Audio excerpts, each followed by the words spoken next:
Hello, everyone. It's Curious Raven back with some more spooky paranormal. I love this kind of stuff. I grew up kind of seeing ghosts, and I'm a really big believer. Well, let's get to these stories. Number one, the house I grew up in was haunted.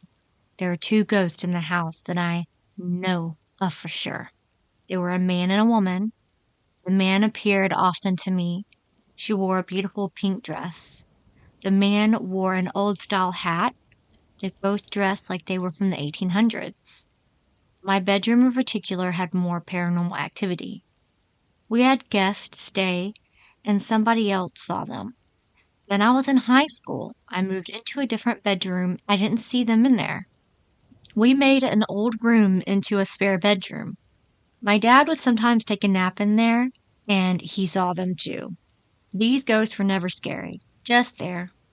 The lady enjoyed playing tricks on me and my siblings and would call our names sounding like my mom. She would do it when my mom was at home. She also would do it when we were adults spending the night for the holidays. When my mom sold the house, I was helping her move some things out of my room. The woman appeared to me one last time. I like to think she was saying goodbye.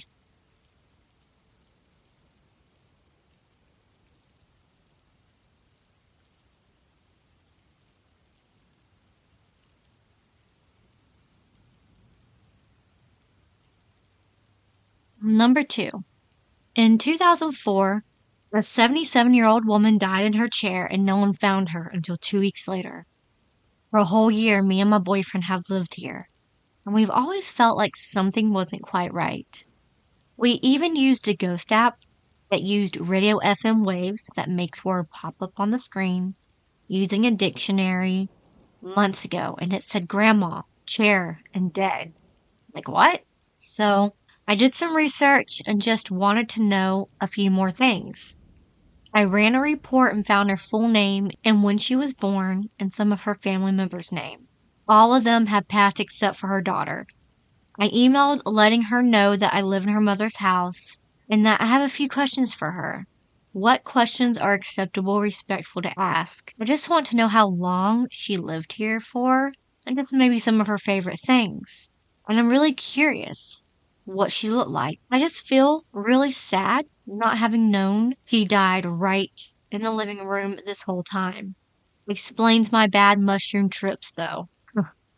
I just wanted to know more about her life. The neighbors did say she had a brain aneurysm towards the end of her life, and she lined up flower pots on the property line so that they wouldn't walk on her yard. Anyways, please leave any suggestions or advice.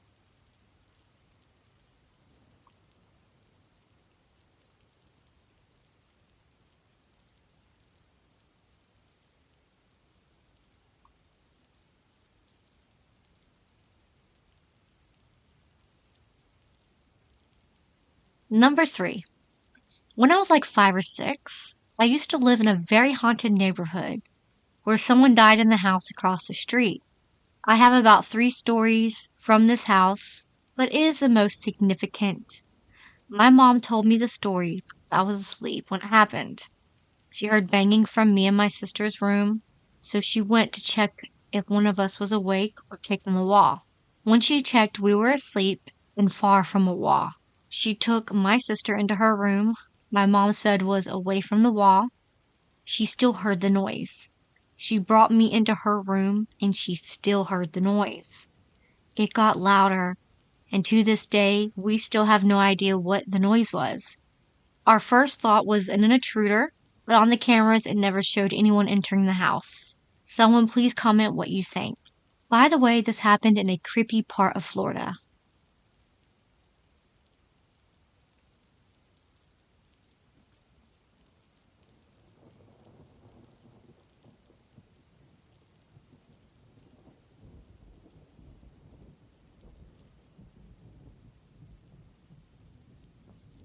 Number 4. Only been in my home for a little over 2 years now. Nothing was happening in the beginning, but now a bunch of unexplained stuff is going on daily. And it's usually happening in front of 2 people sometimes the whole household. The sink shower running full force, someone walking around really heavy-footed, lights being turned off when using the bathroom, so fucking annoying, or being turned on while we were hanging out in the living room. A weird smell coming from the hallway like something rotted.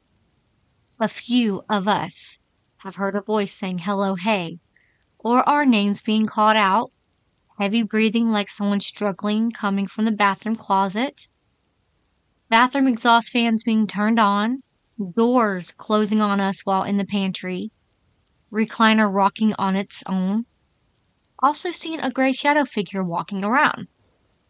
The house doesn't have a heavy feeling or anything, but when stuff happens, me personally, I say nope, usually just turn off whatever was turned on and leave the room. Kind of annoyed and fed up, especially if the sink or shower was running long enough, we have to wait for the hot water to fill back up. With the cost of living going up, I really don't want to pay for an increase on our bills. I had the insurance company do an inspection for an unrelated issue. Had them check the electricity and other issues and didn't find anything wrong. Then even checked the alarms monoxide for me, and everything was cleared. We are not a religious household, so not sure if we could get a priest or father to bless the house, or how we even go about requesting something like that. Can we burn some sage, or would that make it worse? The activity is ramping up. It was fine every once in a while, but now it happens multiple times a day.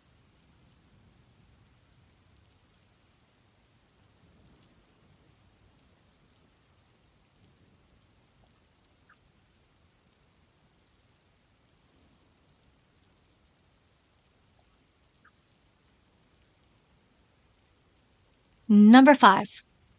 Nearly 2 years ago, I was in a very dark place.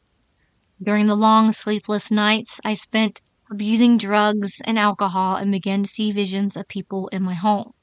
It started as glimpses of shadows scurrying around corners. The shadows grew bolder, and eventually I would see them standing still, peeking from the corners watching me.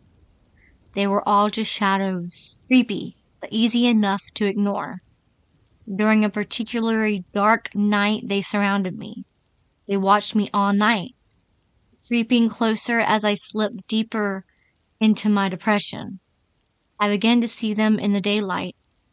After this, I started spending as much time out of the house as possible, eventually getting sober. Things quieted down for a long time. Then I saw her. I got up to use the bathroom, and there was a woman peeking around the corner from the kitchen. She had long, curly, greasy hair. Her unnaturally long fingers wrapped around the wall. Her skin was wrinkled and fingernails were long, dirty, and chipped. She had no face. In its place was a blurred, swirling mass. I stared at her. She slowly, deliberately withdrew her head behind the corner. Her hands followed a moment later. I charged around the corner and found nothing.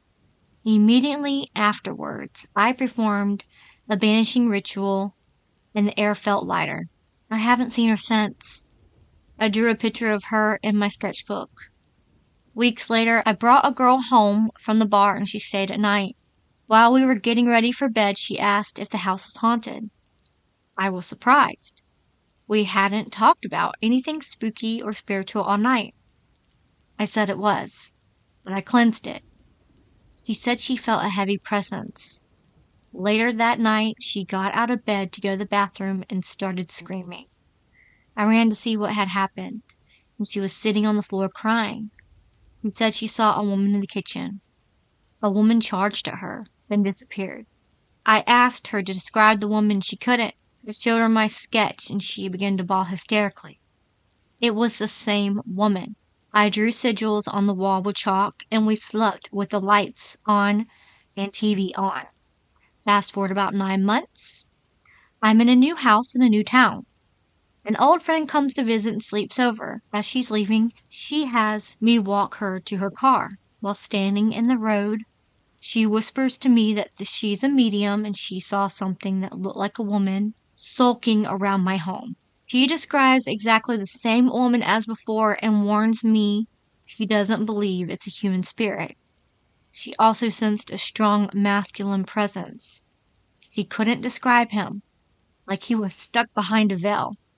Things had been calm here until recently. Now I'm feeling faces. Now I'm seeing faces behind corners. I'm hearing footsteps. Doors are opening and closing at night. And when everything's quiet, I hear crashing.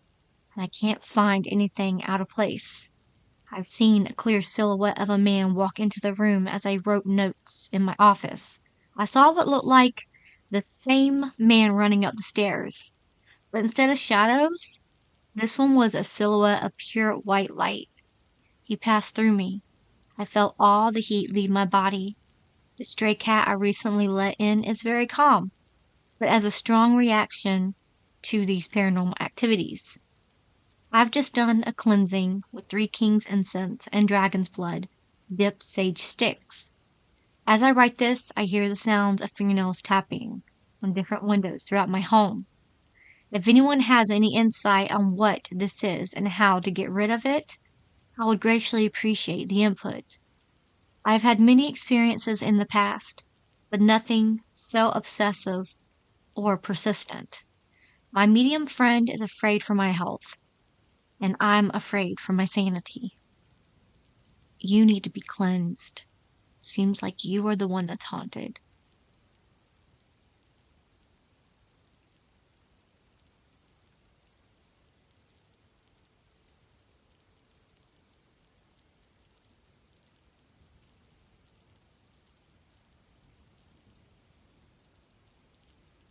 Number 6. I don't know how old. I was probably 5 or maybe 7. I don't know, but anyways, we had a hall in our home and the bathroom was at the end of the hall. I woke up one night and needed to use the bathroom. I got up and started walking towards the hall, but I stopped midway. I saw a figure. It was white. It was a man. He was pretty tall, literally about to touch the ceiling or something.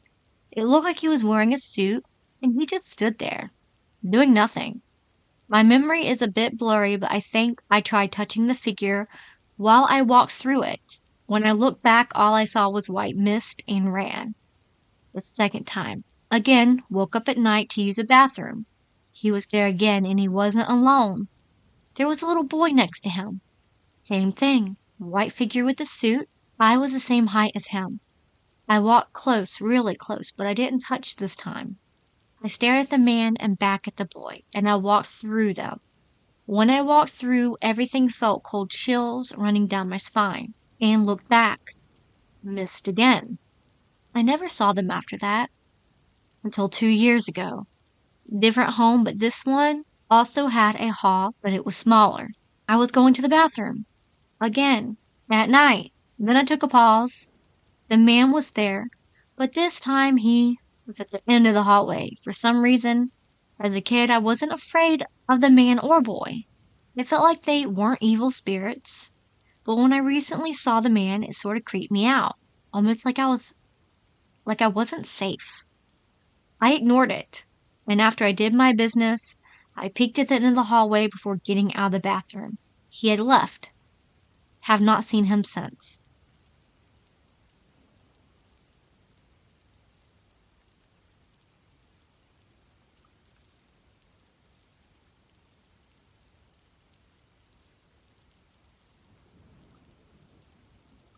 Number 7.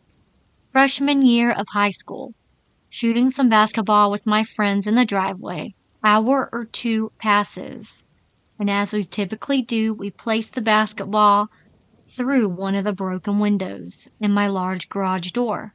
Missed a 3 few years back, not the best designed garage, and not the best 3-point shooter. We start walking to my house a good 20 yards away, and as we were at my door, we heard a large crash. We turned around to see the ball had broken through the adjacent window. It was bouncing towards us. Unlike most scary movies where you go and inspect, we were terrified, ran inside, and rarely ever talk about it. I thought it over and over and could not come up with a logical explanation.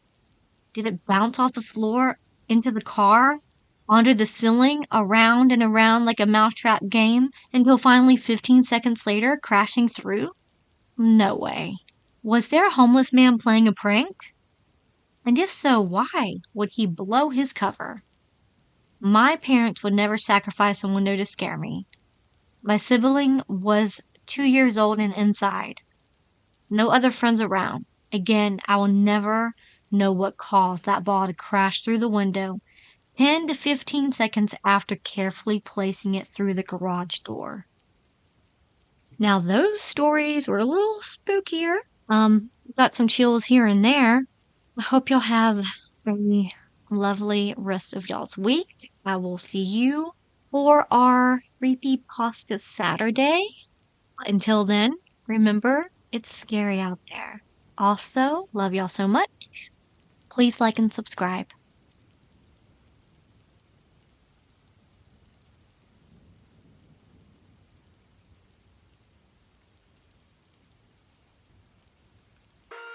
Howdy, y'all. It's Curious Raven. It's Creepypasta Saturday. I hope y'all had a very good Christmas. Tomorrow is New Year's Eve. I wish y'all health and happiness. This will just be one story. It is by Fear Podcast, and it's called The Zombie Dimension. My name is Paul, and I don't know how else to get this information out without being sent to a padded cell. So, I figured I'd come here and try to let my story out so that maybe your world won't make the same mistake as mine. Honestly, this place reminds me a lot of my own home from when I was a kid. It hasn't been this nice since a long time, though. I couldn't remember the last time I had slept peacefully until coming to your world. I'm not sure how I got here, but I'm here now, and I'm glad to be here. Part of me wonders if I died and this is somehow what heaven or hell looks like. That being said, I'm here now, and I never want to go back to that place. I'm worried that this place could make a similar mistake, so hopefully, by getting this info out, we can avert the disaster. I'll start with what I do know. I'm a human just like you, and I'm also from a place called Earth. It resembles this place almost exactly, with maybe a few names changed here and there. But for the most part, this place feels very much like the place I remember as a kid. I remember growing up in a small town in northern New York. I went to school, played with friends, and lived what I assume was an average life. That was until I turned 18. On my 18th birthday, there was something big in the news that happened. It was some kind of terrorist attack. In this case, there wasn't an explosion, but the release of some kind of chemical that killed everyone that was within a 1-mile radius almost instantly. I never did find out who had done the attack. I guess it doesn't matter. Now, but I still wish I would have found out. The attack took place at the Times Square in New York City and was absolutely devastating. As you know, Times Square is an extremely popular tourist destination. I'm not sure how many people were there that were killed. Cleanup of all the dead would have taken weeks if they would have had the chance to do it, before any humanitarian aid was able to be given. The dead started to rise. These weren't walkers either. They could do almost as much as a human could when they got back up. There must have been 50,000 dead that all got back up at the same time and devoured NYC in a matter of a few days. All I could do was watch in horror as the news pushed out broadcast of the carnage 24/7. People in the city didn't have time to react. Before they could realize that these people weren't really people anymore, it was too late. I did what any normal person would do during this time and rushed to the supermarket to get as much supplies as my broke 18-year-old self could buy. As you could expect, the shopping center was almost wiped out immediately. People were tearing each other apart to get just one last can of soup or case of water. There were a lot of casualties that first few days, and the dead hadn't even made it to us yet. We assumed that the military would get this under control before it ever made its way 6 hours north of the city. The problem we didn't realize at the time was that the sickness or whatever it was would be spread. Anytime someone was bitten or scratched by one of these things, they would last maybe 12 to 14 hours and would die. Within an hour of death, they would get back up and start killing and consuming any living thing they could get their hands on. Our one saving grace was the animals didn't seem to be susceptible to the sickness.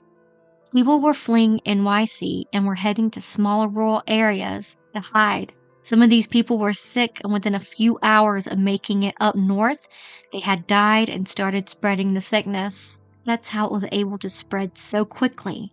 That's why everything fell apart so fast. My first experience with one of these things was maybe a day or two after the chemical was released in NYC. I was held up in my house, watching the news and trying to keep up with what was happening. Officials told us to shelter in a place and limit the amount of time we were out of the house. They recommended we barricade doors, windows to avoid the infected. Before I had the chance to do any of this, one of them was slamming on my front door. It didn't take long for it to figure out that the area was a window on my front porch and smashed right through it. I only had seconds to get to my kitchen and grab the biggest knife I could find. Came staggering through the window, glass sticking to its skin. It didn't seem to even notice that it was bleeding and covered with glass. It was a man, maybe early 30s. It didn't notice me at first, but when it did, it came at me in a dead sprint. I tensed up and prepared for the impact. I swung the knife towards its head and was able to stab it directly in the eye. It slammed me to the ground and growled at me, trying to bite into my neck. With my hand still on the knife, I pushed with all of my might and felt the knife sink deeper into its skull. The man went limp, and I pushed him off me, trying to pull myself together. I didn't have much more time to pull it together before I realized more of them were outside. I ran upstairs, grabbed my rifle, and prepared a go bag. There was no way I was going to make it in this house. I was too easy for them to get inside. It was too easy for them to get inside. Grabbed the knife from the man on the floor and grabbed my keys. I didn't know where to go, so I just started driving and hoped I would find what I needed. We had a nearby military base, but I didn't think that would be a great idea for me to go to with how many other people would be heading that way, healthy or infected. I headed east towards the Adirondacks with the hopes that it wouldn't be as populated. I never did manage to make it that far. My car ended up breaking down halfway. Thereafter, I had accidentally hit one of them. I ended up in a small town. I could tell that already been ravaged by them.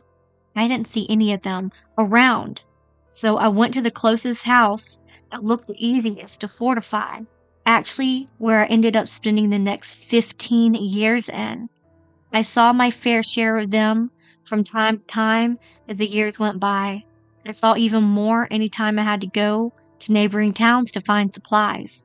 Luckily, they didn't seem interested in anything other than humans, so I was still able to hunt and fish to feed myself. I built a decent-sized garden that gave me fresh veggies. I was very lucky. I had seen on the news while they were still airing it, many places were teeming with these things. They were everywhere and no one seemed safe. After about 4 days, I stopped seeing the news. I'm not sure if this became a global problem, but I never saw aid come from any other countries. So they either left us to our own devices or the infection had spread outside the borders and the whole world had gone to hell. You may be asking yourself, how did I get here then? I've been trying to figure that out myself. I don't know if this is an alternate dimension or I just died and have no memories of it. Either way, I'm happy. I'm here and have no want or need to go back to that place. Please be safe out there.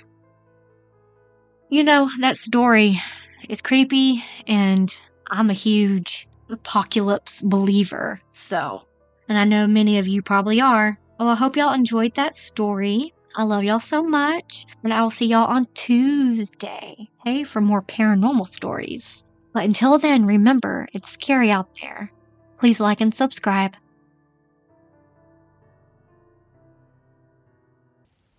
Howdy, y'all. It's Curious Raven on this beautiful Tuesday morning.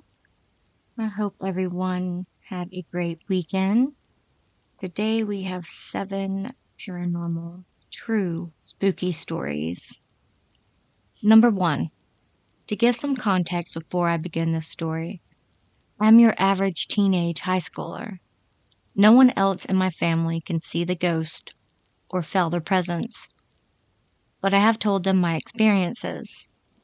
Okay, so let's begin. As this has been going on for a while, it first started as just playing around to see if paranormal stuff would happen, as I am an avid watcher of the paranormal. The first sign that something was in my house was a whisper in my ear when I was home alone. Then a few weeks later, it was something in my doorway at nighttime. Fast forward 3 months, I was just in my bed and right next to me, there were pages turning in a book, but there was no book. A few days after that, a knife fell off the counter when no one was in the kitchen for hours. Fast forward 2 nights ago, on September 4th, I woke up around 11 p.m. to 1 a.m. to the sense of being in danger, and I was being watched. I sat silently up in my bed and opened my eyes. I didn't expect anything, as nothing had gone on since before the summertime. But there was a dark shadow with some sort of red, like clothing, with something on its torso, looming over my bed. The area where it had been standing is only purple and black door, so I know that something was there. I couldn't move, and I watched as it phased through my door. As I am writing this, I am very scared that my family and I may be in danger. If someone knows what I can do to ward off the spirits, it would be much obliged.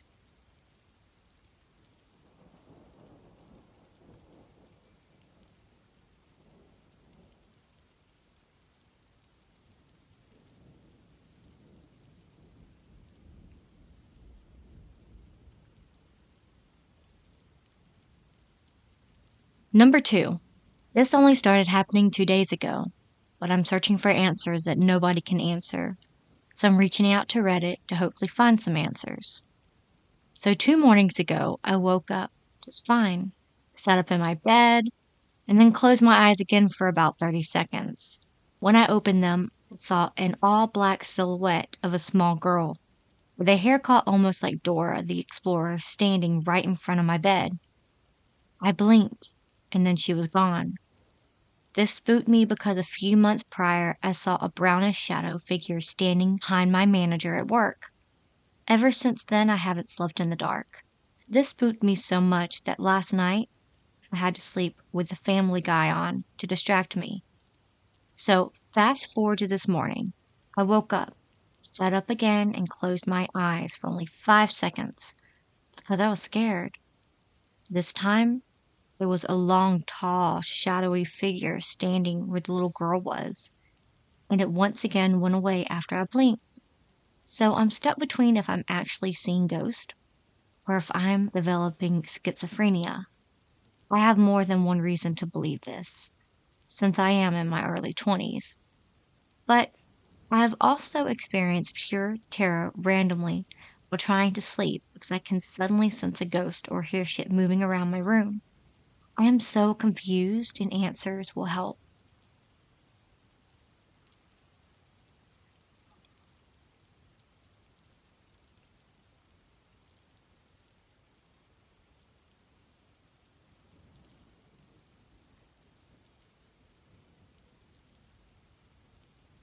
Number 3. This 100% happened to me, and in fact I have some other stories I may post. I guess I'm what you call a sensitive. Some years ago, I was at a biker party. My dad is in a Marine Corps biker clubs. Think big, burly man with beards and leather vest, drinking beer and barbecuing. Anyway, every person is dressed that way. T-shirt, leather vest, blue jeans, and boots. This house was somewhat around Pensacola, Florida. It was deep in the woods around a creek. Since we were outside, I asked where the restroom is. The wife of the biker who owns the home tells me, and I go alone upstairs where not a soul was. I turned to go into the bathroom, and this I'll never forget. A tall man with black slicked hair, white button-up dress shirt, black slacks, and dress shoes was leaning over the sink and looking into the mirror. Totally solid, not moving at all, and looked like a living human. I thought he was dressed so strange for the party, but I ended up not using the restroom because he was in there. I go back to the lady that told me where the restroom is, and I said, "Who is the man in the bathroom?" I described him, and her eyes went huge, and she looked spooked. She then told me the principal of a school lived and died in that home, and I described him accurately. She told a lot of people around us. It was remarkable at the time. I did not go back up the stairs alone after that. The only solid apparition I have ever seen.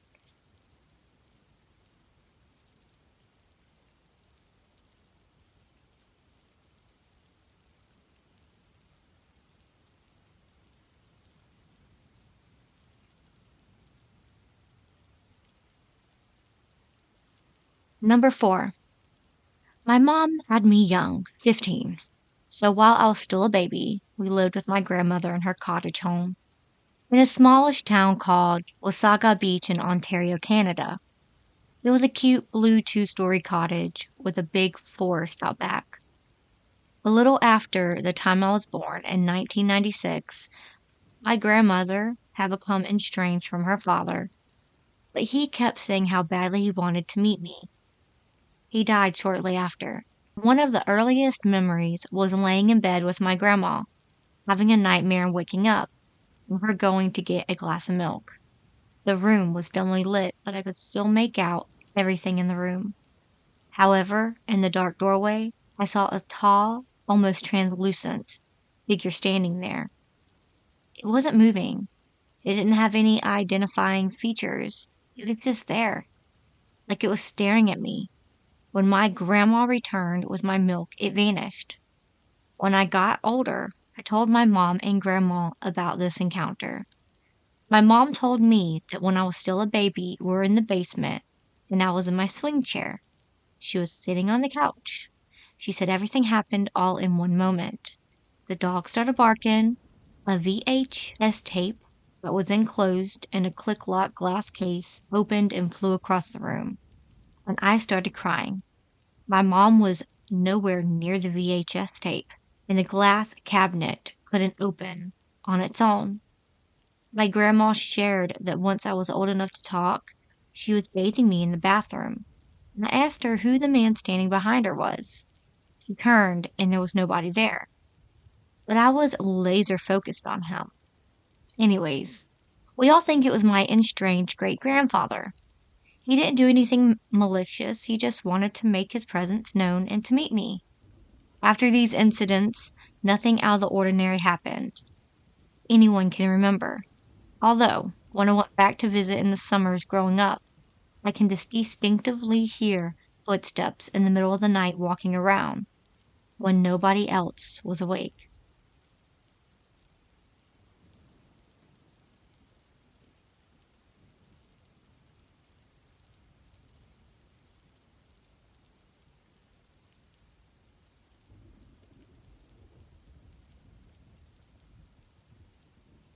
Number 5. So I live with my girlfriend.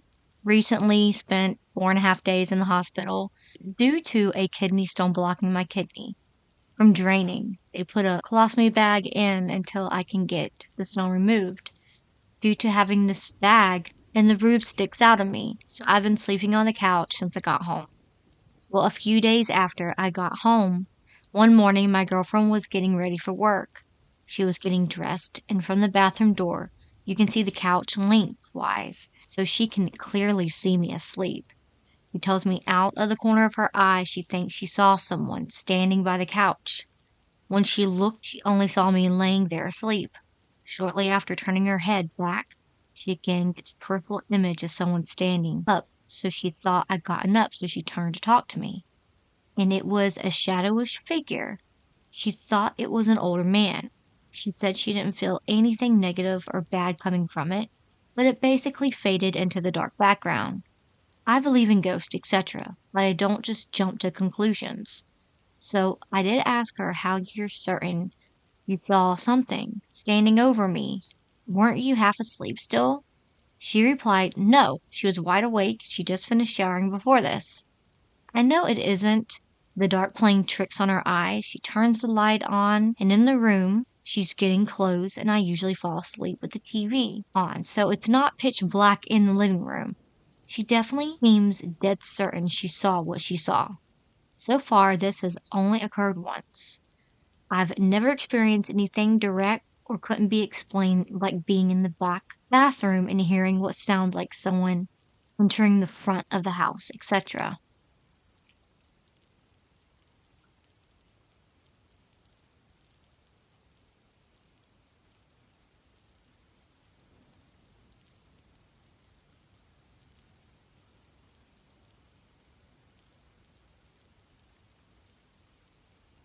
Number 6.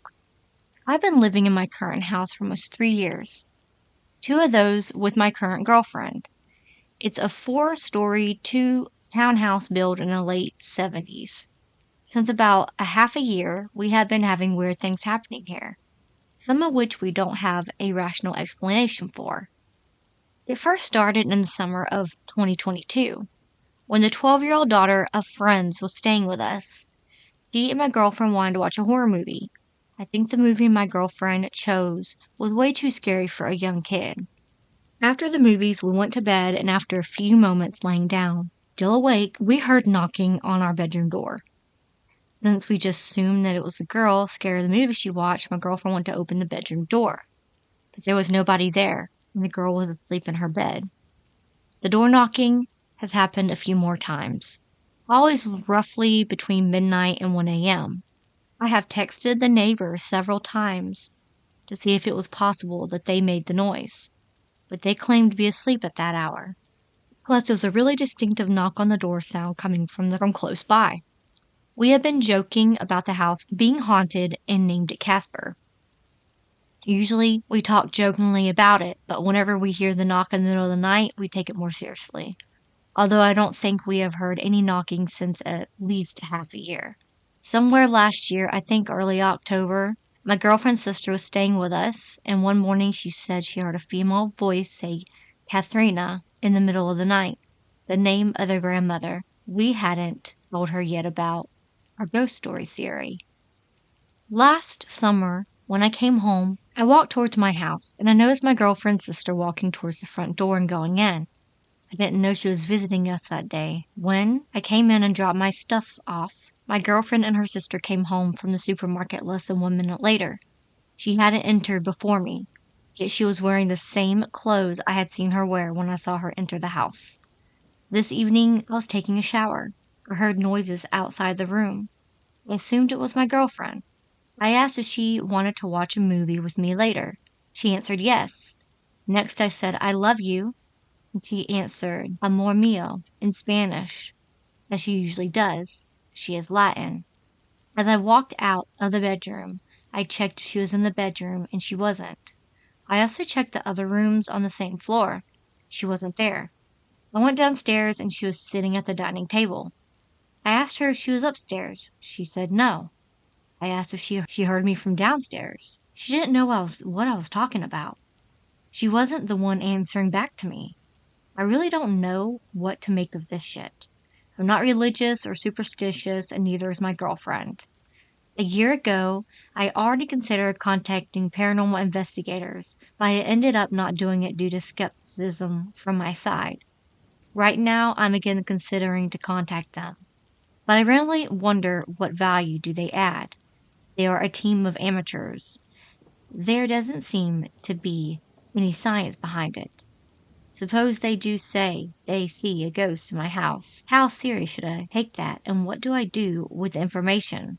Preferably, I would like to speak to a research team connected to a university or something like that. But I don't think there is any serious scientific research to this topic, probably because ghosts aren't real, and there should be a logical explanation for all of this bullshit. But 2 things cannot be irrationally explained to me. A, the knocking is something both me and my girlfriend heard at the same time, so that wasn't in our hands.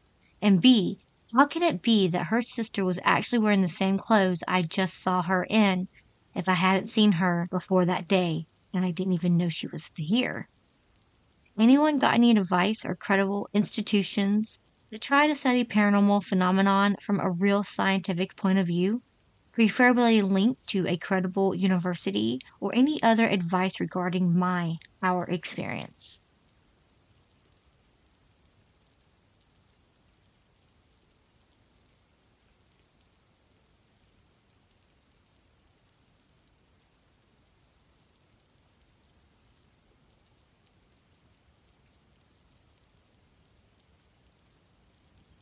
Number 7.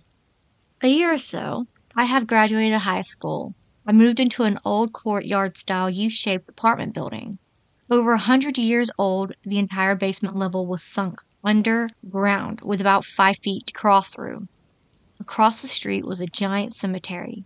Outside my kitchen window, across the street, were gravestones. One day, by myself, I am rummaging through a drawer in my room looking for quarters. I was thinking, I just need another quarter, when I felt something small and light weight hit me on my back. I turned around and I saw it was a dime. Something had thrown this at me while alone and intently thinking I need change. Honestly, I couldn't explain it and it freaked me out. Other than the place being creepy, that was my only paranormal experience there. It was a cool story for a few years until I woke up one morning and noticed change stuck to my shirtless back. Clearly, I slept on change. I immediately realized that's what's happened a few years earlier. I made sure to tell everyone I ever told that story the revelation. I had some unexplainable things in my life, I guess, but this is my favorite personal ghost story. I had to laugh at my silly ass. Anyway, there might be a lesson in there. Alright, well, I feel like some of these stories were lighthearted and kind of funny and cute. The last story, I think, maybe some ancestors or some people that passed away, or even a funny ghost, was trying to help you get the change that you needed. I mean, it took a couple years, but hey, but it doesn't seem malicious or anything. And I love y'all so much, but that's the end of the story. So I will probably see y'all on Thursday. And until then, remember, it's scary out there. Please like and subscribe.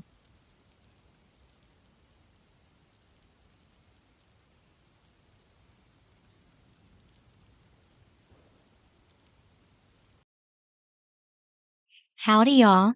It's Curious Raven. I hope y'all are doing good on this Saturday.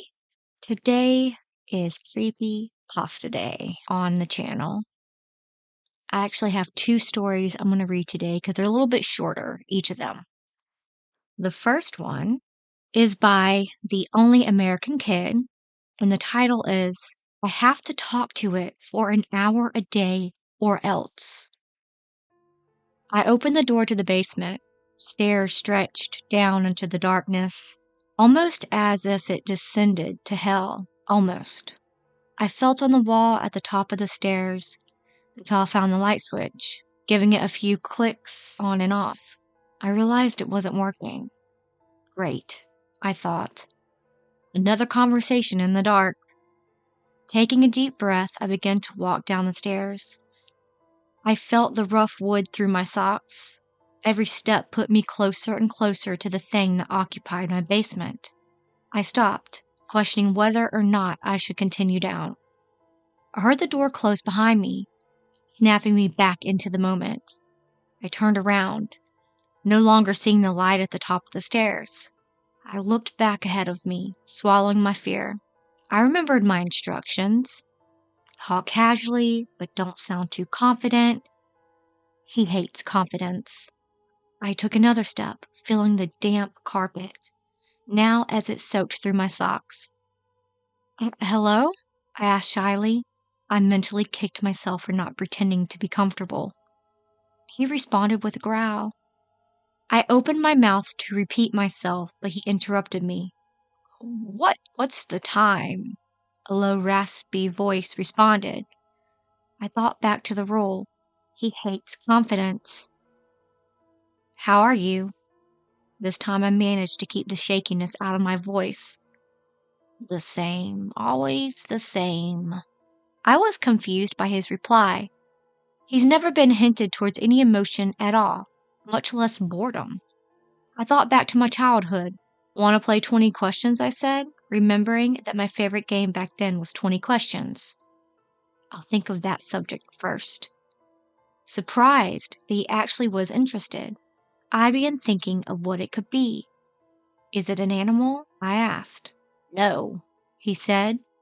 It's the taste of your blood once I have the chance to rip your throat out. I heard movement in the darkness.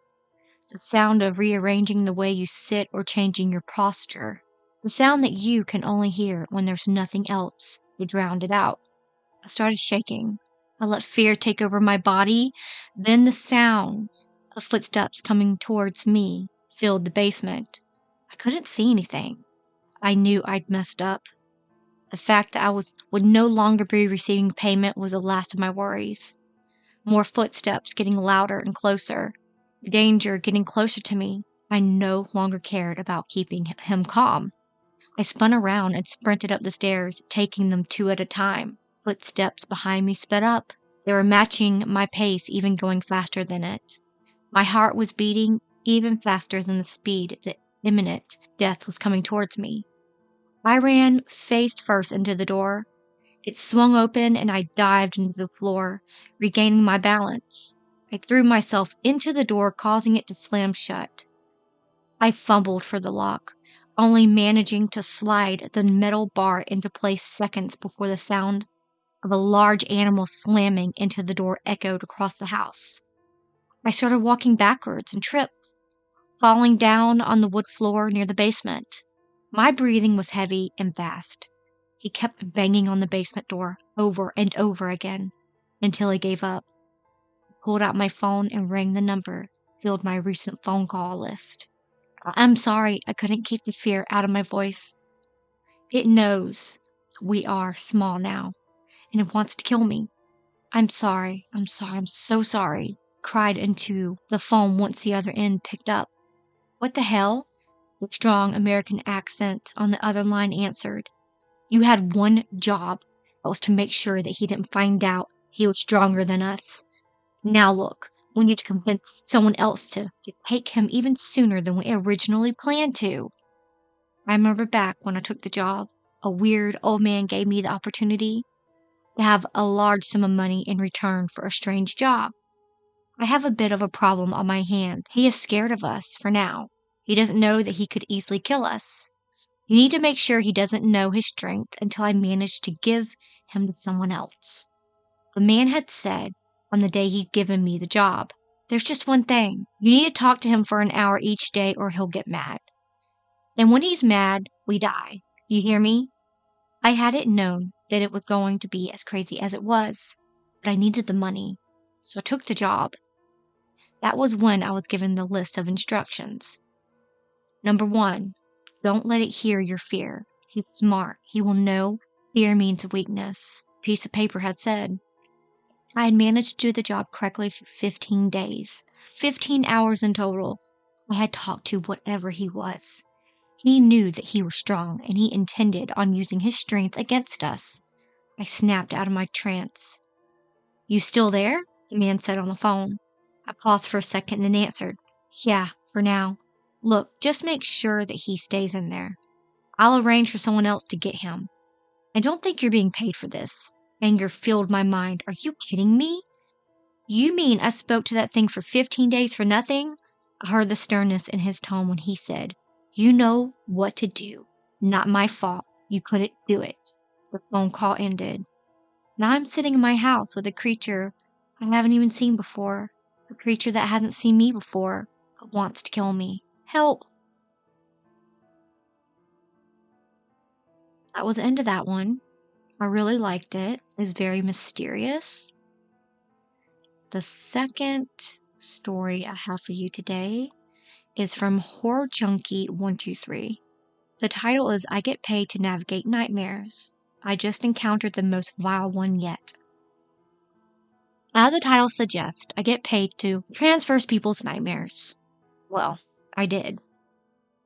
Relaying this story is a breach of my non-disclosure agreement, but I don't care. I need to tell someone. It's only a matter of time before they track me down anyways. I work for Redacted, located at Redacted. I don't know why I'm telling you this. They have a software that censors the company's name anywhere it's posted on the internet. And that's only the tip of the iceberg when it comes to the technology that these people have at their disposal. That's why my time is short. Once I post this, they'll have my exact coordinates. I'm done for, and I've accepted that. But if you can save even one of you from being down this path, that's my extermination will be in vain. Then my extermination will be in vain. I've been doing this for about a year now. I've had 4 different partners in that time, all of whom have met their untimely demise as a direct result of our line of work. I can already sense the questioning forming on your lips. If so many people have bit the dust, why do I stay? Same reason you're working that shitty dead-end job you hate. Money. I make more cash every month than most people accumulate in their entire lifetime. Well, that I signed a 3-year contract. None of it matters now. The technology that lets us infiltrate people's dreams is experimental. Technology hasn't been officially cleared for use. My coworkers and I are all essentially guinea pigs collecting data for some big corporation that doesn't give a rat's ass about any of us. But we were all well aware of that going in. God, I wish I'd never accepted that job offer. I was training a newbie when it happened. It was only 19. He didn't last long. Alright, so when the creep show presents itself, I'll point the ray gun looking thing at it and fire. The suits are equipped with some sort of homing tech. If we get separated, put the button on the side of your helmet. Got it? I think so. Josh shrugged awkwardly, flashing me a tepid half smile. I mentally facepalmed myself. One look and I could tell that he didn't have it in him. But there was nothing I could do about it. Already signed his life away. I was knocked back to reality by the sound of a sliding glass door whirling open. I turned to see one of the suits standing at the entrance. They all looked the same. Shaved heads, full black attire, and shades to match. If you didn't know any better, you'd assume they stepped straight out of the Men in Black movie. Agents C7B and ZH4.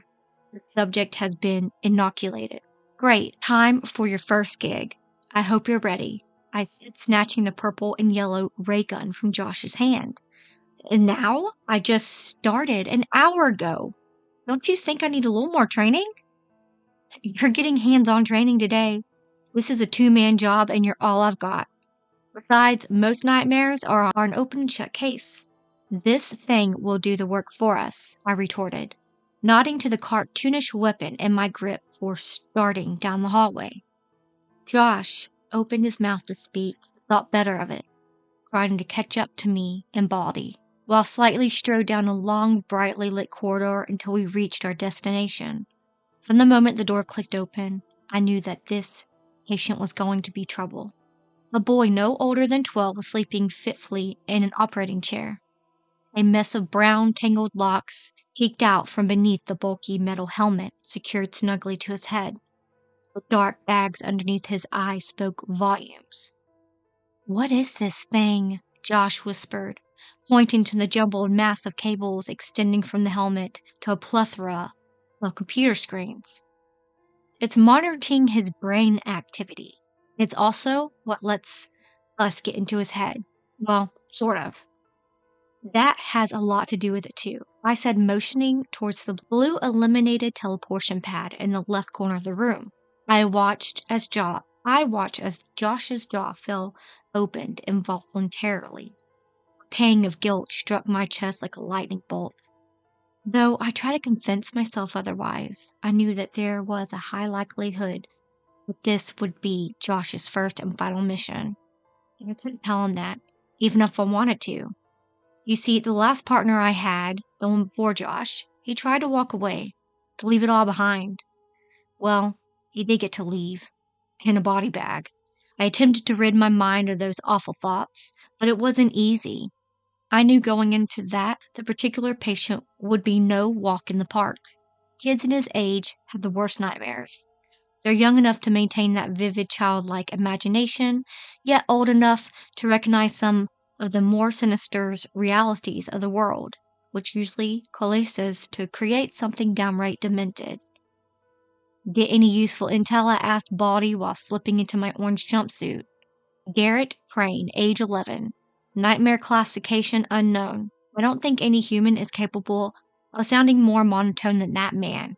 They all speak like that too. The guards, the scientists, even the big boss. It's like being a mindless drone is a must to being hired. Thanks, very helpful, I grumbled as I picked up a small vacuum-like device from the table beside me. Here, take this, I demanded, slapping it into Josh's hand. What's it do? I call that the Gluck Gluck 3000. When I blast the monstrosity with this, it'll leave behind an essence. It'll look like a little ball of light. You get to suck it up with that so the eggheads can study it. Come on, you get the fun job. I'm basically a glorified janitor. Do I even get anything to defend myself with? Yeah, you get this, I said, dropping a pocket knife into his outstretched palm. Really? What the hell is this? It's your only chance at survival. If we get separated, look, these are the only weapons they've given us. If you want out, take it up with them, I retorted, nodding to the two burly, motionless men standing by the entrance. Josh gulped and the color draining from his face. Nah, on second thought, this will do. Great, let's get this show on the road. The faster we get this over with, the faster I can get to McDonald's drive-thru. I walked over to the teleportation pad with Josh, tethered to my side. He inhaled deeply, then blew out a slow breath. You got this, kid. Stick with me and you'll be okay. Remember, if we get separated, hit that button on your helmet immediately. Got it? Yeah, got it. I'm ready. Josh glanced up at me with a fiery determination I hadn't known he possessed. Maybe he'd be okay after all. I flashed a thumbs up to the researcher behind the monitors, watching as they flipped switches and turned dials on the control panel. A soft buzz began to emanate from the glowing pad below our feet. My body began to tingle like it was made of static. I squeezed my eyes shut as the world grew hazy around me. When I opened them again, I found myself in a world of black. I turned to Josh. Even though the visor on his helmet, I could see the bewilderment in his expression. His eyes looked like they were about to burst from his skull, and he was pale as a ghost. I chuckled to myself. The first job is always shock to the system. Oh, where are we? Josh squeaked, frantically gazing around the empty void. We're in the kid's mind. Help me find the target, I said, scanning the horizon. Okay, what are we looking for exactly? We're looking for a building of some sort, I replied, squinting. There, do you see it? Josh strained his eyes, peering in the direction I was pointing. Far off, barely even visible, stood a house. Yeah, I think. How do we get over there, though? We walk. How else would you get there? Josh groaned. But that's so far. It's really not, I said as we proceeded towards the tiny speck. Time and distance work differently here. See? Josh glanced up and stopped dead in his tracks. The house was looming menacingly over us. What the fuck? He was right to be in awe. The house was seriously screwed up. Every window had been smashed in, revealing an all-encompassing darkness in each room. Yellow, grungy paint was peeling over the entire exterior of the structure like a snake shedding its skin. The most particular thing was the door. It was untouched by the rot plaguing the rest of the home. It looked normal, aside from the jet black paint job and the pentagram carved into the center, that is. Josh, turn on your helmet light and follow closely behind me. We have no idea what we're going to find in here. He nodded and I tapped the flashlight on the front of his head. I did the same, raising the ray gun. 3, 2, 1. I turned the knob and stepped across the threshold. I was met with a dingy, poorly lit hallway. A brown door glared at me from the opposite end of it. Josh followed closely behind me as I took a tentative step forward. Feels like we're walking underwater, he noted as we continued down the hall. Yep, We're in it now, no turning back. I watched a shudder ripple through Josh's body as we reached the end of the hallway. The door hovered ominously before us, beckoning me to turn the handle. Before we do this, I want you to be prepared. What we're about to see will probably be really, really fucked up. Stay on your toes. Got it, Josh said, the burning ambition returning to his visage. I slowly reached for the knob. Hey, do you hear that? Josh hissed, before I had the chance to turn it. I paused, pressing my ear to the wood. Yeah, it sounds like crying. Still yourself. No point in waiting any longer. Pushed open the door, white-knuckling the gray gun. The hinges creaked as I scanned our surroundings. It was obviously that the room had belonged to a child. Action figures and Legos, spaceships littered the floor. The ceiling was illuminated by a smattering of plastic stars, shining like the imitation night sky. The wallpaper depicted trains chugging along on an endless track. It would have been picture perfect if it wasn't for the woman sitting on the bed. My heart began racing like a piston as she slowly turned towards us. Pitch black hair obscured her features from view. She continued to weep, her hands shielding her face. Ma'am? Josh whispered, his voice barely audible. Huge mistake. The woman's head whipped up, turning my blood to ice. She had no eyes. Maggots wiggled and wreathed from the empty sockets, falling to her lap in endless droves. The woman scooped up a handful of the fat, white larvae and began shoveling them into her mouth like candy. She greedily chomped down on the repulsive creatures. A wet squelch escaped her lips as green, vicious liquid dribbling down her chin. I could feel bile climbing up my throat as I aimed the ray gun. I didn't hesitate. I pulled the trigger, reducing the abomination to ash. I glanced over at Josh. He lifted his visor and emptied his lunch onto the carpeted floor. I lightly slapped him to the back as he spat the remainder of the puke from his mouth. You're up. See that glow? That's all you, I said, pointing to a faint red light floating above the blankets. Easy enough, Josh said, the color flushing back in his cheeks. He lifted the vacuum-esque device and flipped the switch. The light traveled through the tube and into the storage compartment. All right, that should be it. I'll contact the team to pull us. Whoa. My eyes grew wide as dinner plates. The room around us started to dissolve. Colors twisted and twirled as an accumulation of rolling shapes blurring the scene around us. Oh, what's going on? Josh mustered, staring in awe alongside me. I don't know. This has never happened before. After a moment, I squeezed my eyes shut and took a deep breath. The whole thing was making me queasy. When I opened them again, I found myself standing in a warehouse. Boxes were piled so high that nearly touched the ceiling. Forklifts sat scattered throughout the building, gathering dust. Dim, flickering lights cast the entire expanse in a bleak, eerie glow. A gnawing sensation settling into my gut. Something felt wrong. Come on, let's go. Josh? My partner was nowhere to be found. Shit, remember the button kid, I murmured, praying that Josh would return to my side at any moment. But I couldn't afford to wait for him. If I stayed put, I'd be sitting duck for whatever was lurking in the darkness. I began to make my way towards the center of the gargantuan warehouse. I crept along past countless boxes and conveyor belts. I didn't see a soul. I walked for what felt like hours. I couldn't have sworn that I passed the same toppled box 6 or 7 times. Just when I was thinking that I might be trapped in this time loop, I saw it. A mid-sized brown parcel sat atop a rusted steel table. A message was scrawled on the parchment in crimson. It simply read, "Open me." My head began to swim. I grabbed the box cutter that lay beside the package, attempting to still my nerves for what I would find. But nothing could prepare me for what lay inside. I sliced open the box and peeled back the flaps. Ray gun raised in my other hand. I kneeled over, and blue chunks all over the smooth, cold ground open. Once my eyes drank the horror within.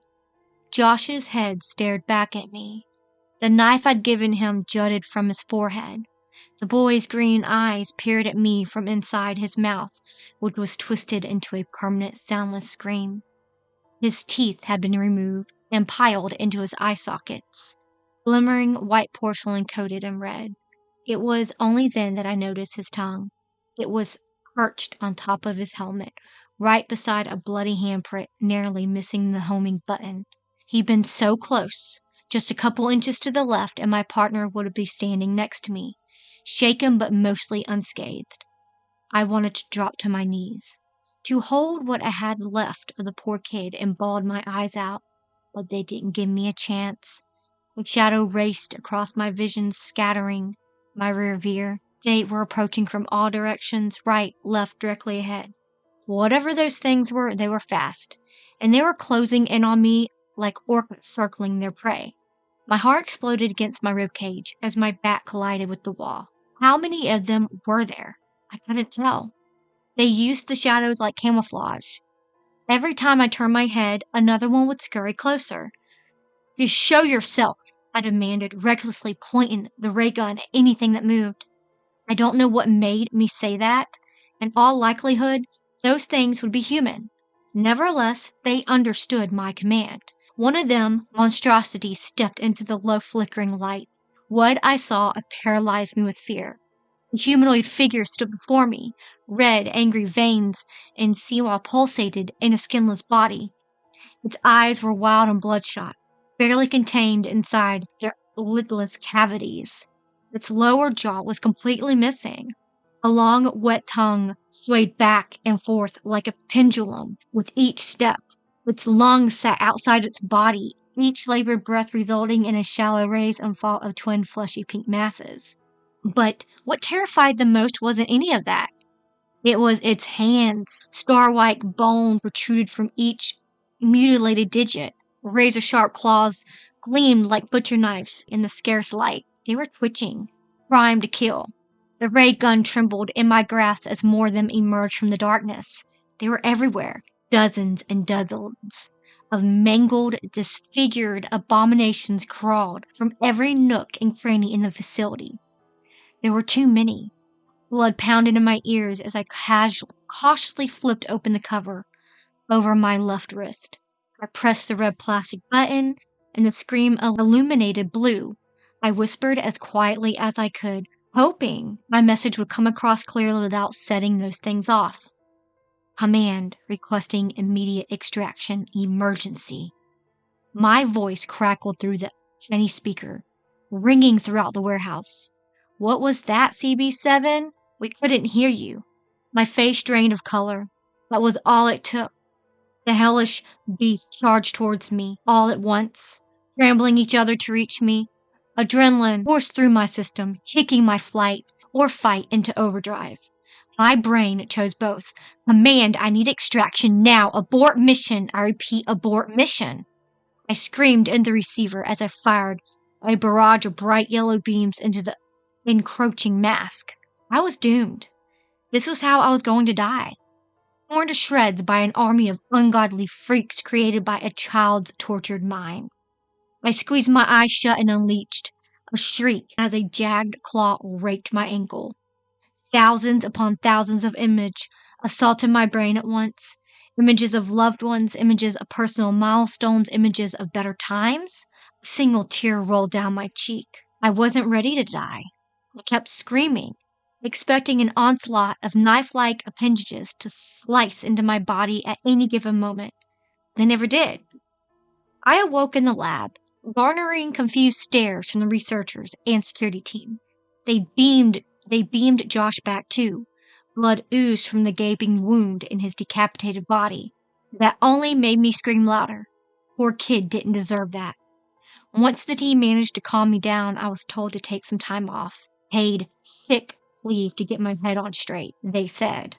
Little do they know, I'll be leaving for good.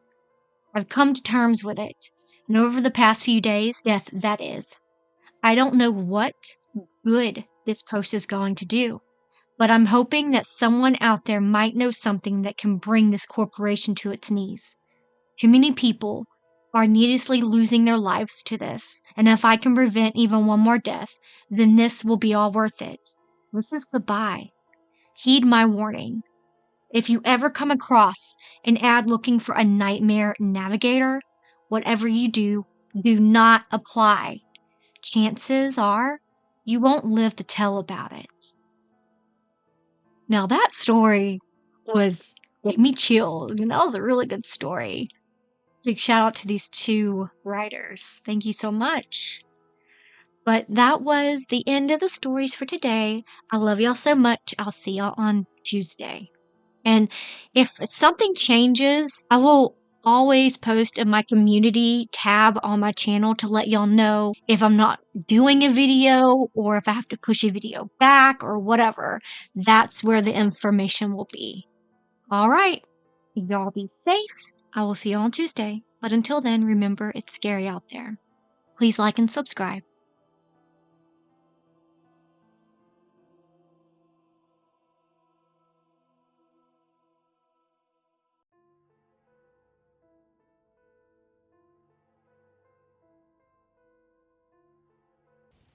Howdy, y'all.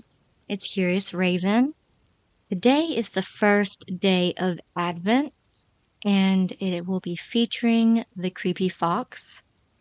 I hope y'all enjoy this collection of haunted stories. Number 1. Hello, everybody. I'm fairly new to the Reddit. I came across this on Google while trying to find ways to get rid of this entity in my new apartment. It is an inside apartment with 3 floors. We just moved into our new apartment November 1st of this year. We have a 3-year-old boy, and long story short, the second week of us staying here, my son walked outside at 3 a.m. all by himself. He knows how to open and unlock the apartment front door, but what creeped us out is how he was able to go outside. It's a fairly heavy push door. It was around 4 a.m., and he was walking everywhere in the complex. Luckily, a good neighbor called, and the cops had brought him back to us safely.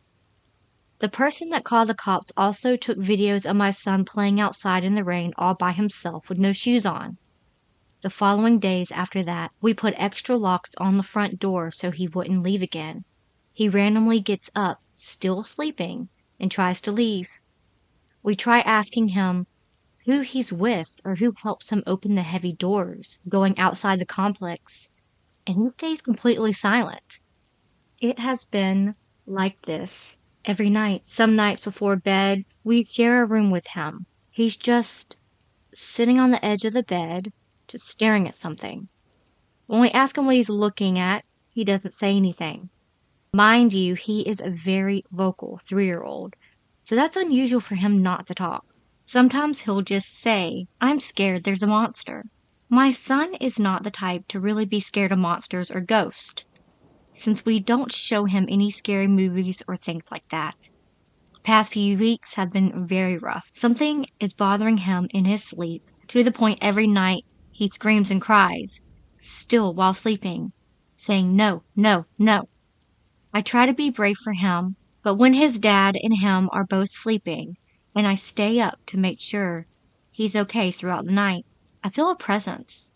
I try to ignore it, but I feel it touching my hair, tugging my fingertips and feet, and sometimes even whispers when I try going to sleep. I don't think the spirit is evil, but it's causing discomfort to my son, and he can never get a good night's rest. If anybody can please help suggest what I should do, any advice is appreciated. I'm desperate, tired, and yes, truly scared.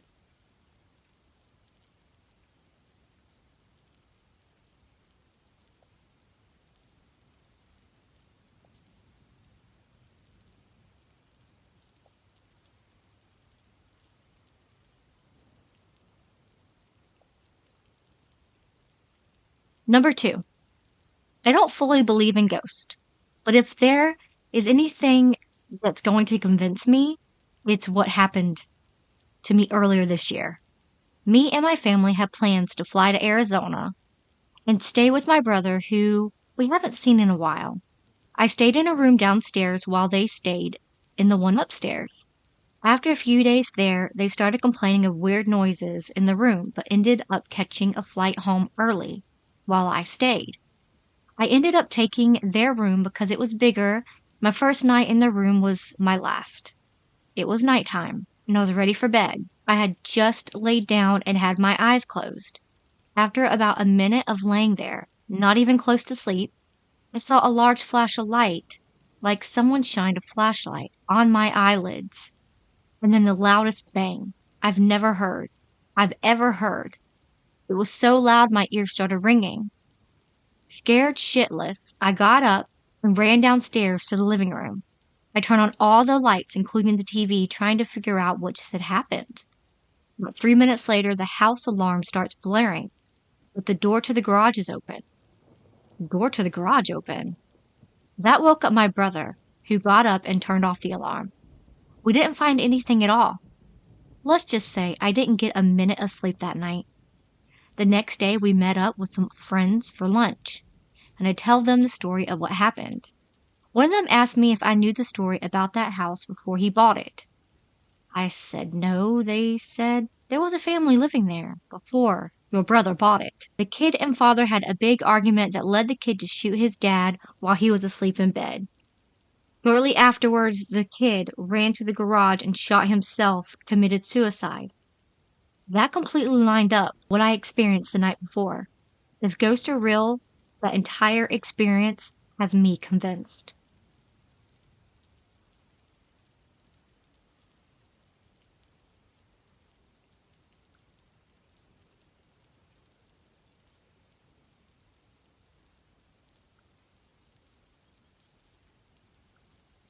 Number 3.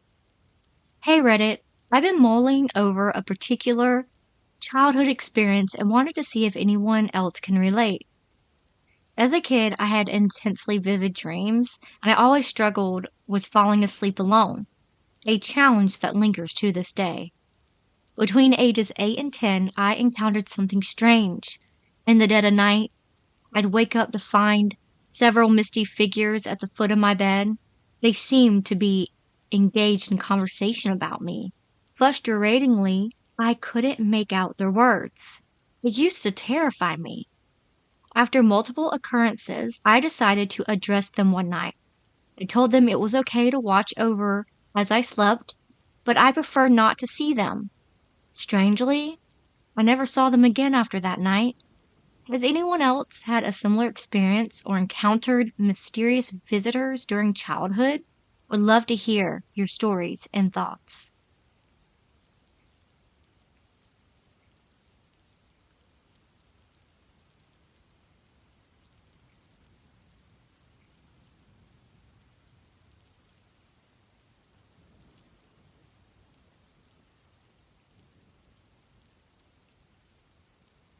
Number 4. This happened about 8 years ago. This was in a 5-bedroom house I owned, where I lived with my wife and parents-in-law when they visited. This was not my only encounter in this house. At around 7 to 7:30 p.m., I was sitting on the sofa in the living room, getting ready to watch TV with my wife, who was showering. I could see into the bedroom from where I was sitting. The shower was in an ensuite, off to the left, out of sight. I was getting bored sitting there, so I glanced over to the bedroom to see if my wife had come out of the shower yet. I saw what I thought was her walk across the bedroom from left to right. I went into the bedroom to ask her to hurry up, and the shower door was closed and she was still in there. I opened the door and asked if she had come out, and she said she hadn't. There was literally nowhere a person could have gone, but I saw someone clear as day walk across the room and out of sight. I only saw from behind, but it looked to me like someone in white clothes with long brown hair.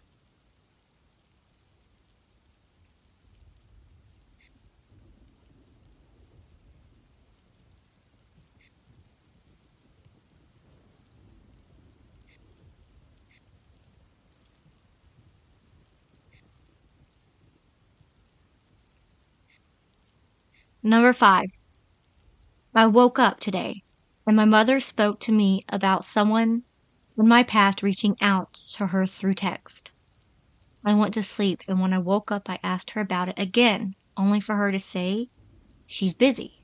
Both times, it seems like it was right outside my door. When I actually called my mom, she was completely confused and said she'd been gone from the house since early in the morning. Just 30 minutes ago, I was walking my dog when I heard what sounded like a young person screaming for their lives across the pond. I shouted out and asked if they were okay. And about 1 minute later, of me standing there trying to see if I could discern what was happening, I heard a motorcycle start. It stayed parked for about a minute before I heard it start driving into my direction, where I saw it stop at the end of the street I was in. Whoever it was just watched me for about 10 seconds before I felt very strange and got the fuck out of there. I feel like I'm going crazy, except for the fact that this morning my cat reacted to the voice outside the door. This shit is weird, man. I went from 3 weird happenings in my life to 2 in one day.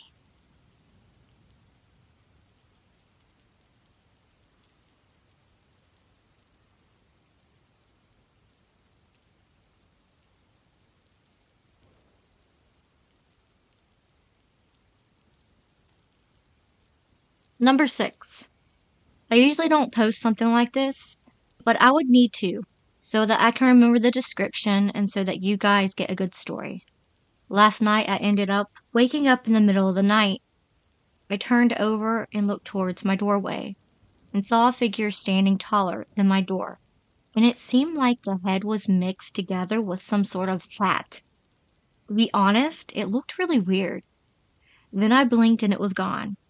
I was too tired and at the time to grab the limited equipment I had found. But I got up in the morning having a massive headache, nasal congestion, and feeling woozy. I had a meeting at 9 a.m. local time, and I got better as soon as I left my apartment into the meeting. When I got back, it started back up.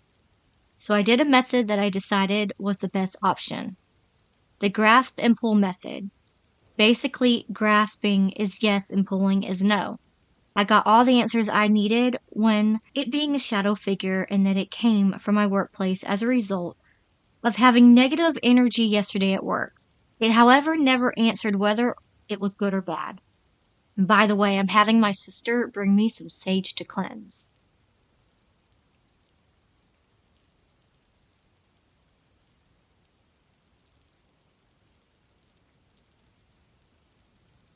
I want to start this by saying that I've been curious about the paranormal for as long as I can remember.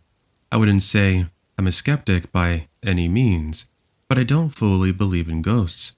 I have always had an extremely active imagination, so this can be one explanation for these experiences, but they were just too weird, and they stuck out enough for me to remember them clearly all these years later.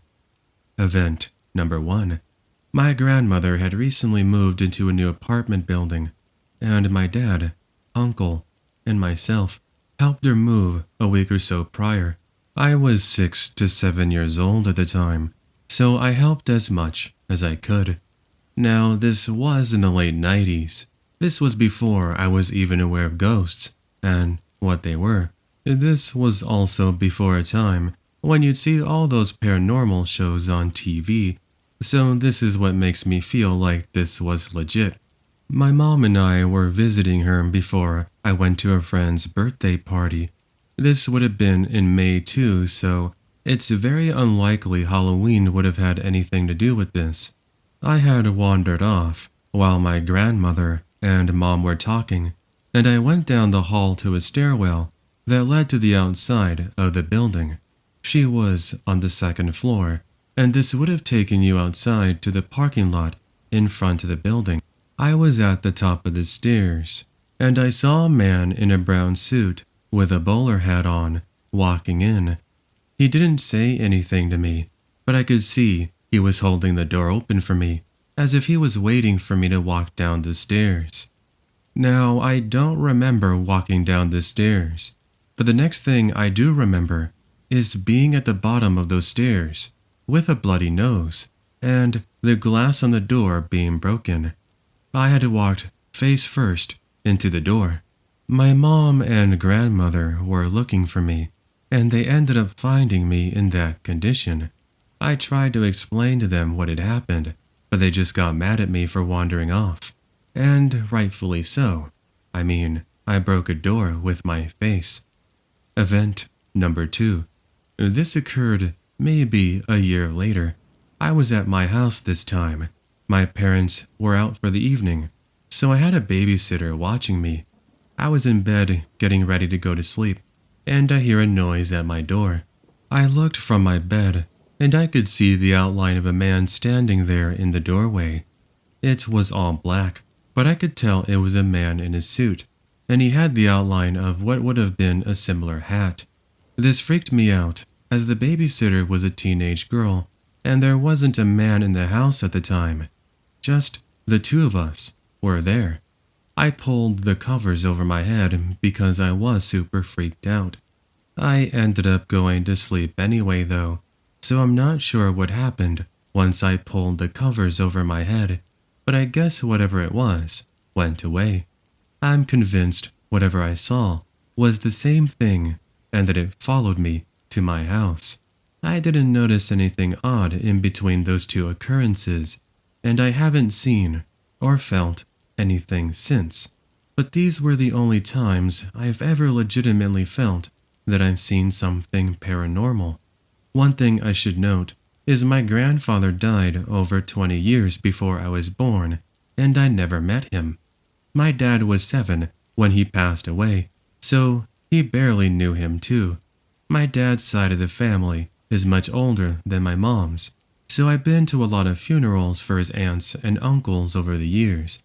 At the wakes, there'd be slideshows of pictures, and there'd be pictures of all the family, including my grandfather.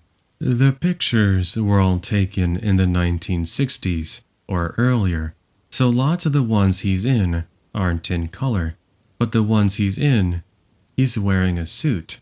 It's not black because it appears lighter in the pictures. It might be tan or even a light brown, just like the guy I saw in the first event. There weren't any pictures with him wearing a similar style hat though.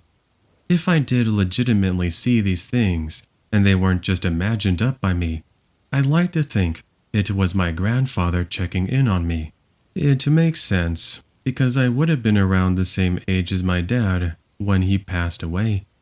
TLDR, kid with overactive imagination might have seen his dead grandfather in 2 separate locations. Alright, I want to say thank you to the Creepy Fox for joining us this video. Please go over and like his page. I will link his channel down below. Stay tuned for day number 2, and every day will be a surprise. I will not give it away of who will be featured on the channel tomorrow. I love y'all so much. And please stay safe. And remember, it's scary out there. Please like and subscribe.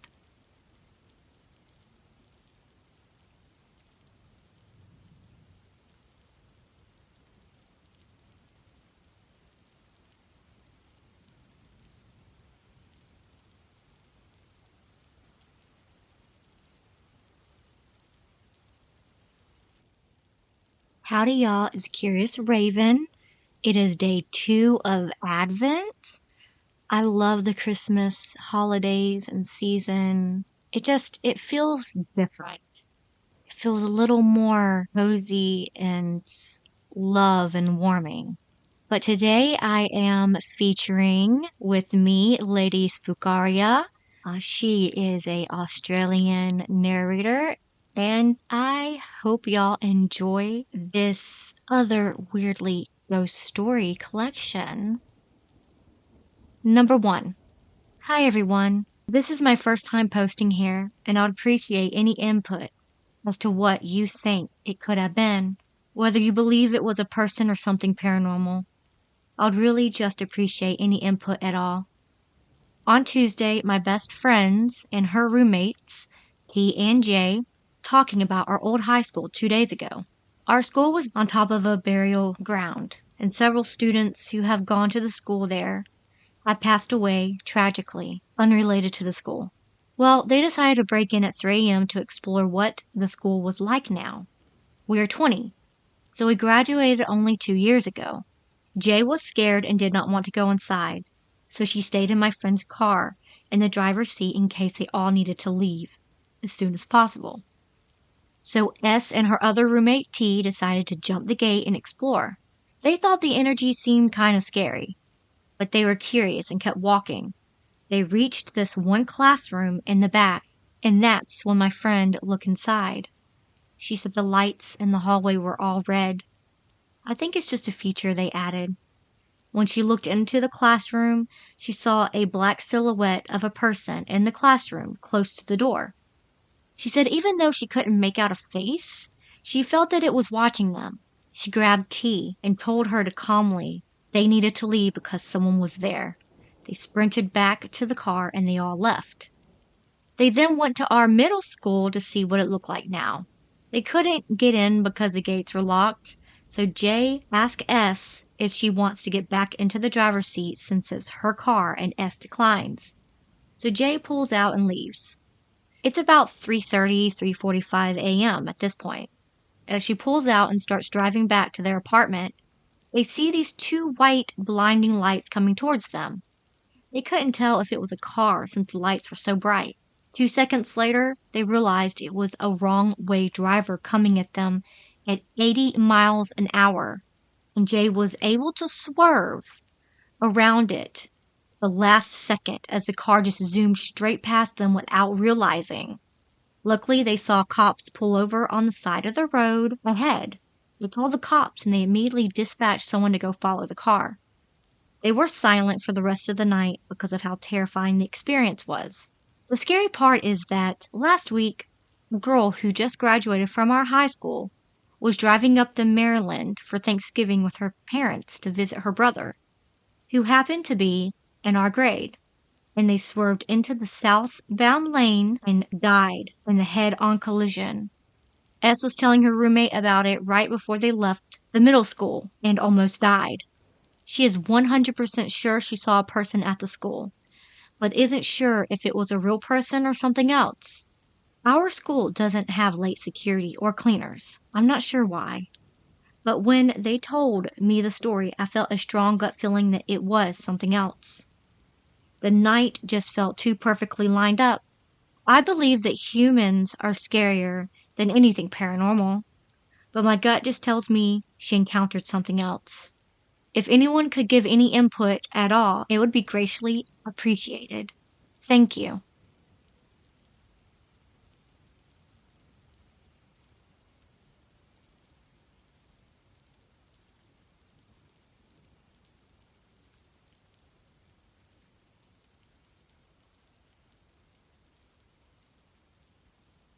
Number 2. Yesterday I was telling my boyfriend about one of my great-grandmothers. I've been using her keychain that my grandma, her daughter, gave me for the last few years. Until today, I didn't know where she and the rest of her family were buried. Today, we decided to go on a bird-watching drive on back roads some 30 to 40 minutes away from my house.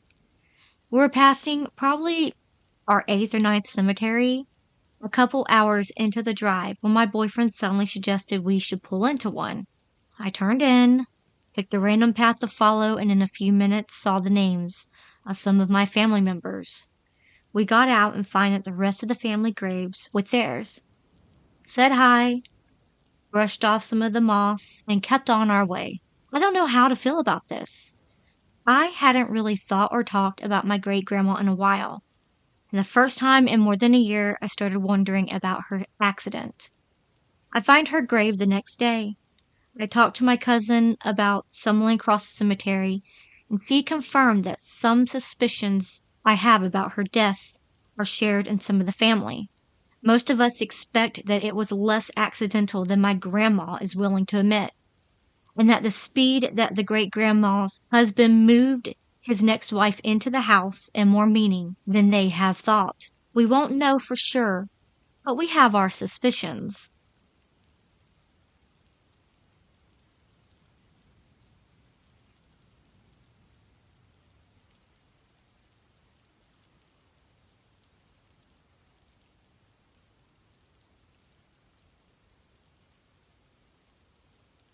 Number 3.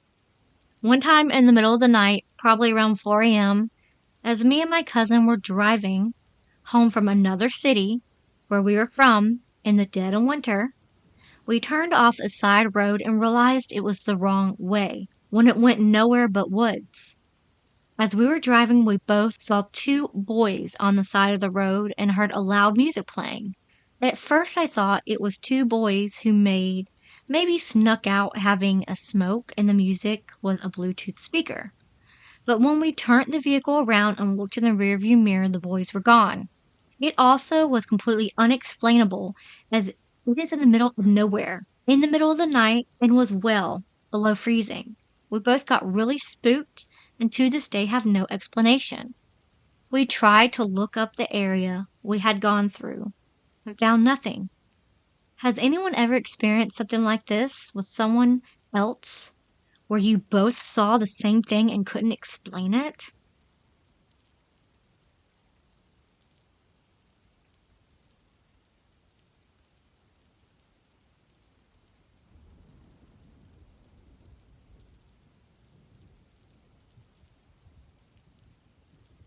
Number 4. Something crossed the road while I was driving late at night. A couple months back, I was driving home late at night from work. Can't remember what time it was, but it was well past 1 a.m. Sure, I was a bit tired, but I have worse and never seen anything of the sort. I could see a figure in the distance. I saw the head and torso, but it was just a black figure. The road was really dark. My brain instantly thought, well done for crossing while I'm coming at you. So I start slowing down until I almost come to a complete stop. The moment my headlights hit the figure, it vanishes. My heart drops to my stomach, and I feel all color drain from my face. Mind you, I take the route home every day, at times even later than this, and this has never happened before. I keep thinking my mind was playing tricks on me, but I know what I saw. It was there one moment and gone the next. It was freaky.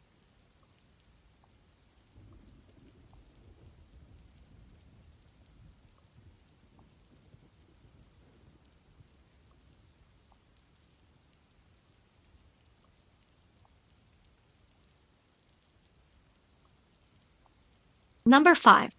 What started it all is when my mom brought home some old paintings from her work. She works at an old people's home. So, there's been some deaths there. I started noticing at night that the house just felt weird, like something was just wrong. This kind of led up to the night where a piece of Tupperware fell by itself. And then I started hearing quiet, unintelligible static like voices coming from the kitchen. The Alexa we have was unplugged too, so it was not her. I told my mom the next morning, and since she's been pretty spiritual too, we talked about it and suspected it might have been the paintings she brought in. She threw away the paintings and everything went completely back to normal. I know it all sounds pretty tame, but experiencing it was actually pretty scary.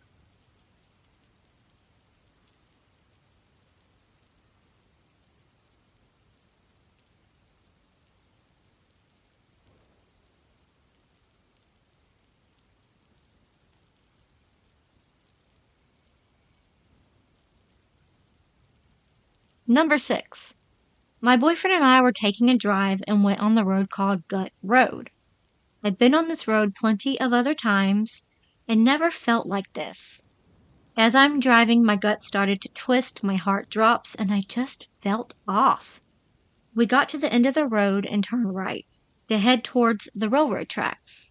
I do have a connection with this area. My cousin died at those railroad tracks back in either '03 or '04, and I never really felt anything going through that area before. I don't want to think it's him, because I don't feel the warm, calm sensation I usually do when other relatives from the other side visit me. I just felt so off driving through there. My chest even got tight. We had to drive back through there to get home after we went into town. I still felt off the whole time and still do. I was never tenser than I've ever been before. Did I gain an attachment? Advice, please.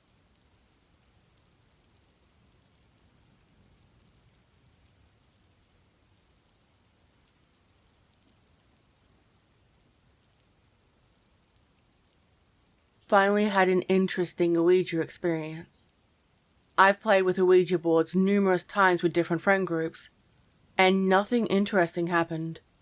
We'd either get no response or it'll spell out random things. This past Thanksgiving, a friend came over, and after eating dinner, we wanted to give the Ouija board thing a try. Just a quick note about us for background context. My friend is an ex-Mormon who doesn't believe in the paranormal, and although I'm open to the idea of paranormal phenomena, I have yet to personally experience anything that would be truly convincing. Before beginning, we set our intentions to speak with positive spirits only, and we agreed not to do anything obnoxious or weird, like making fun of the board, spirits, or asking questions we shouldn't. When will I die? How will I die? Etc. To my surprise, the planchette began moving shortly after we asked our first question, and the connection seemed consistent from there. The atmosphere was relaxed and warm. Among an array of cues, we asked questions about the individual we were communicating with, and we also asked questions about ourselves that we knew the other person wouldn't know. And the board answered accurately. We were trying to think of some more questions when it started spelling out HELPME.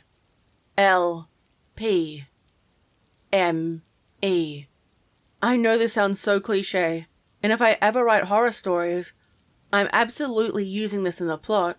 It's something I couldn't even think of. Even if I tried, the chill environment became a bit eerie following this, and we asked with slight apprehension, "How can we help you?" It responded, QUIT. My friend looked genuinely nervous, and I was on edge as well. We agreed to listen to the response, but after we asked the final question, we asked if it could share why it wanted us to quit. The first letters were SH, and I assumed it was going to tell us to shut up, but instead of going to the U, it ended up spelling SHATAN. My friend looked confused, and I asked her if she knew what the word meant, and she said she didn't. She doesn't speak Arabic. I told her it could mean Satan in Arabic, and explained that it's a classification of jinn in Islam. If the board meant Satan, as in pitchfork dude, then we both already knew what that meant. Either way, it wasn't good, and we kept to our promise to stop after that last question. We made sure to thank the spirit for talking to us, and we said goodbye before closing the session. We know about the idolater effect or explanations about connecting with the subconscious, but I think it was particularly eerie that, 1, it started responding as we tried to think of more questions. 2, we both thought the board would spell shut up as it went to SH, but instead it spelled shaitan. All in all, it was an interesting experience, but, perhaps superstitiously, I almost feel like it was warning me not to keep messing with Ouija, provided that it was truly something supernatural, and not the odometer stuff. I hope y'all enjoyed day number 2 of Advent. Like I said before, I will not tell you who I am featuring on day 3. Thank you so much to Lady Spookaria. I hope y'all all have a very good day. I will see you tomorrow, but until then, remember it's scary out there. Like and subscribe.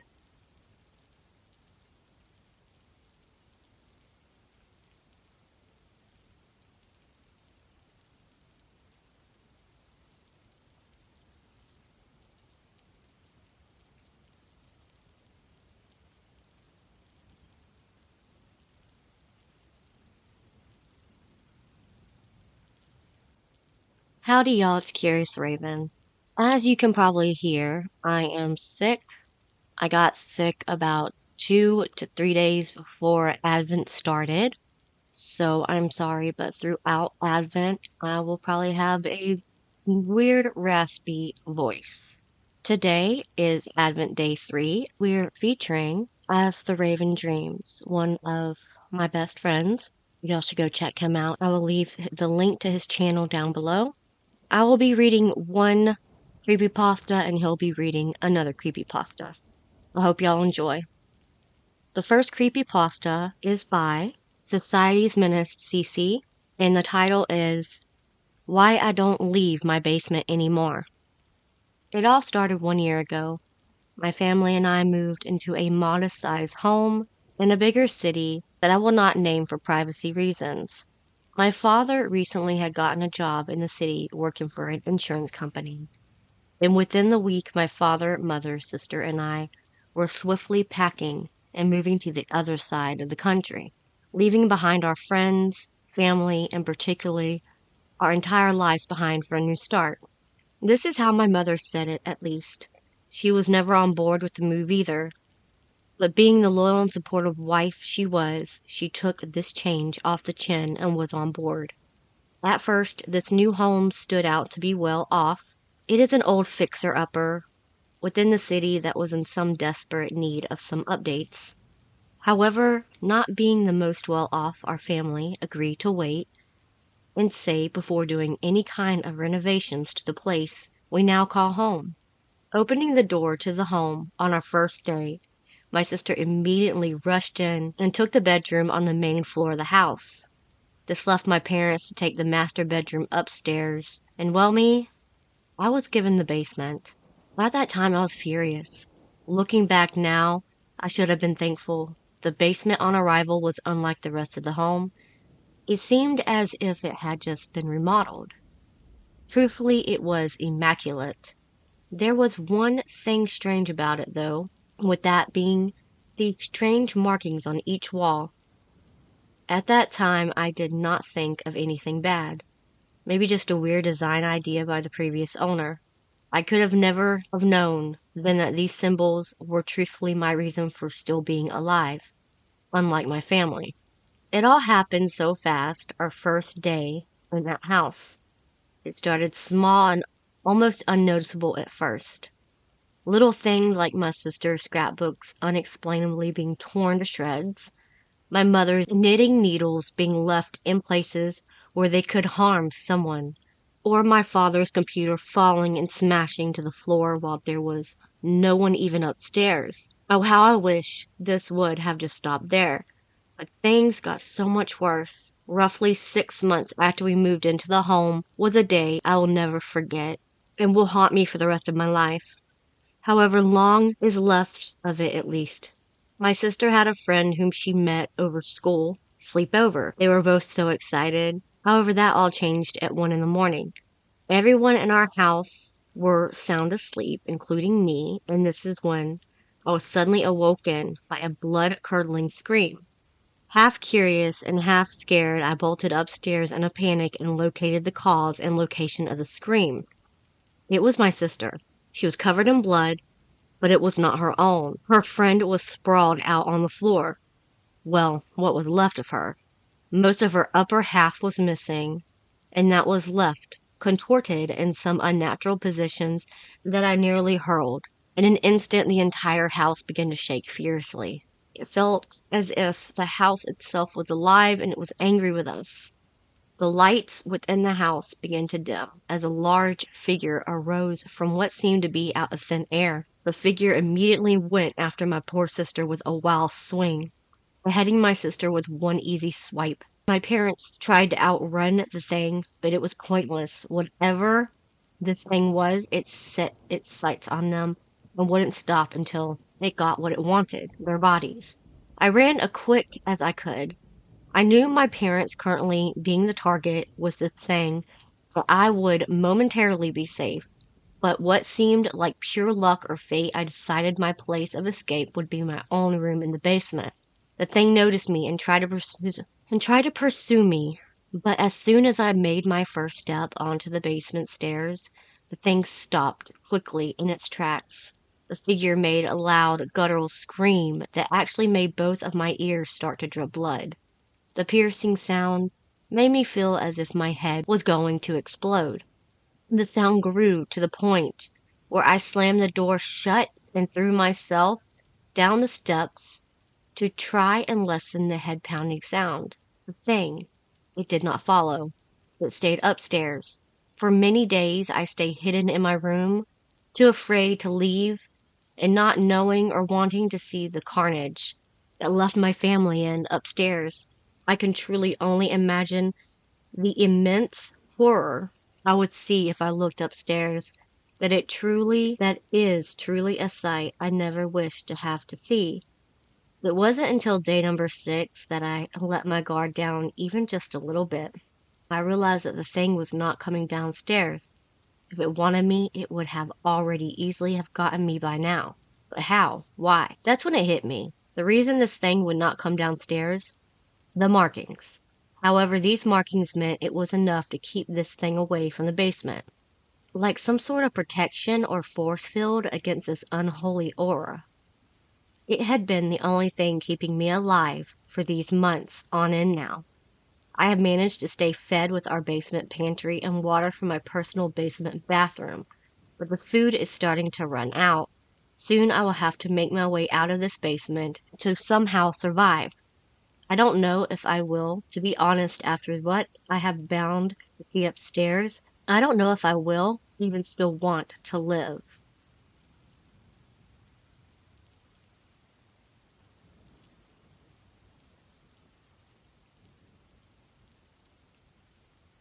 The story that As the Raven Dreams is reading is by 1000 and Donna Nights. Title is Something Wasn't Right with the Couple Who Just Moved Next Door.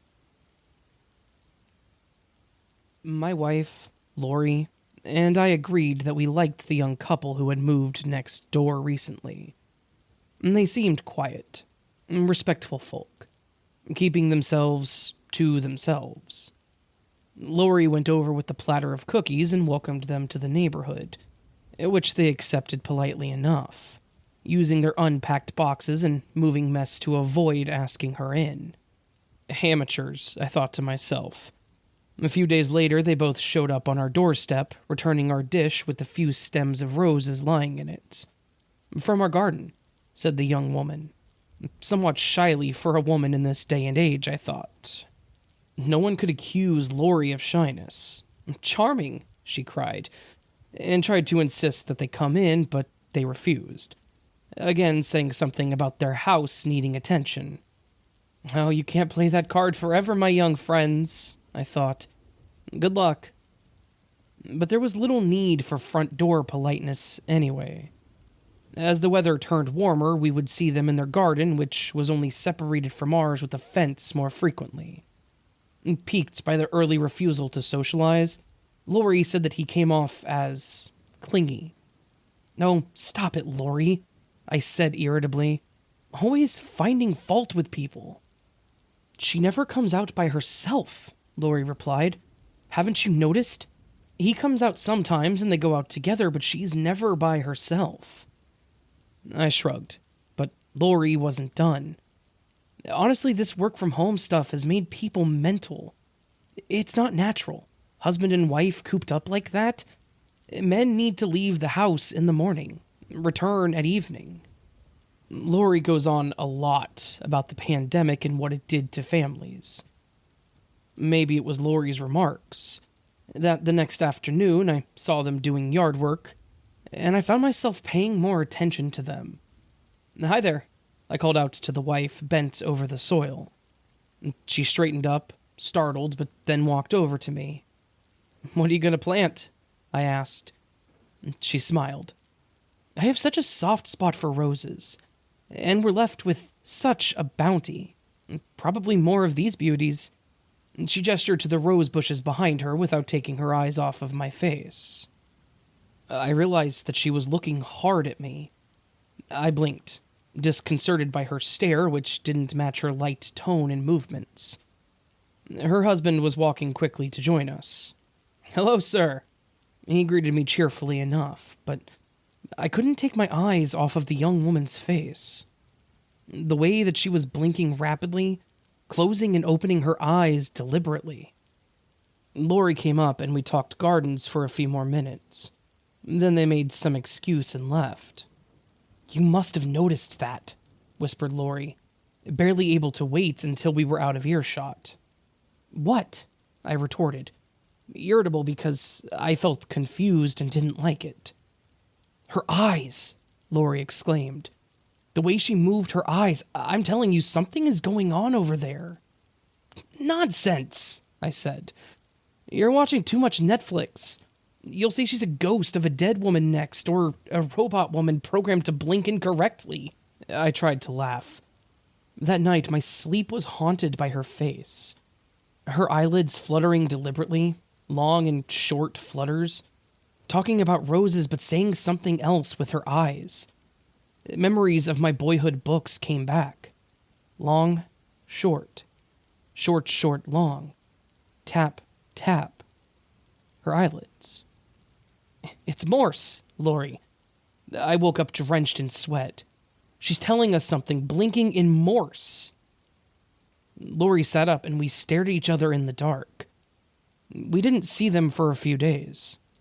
Then, one afternoon, as we sat on our deck trying to enjoy the early sun, they came out. The husband carefully leading the wife by the hand. She was taking tiny steps behind him, a floppy hat covering her face. We stood up and waved. The husband said loudly, "Darling, Lori and Henry are in their garden waving at us. Shall we walk over to say hi?" She nodded, and they began walking very slowly towards the fence. And then I felt an uncomfortable rush of unfamiliar emotion, as I saw what he was holding in his other hand. Heavy garden shears. Fear. It took me a moment before I realized that I was full of sheer, physical fear. As the four of us gathered at the fence, only then did we see a narrow bandage running across the young woman's face where her eyes had been. Now, only delicate hollows in the pristine, white gauze. Thank you so much to As the Raven Dreams for being a part of this year again. And thank y'all for coming and being here on day 3 of Advent. I will see y'all tomorrow for day 4. And I'm not telling you who the special guest is. As always, it will be a surprise. Love y'all so much. Remember, it's scary out there. Like and subscribe.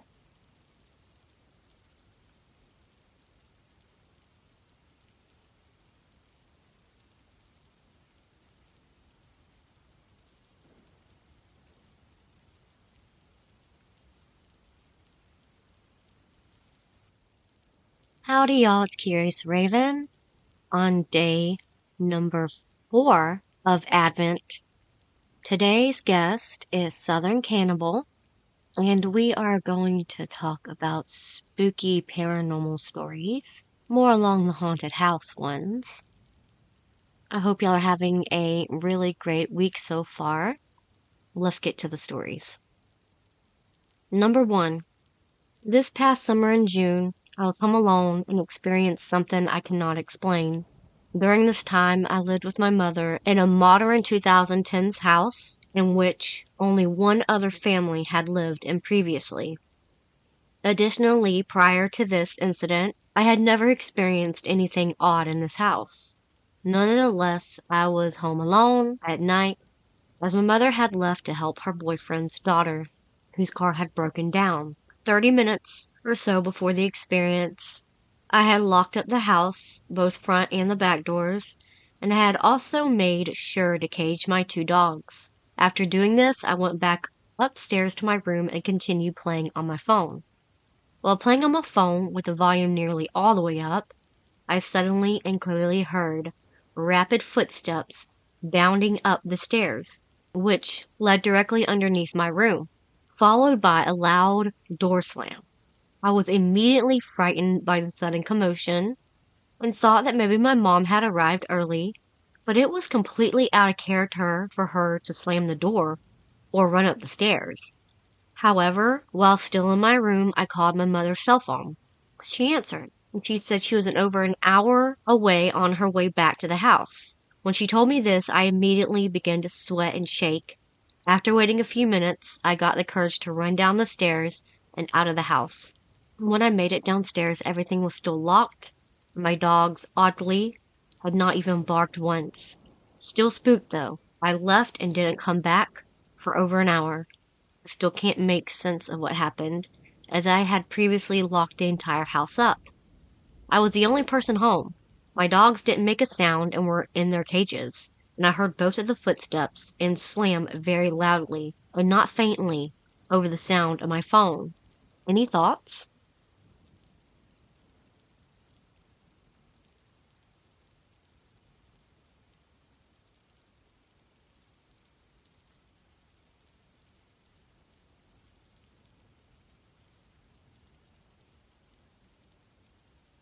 Number 2. In my house growing up, my family and I always felt like our house was haunted. However, we were never worried because nothing bad ever happened. My mom recalls seeing shadows sometimes in the corner of her eye go past her doorway and into my room. We would always find cupboards in the kitchen opened. One night I went into the kitchen, probably around 2 a.m., and every cupboard was open, including the fridge and freezer. I was like, yeah, I'm not dealing with that, and took my scared ass back to bed. Anyway, the one night I wanted to talk about, I woke up from my mobile phone ringing. I think I was 15 at the time. So I woke up, still half asleep, put my phone to my ear, and was talking to someone. But this voice was kind of making sounds and mumbling, kind of like a demon voice, if you will. As I started to wake up a little more, I looked at my phone and realized it was dead. First, how the fuck was it ringing? And secondly, who the fuck was I talking to? Well, the voice didn't stop. As I laid there still hearing this weird fucking voice, which still creeps me out, I even notice there is this fucking shadow standing next to my bed. Not at the end of my bed, like right in my face. Obviously, being scared, I pulled the blanket over my face, and then a few moments later, I got the odd feeling, which I can only describe as that I was being electrocuted. I don't know. I've only ever told my mom and my girlfriend about this experience. People could tell me I was dreaming. Yeah, no. I know I wasn't because I was awake, too scared to sleep for the next few hours and then the sun came up. I don't know. It was just really weird. I remember another night, just quickly. I had a dream a vampire was biting me on my leg. Why the fuck would a vampire bite a leg? Anyway, I woke up and I could literally feel where it was biting me. But there was a bite mark. Not much happened other than the part from cupboards always being opened. My sister told me she would hear footsteps when she was home alone, though. I've heard them too. That could be anything.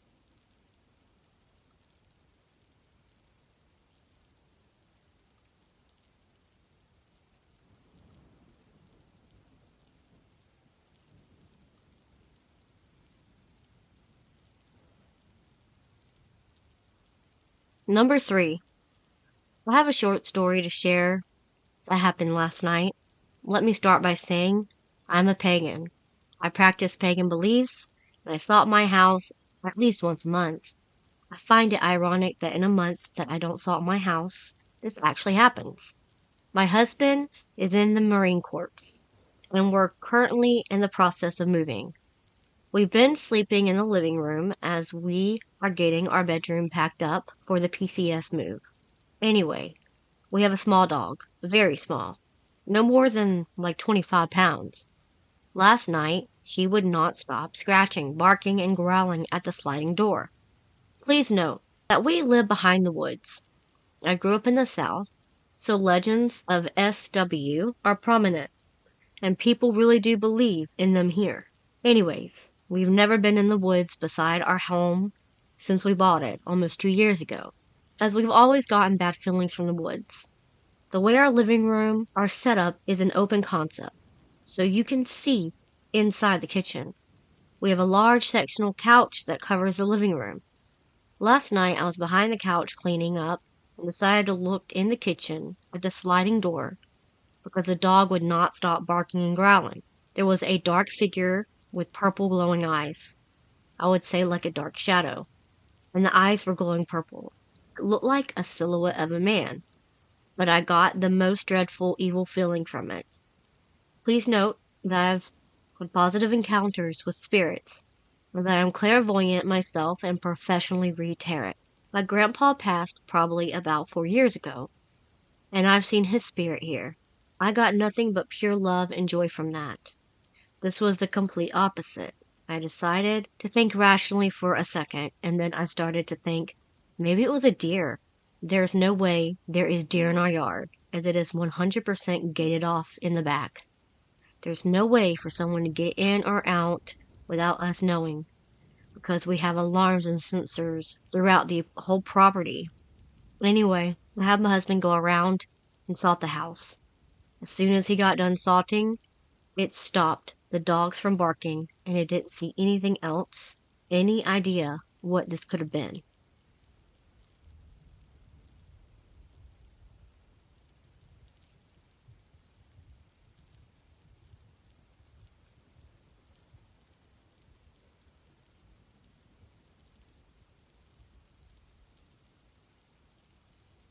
Number 4.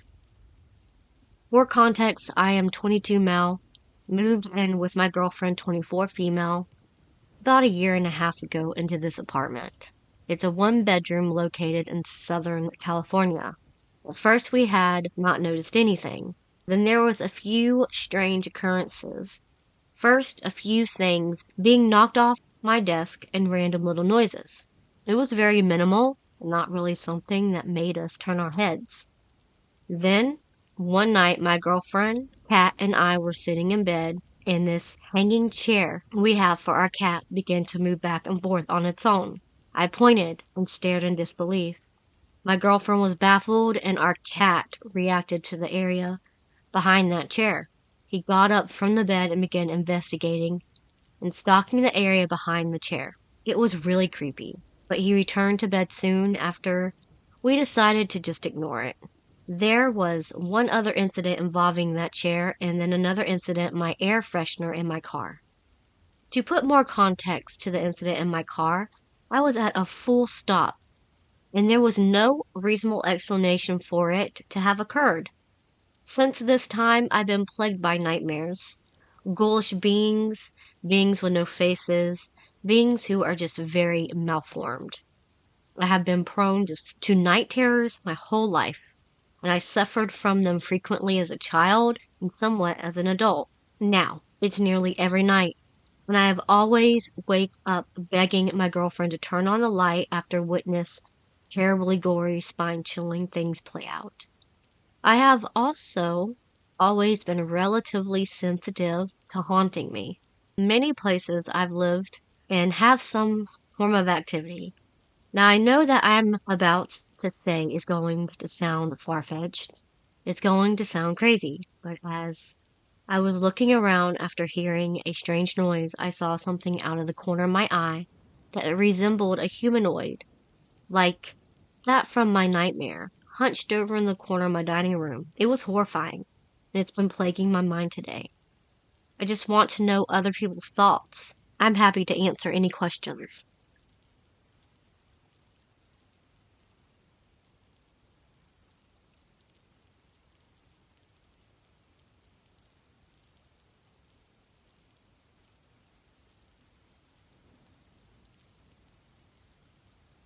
Number 5. This one's a little bit different. I'm sorry if I used the wrong flare, but I need some help. Ever since I was little, I have always been extremely sensitive to energy and can pick up on it very quickly. But I've never been able to understand why, or nor have I researched more about it because I kind of just brush it off. However, I've been to multiple homes, whether they're historical or not, and I've picked up on negative and bad energy as I'm walking around the property, only to find out at the end that very bad things have happened in those locations. Usually murders, overdoses, multiple demonic rituals, etc. I can't help but feel like these locations speak to me on a spiritual level, and I can feel the sadness, anger, and residual emotions from these horrific events almost like I was there. This has happened to multiple occasions and is very strange to me, to be quite honest. Recently, I went to an abandoned home. It was a location of an unfortunate murder where a mother drowned her baby and killed herself, and I picked up on a very sad energy, almost like the souls were lost and trapped in this location with no hope of moving on, and I began to cry. I felt a heartbreaking pain in my chest, and I wondered if I was feeling the mother's pain. Once we were back outside, those feelings fell off like a shroud. I can't help but believe I'm a sponge. Someone help me identify what this phenomenon is called. I take care of myself very well spiritually, and I deny any attachment when I feel that they or something wants to follow me. Many of my friends can't seem to understand it either.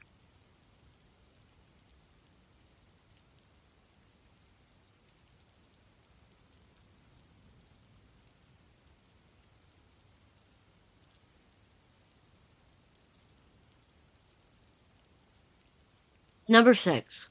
I'm an open-minded skeptic and will naturally go to every logical explanation before admitting that what I experienced was real.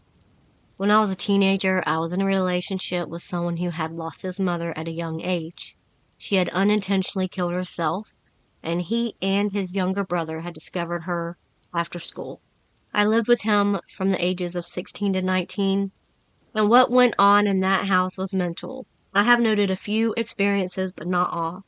Myself and my brother were downstairs one afternoon with no other person in the house. From the bedroom above the living room, there were 3 loud bangs on the ceiling, followed by footsteps, which can only be described as running away across the landing. We cautiously investigated, but there was nobody there. We blamed each other and then nervously sat back in the living room to finish our film. It happened again 3 times. I was convinced the brother had someone upstairs and was messing with me, but I soon realized he was terrified. They had a party not long after, and one of the girls got sick. We put her in a room and went back downstairs. Within 10 minutes, she ran down the stairs screaming that a lady was stroking her face and whispering to her. Then she disappeared. The girl described the boy's mother as the person she had seen. Their mother was a very distinctive person, but this girl had never met her, and there were no photos of her around. When 9 months pregnant, I saw her standing at the bottom of the hall just staring at me. I put this down to hormones, etc. But even before I was pregnant, I would hear her wailing, doors slamming, and see women's legs walk from a particular room. I moved out after the baby was born, and the house was sold years later. I have since found out that one of the families that have lived there reported stuff going on that they could not explain.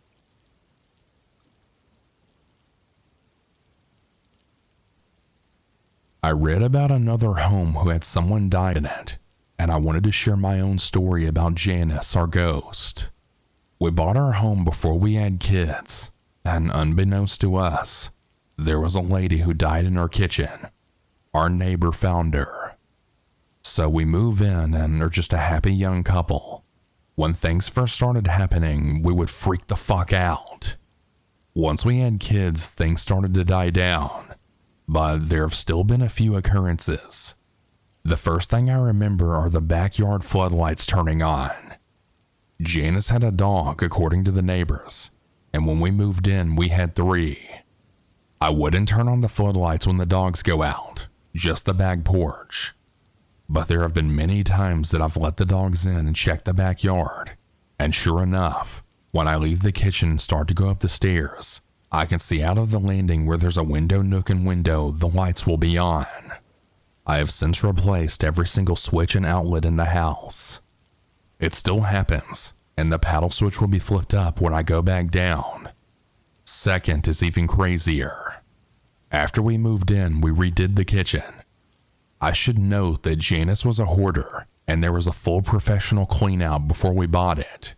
One morning we came down, maybe a year or so after we bought the house, and there was a blue envelope on the counter with logbox keys.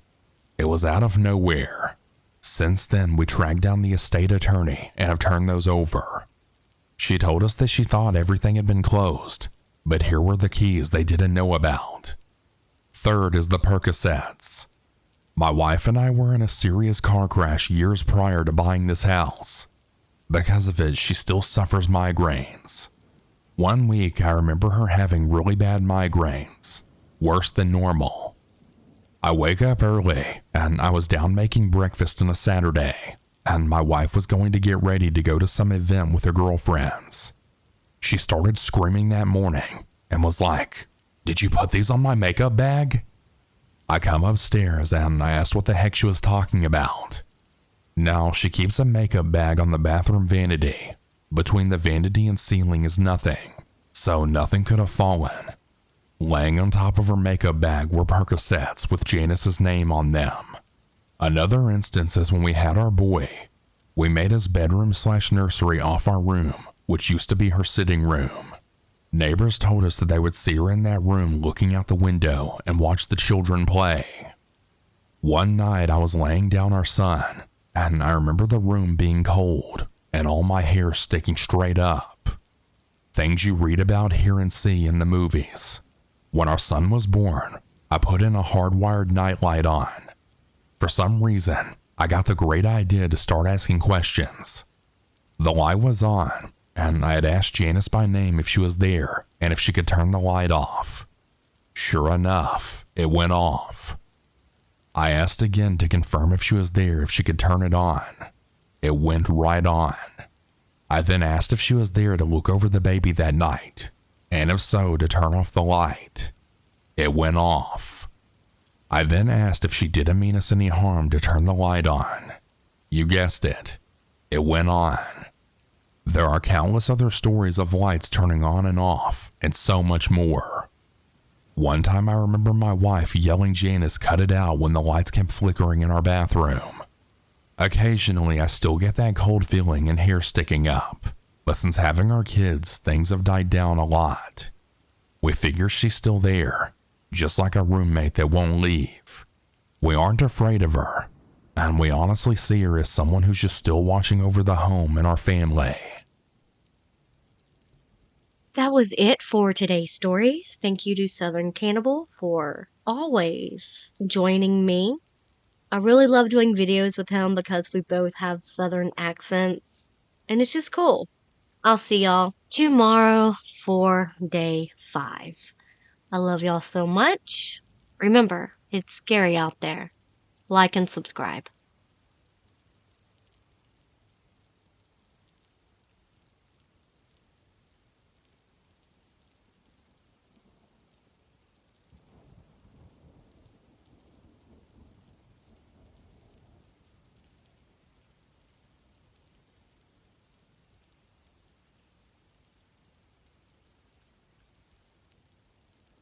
Howdy y'all, it's Curious Raven on day 5 of Advent.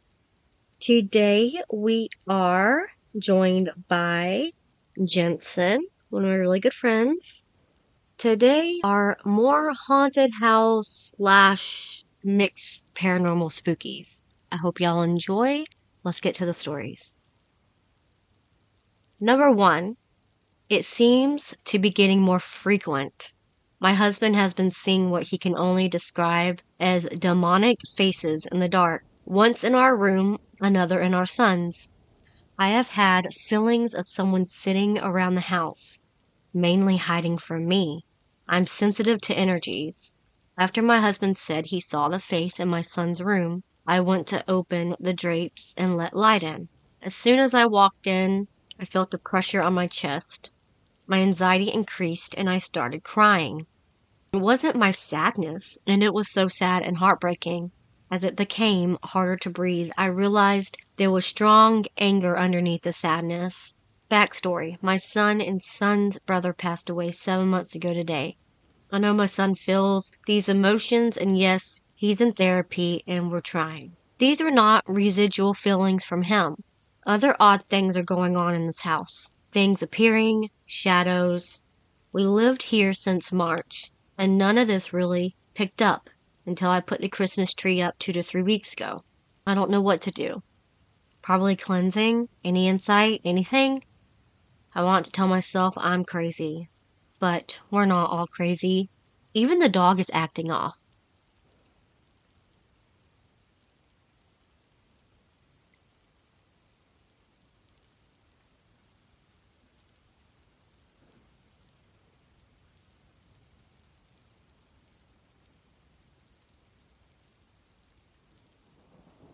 Number 2. Hey guys, so my experience begins when I was about 11 years old. I was staying at my grandpa's house and saw an old man wearing a button-up shirt reading the newspapers at my grandpa's dining room table by her front door. I saw it out of the corner of my eye, but I had to get a good look at him before he almost instantly vanished.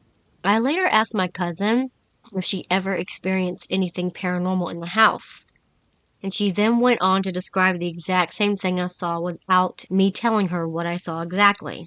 Earlier tonight, my brother told me for the first time his experience in the house, and it was almost the exact same thing without me telling him what I saw, since I wanted to test the validity of the experience. I considered myself a very logical person who places a lot of emphasis on scientific evidence. But when it comes to the spirits and the topic of the afterlife, this 100% made me a believer. Just thought I would share my experience. Anyone else have an experience that turned them from a non-believer to a believer?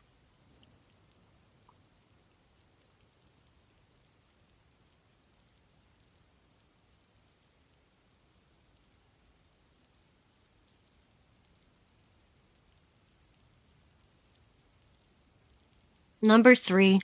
I didn't believe any of these things until one day. I was in a rush because my father was in a hospital on the other side of Spain. When I reached that town, I didn't have a place to stay, so I jumped inside an abandoned house. It was a huge, immense house with 4 levels and like 30 rooms. It had a huge hole in the center, just like if a meteorite blasted there. It felt very silent and deep, a dark and creepy energy inside the house. So I decided to camp on the rooftop. I only stayed there for 1 week. On the 5th day, I got a new house with a friend, but I still had to stay there 2 more days. I decided to explore the house in the daylight and went through many rooms. It had at least 3 big rooms for children, no pictures of the people from the house. The energy went stronger and stronger in the back of the house. I reached the back and there was a wall. It was the house limits. So after that, it was another neighbor. I listened to the voice inside my head. Put your hand inside the wall and grab it. I was like, what? I said to myself. I may just be going crazy, but let's try. I put my hand above the wall and inside into a hole, and I grabbed an X-ray. That when it went to my hands and I looked close to it, it was an X-ray of a child by the size of the thorax, and it had a problem. It had a tumor the size of an 8-ball. Immediately, I was in shock. Realizing stuff, I put the picture back. I was scared because I felt a presence in the house the whole time, like someone was behind me or watching me. When I climbed the debris back, I found this time a picture in the hole in the wall. It was near the entrance when it belonged to a hall before it was destroyed. I grabbed the picture, asked myself how the heck I didn't realize it was there, and I gave a close look. It was a picture of a 7-year-old child smiling, very happy and healthy, almost as if he was staring at me. The strange thing was that the picture was the exact same wall I was staring at, and now was destroyed. I put it back in the hole, and what was about to happen after just traumatized me to this day. The picture was swallowed to the left. I looked left, and there was no hole. The picture was pulled like a magnet, very fast and clear. I thought it was a rat, but no, the damn wall had no holes. I just grabbed my stuff and ran.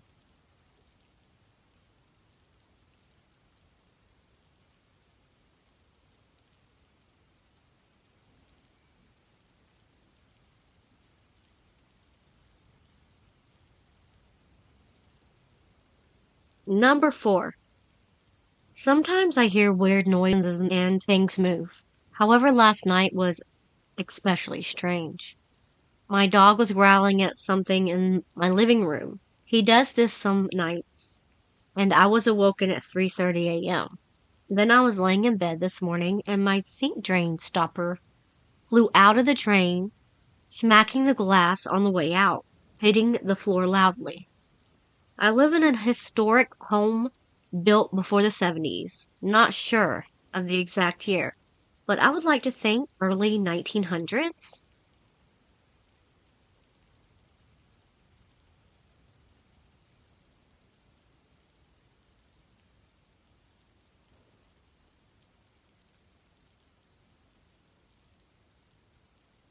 Number 5. So, about 10 years ago, my best friend moved into a house that was built in the early 1900s.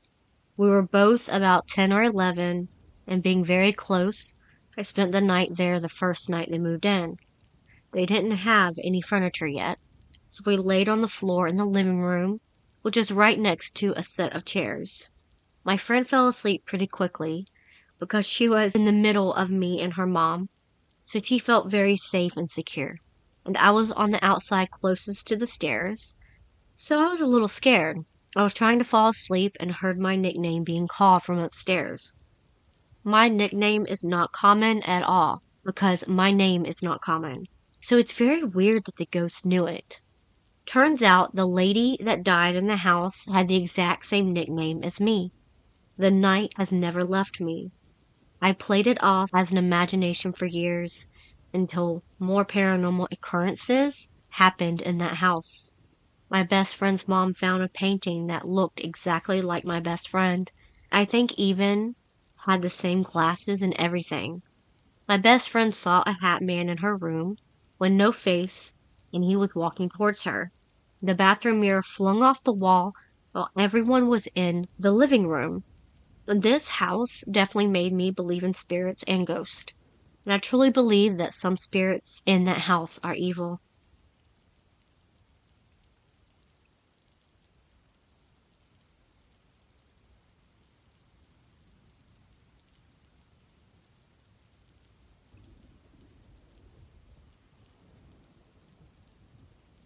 Number 6.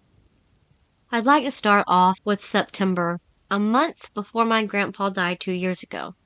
Me and my mom were talking in her room when the lights dimmed and the bedroom fan changed modes. It did it like 3 more times. Then in October, my mom again had a dream that my grandpa died exactly at 12:27 a.m. You guessed it. October, I forgot the date, 12:27 a.m. He was deemed dead by my grandmother. Me, my mom, and my mom's mom, or my first grandmother, took off in our car around 12:30 a.m. My aunt and cousin were leaving their home as well, which was closer to my grandpa's house. We got there exactly the same time. We left around 1:30 a.m. to go home. When we got home, my cats were acting up. My middle child, Cat, was running back and forth down my hallway, and my oldest was meowing at the top of her lungs. She's blind. We settled in the living room when my mom felt a cold presence right next to her. It was him. Since he died, I have had so many close calls in life or death situations, and lights have been flickering randomly.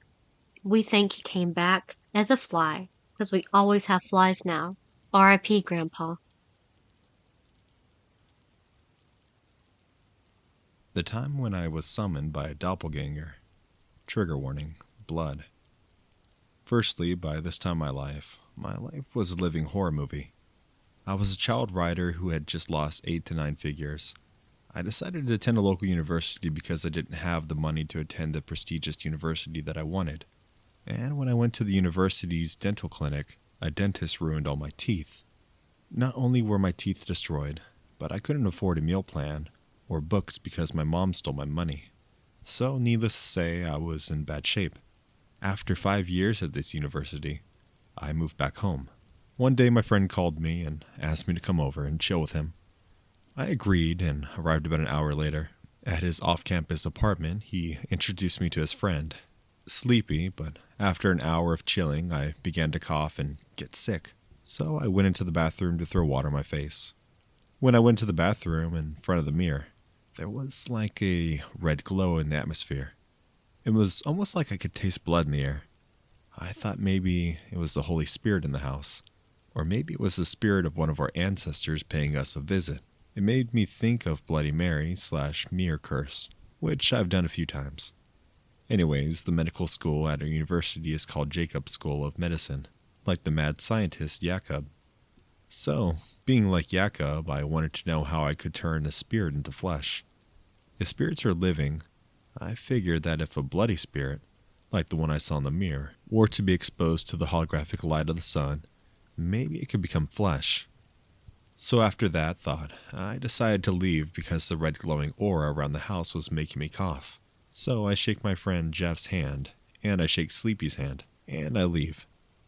As soon as I got to the front door and opened it, Sleepy was at the front door. At first I didn't know who was at the front door because I was looking down and not up. I saw a person sniffing around the door like a vampire sniffing for blood. Then when I noticed it was Sleepy, I panicked, but I froze. As I stared deep into the doppelganger's eyes, I checked its teeth to see if it had fangs, but I couldn't really tell.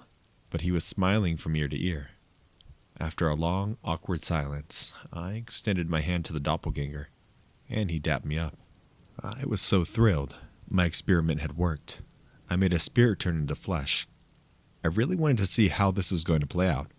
So I backed up into the doorway, turned around for the doppelganger to enter the home, and I slowly began to walk up the stairs so that the doppelganger would follow me. The doppelganger closed the door behind itself and followed me into the bedroom, where Sleepy and Jeff were. When I entered the room, I quickly took a seat, pulled out a cigarette and offered it to Jeff. As Jeff reached for the cigarette, the doppelganger entered the room, and on Jeff's face was pure doom.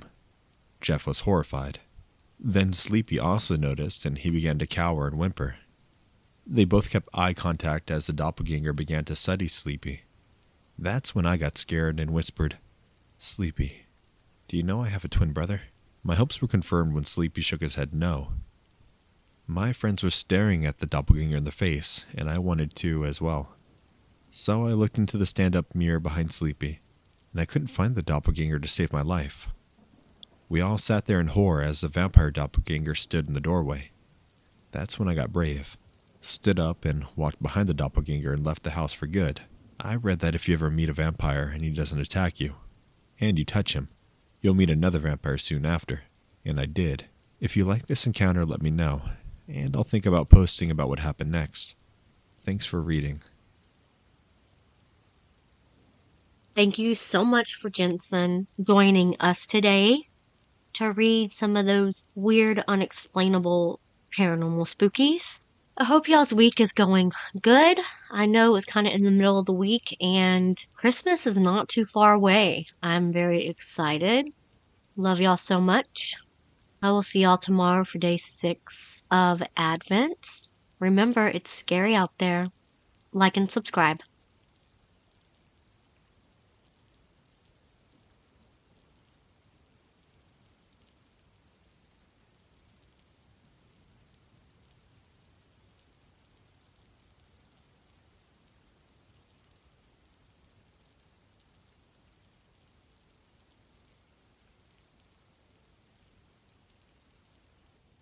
Howdy, y'all. It's Curious Raven on day 6 of Advent.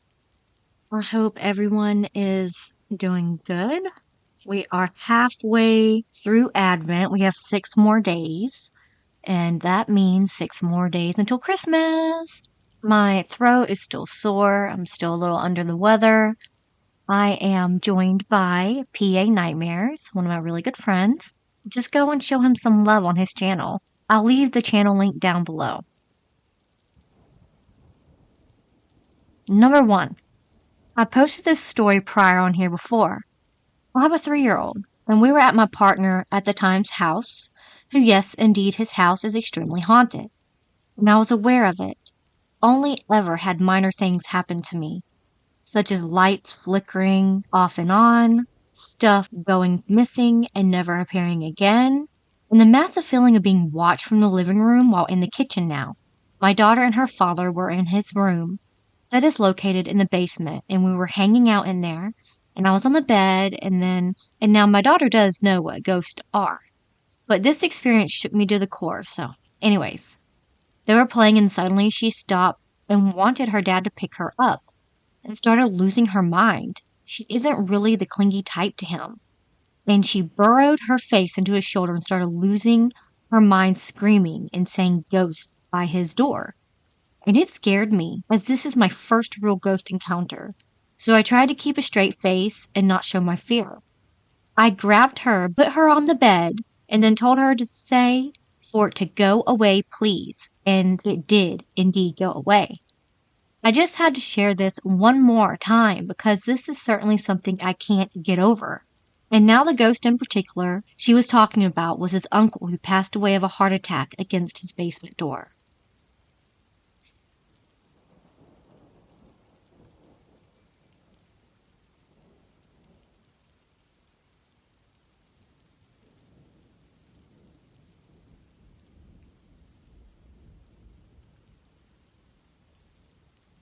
Number 2. Writing this, it happened about 5 minutes ago. To preface this, I've had very little sleep each day this week due to work, birthday events, and life. Around 5 to 6 hours each night from my usual 7 to 8, 9 hours. I also consumed cannabis last night, but I'm completely stone cold sober. But I am taking this experience with a grain of salt due to the above circumstances. 10 minutes ago, I am laying awake in bed. I look to the corner of the glass wardrobe, and I relax my sleepy eyes. There's a pink jumper that I'm looking at. I'm noticing I'm starting to hear it move or rustle. As soon as I sort of pay attention or unrelax my eyes, it stops. I found it amusing, so I kept going. As I continued, I saw a face peeking around the wardrobe. Kind of scared me in a way, because obviously I'm seeing a random face, but it also didn't, because I know it's not real, and I snapped myself out of it. I just decided to continue letting my brain relax to see this follow through. One last time, I look at the wardrobe while relaxing my body, and I hear rustling in the wardrobe on the floor. My whole body starts to tingle, and my heart starts beating. I'm aware that I am really tired and purposely maybe playing tricks on my own brain. And suddenly I hear steps on the floor. Real quickly, I felt the presence of a dog. I heard it panting and breathing in a mellow sound. It walked up to the bed, jumped on it, and started moving around behind my pillow. It felt very real, and it even felt like the pillow was being stepped on by paws. It was pretty scary, but at the same time comforting. It was around this time last year that my pet dog and my best friend passed away. He was coughing too much, and I didn't want him to go through that pain anymore. Whether this was my mind and me purposely playing tricks on myself, my body being sleep deprived, or that fact I consumed cannabis last night coupled with sleep deprivation, or a ghost, that was a neat experience that I hope maybe some of you have some similar stories to share. Thanks.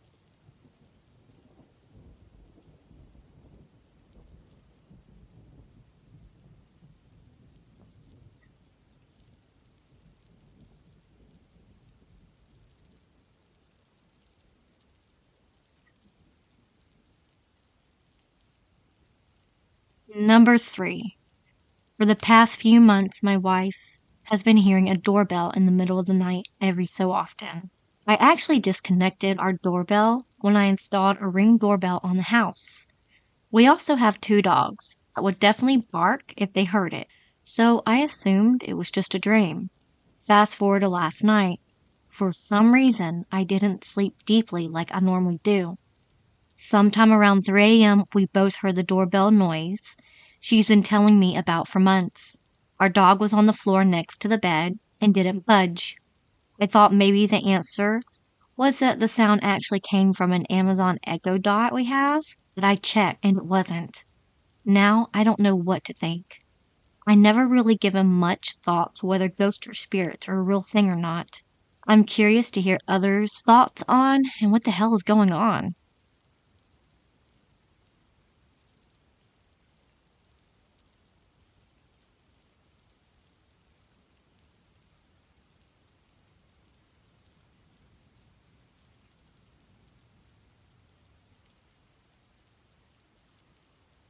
Number 4. This is literally still ongoing. Basically, a few days to a week ago, we suddenly heard 3 very loud knocks at like 4 in the morning. I got dressed and came downstairs. I heard my dad ask who was there before opening my front door, but nobody was there. My dog always barks whenever he hears a noise or sees a person. He was actually cowering in the front room, which was worrying. For context, I'm 18 years old and living with my parents. We don't live in the best area. There have been burglaries on my street recently, so my dad actually went into the kitchen to get a serrated edge knife. He told me to wait in the hallway while he checked our back garden. There was no one there. I came out, we looked around, and nothing was disturbed, nothing misplaced or anything. My dad double-checked outside of our front door and street. Nobody was there either, as he initially saw, so we just went back to bed. A few days before the incident, he had kids, like 13 to 16-year-olds, knocking on our door and running away. So that's what I originally assumed this to be the following morning. So ever since this, nothing else has actually happened. However, my dog just absolutely refuses to go out into our back garden, which is where we thought the sound came from. Actually refuses. Whenever my mom or my dad try to let him out to use the toilet, he literally cowers and hides. This is really weird, and it's nothing like him at all. To call him an outdoor dog would be an understatement. Whenever we used to even go to the back door, he would actually try to push past our feet to get out first. If anyone could offer any rational explanation that could help us, that would be greatly appreciated. I don't believe in paranormal stuff at all, but my parents are kind of into that stuff. I looked it up, and apparently 3 knocks early in the morning could be a sign of demonic activity. Many thanks.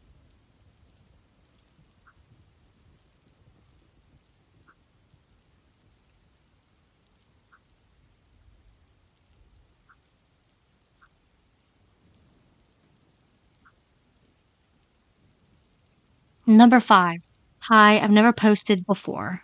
I'm not sure where to start, as I could write a book of all my experiences. I don't necessarily want my post to blow up. I am more so looking for other people's opinions. Let me preface this with, I'm mortified of dolls. Porcelain, little baby dolls. Sometimes even just teddies or toys. Dolls make me want to exit my body from fear. Now this is leading up to why. I grew up in an extremely haunted duplex. This duplex could have a book written on it. What I'm explaining doesn't even touch the surface. It's just grazing. You see, I have a very little memory of this duplex since I was about 6 to 7. My family lived there for 2 years, but it felt like an eternity. I have a couple memories, most of which being paranormal. But because I remember so little, I've been really wondering, did something happen with a doll that I've repressed? I'm sure a lot of people have family members who gift the new babies in a family a porcelain doll. I was born in 95. No idea if people still give newborn porcelain dolls, or if it's just a Greek thing. Either way, I had this porcelain doll in a light blue dress. White frills, curly blonde hair, attached to a swing. She never came out of the box until I was around 10 or so. I also loved the big comfy couch. I had a little Molly doll with a plastic head, yarn hair, and stuffed body. She had these cardboard pieces you could put in a bow or thought bubble or something. I was obsessed with Molly growing up. She was my favorite doll when I was really small. I don't really remember playing with her, but my mom said she was glued to me. She definitely looked very loved. I just don't remember. Anyway, sorry this is so winded already. So after moving into my new home, years and years go by, and I am digging through my Teddy's toy box. I find Molly and I'm excited. I have always slept with far too much on my bed, even to this day. My bed is all pillows, squishmallows, and a massive body pillow.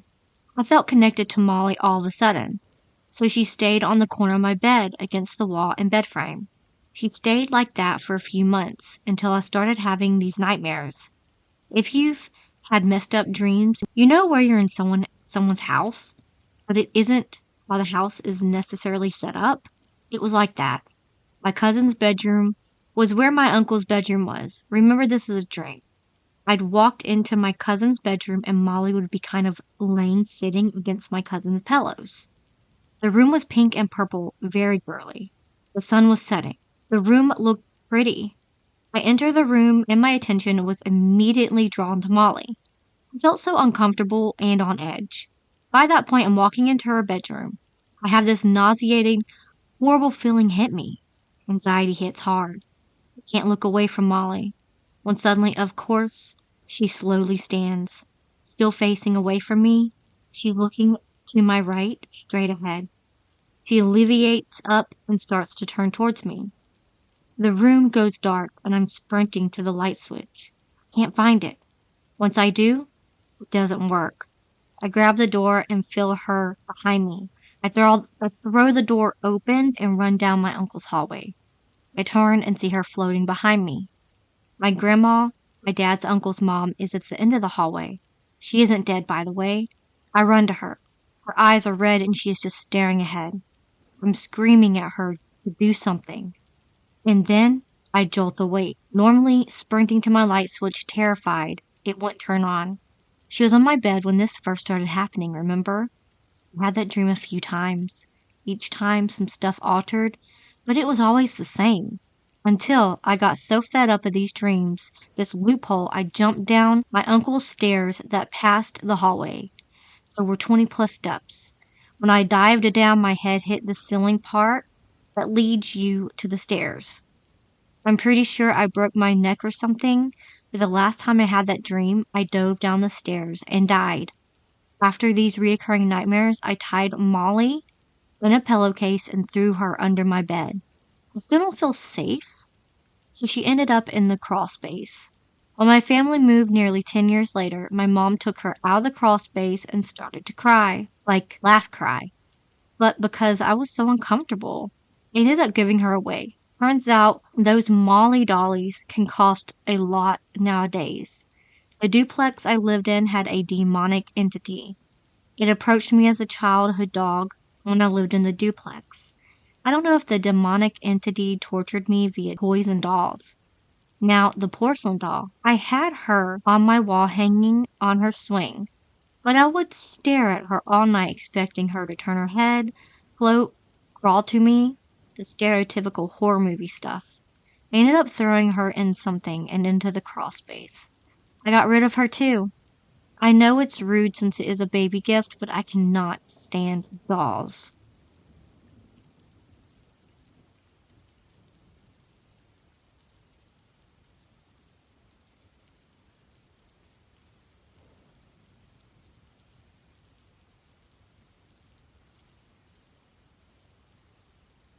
Number 6. My cat has been dead for 5 years. Sometimes when I sleep, my cat visits me. I know it's my cat because she always does this thing where she'll headbutt my chin, bury her head in my neck. This morning she woke me up by doing just that. I opened my eyes and saw a clear, fuzzy figure above my face, and I had felt her. While she was dancing on my chest, she made me move my neck to the left side of me. I saw a figure holding a scythe. He was cloaked, and his face wasn't clear. And I was thinking, am I going crazy? But I went back to sleep, enjoying the sound of my cat purring in my ear again. I think I saw the Grim Reaper, but who knows? I looked up people who may have had similar stories to mine, and we all have seen the same dark figure.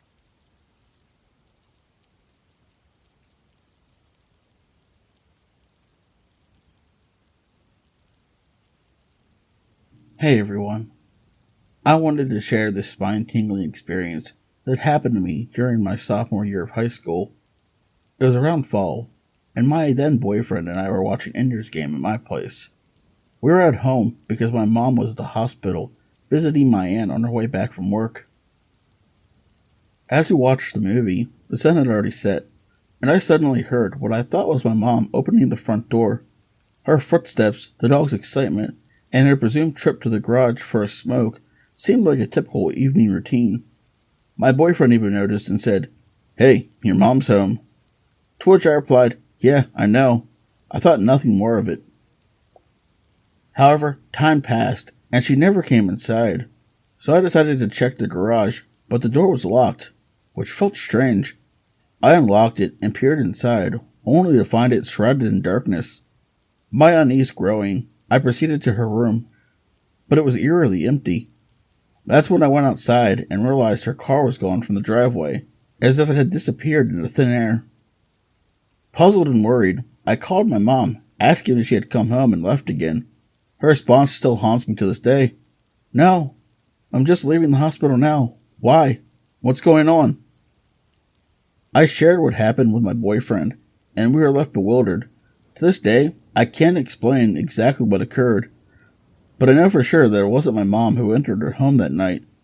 It's a chilling mystery that lingers in my memory. Has anyone else experienced something similar? Or have any insight into what might have happened? Okay, that is the end. Thank you to PA Nightmares for joining me. I love y'all so much. I'll see y'all for day 7 tomorrow. But remember, it's scary out there. Please like and subscribe.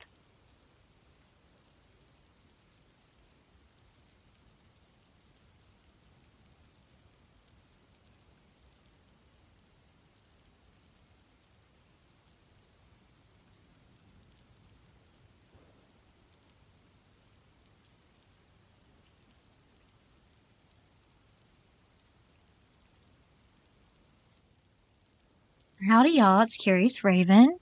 We are on day 7 of Advent. I am joined by Marie's Field of Nightmares.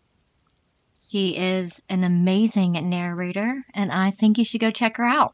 These stories are haunted house stories. Number 1, I'm just going to paste what I cross-posted in our haunting, because I'm running on 0 sleep. So I, 31 female, live alone ever since Black Friday. I haven't been able to sleep due to a presence that's constantly trying to get on me. Sorry, I've been sleeping because every time I lay down, I feel I haven't been sleeping because every time I lay down, I feel it pacing back and forth or crawling on me up to my face. I think it's trying to get in my mouth. So forgive me for grammar. I thought maybe it was my bed, so I tried to sleep on the couch. I felt it trying to still go into my mouth. I literally punched myself in the face. I tried praying and tried sage incense. I just don't know what to do. I told my friend, he said I could tell it to leave, which I did like 5 times, and it still didn't work. Last night, I tried to stay still and just cover my mouth when it climbed on my arm, and I felt an intense burning feeling. So I stayed awake. If anyone can help me, please. Update. Last night was horrible. It somehow got into my stomach and I had a horrible panic attack. Today I talked to my therapist and he was just like, it's all in your head. You need sleep. That's your homework for tonight. I know this wasn't all in my head. So I went to the spiritualist and the thing that was haunting me was my sister. As much as she loved me, she always had an envy, which same back at her. It's pretty wild. During the healing, I kept feeling something being taken off and something coming right back. The spiritualist said in all her years she has never been spooked before until now. She latched onto me so hard that she latched on to me in different dimensions, which is wow. She was able to make her heal herself or face ultra death or something. She also was like, get rid of the cat. The cat she's talking about is Plushy, I sleep with. She hides there during the day. I guess that's why I kept linking my ghost entity thing as a cat. So I got some things to throw out and a house to clean and 72 hours of sleep I need to catch up on. Thank you all.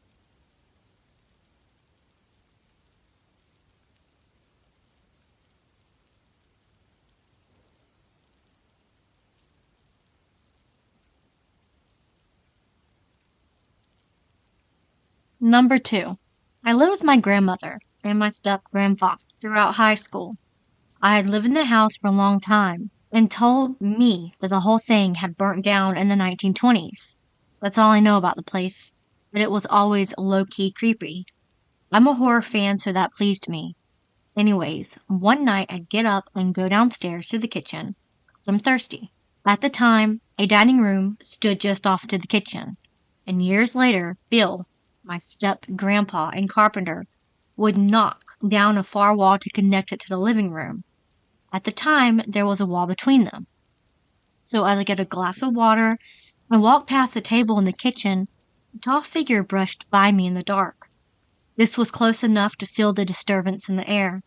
I look back and see that it walks into the dining room. I assume it's Bill, because he's very tall. I follow it to find out what the hell he's doing up so late. I flipped on the light, and there was no one there at all. Rattled, I turned off the light and slowly walked upstairs. That's the only time I saw something. That house has always felt occupied, even when I was there alone.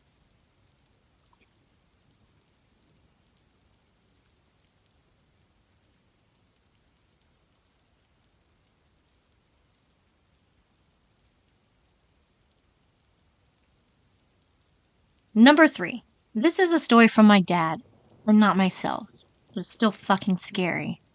So he was in college around the 80s, and he and some other students all stayed at a house rented out by someone.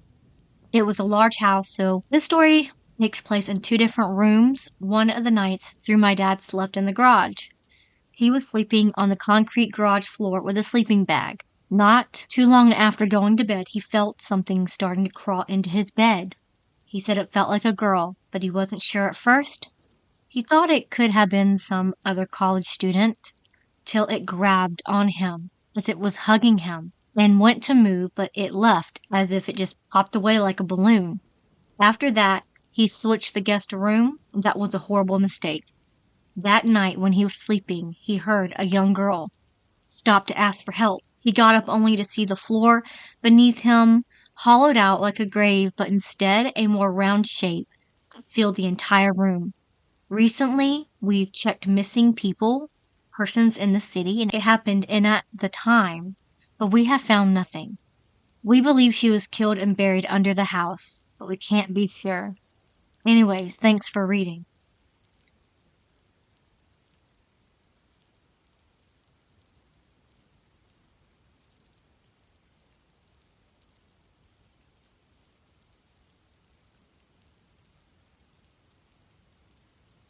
Number 4.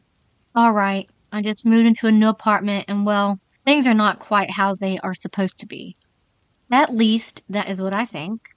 So first things that happened after I moved was some weird sounds with no explanations. Just some random thuds, clicks, or something. No idea how to describe them in English as it is not my first language. Next, my things started to go missing.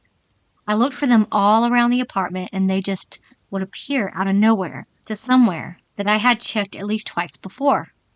Sometimes even random places.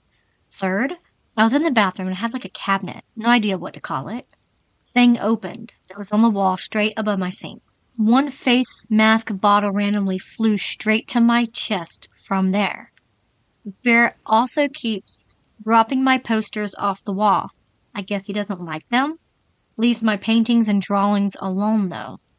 Now I haven't been able to sleep for 5 nights without waking up almost every hour. I'm definitely getting tired of this.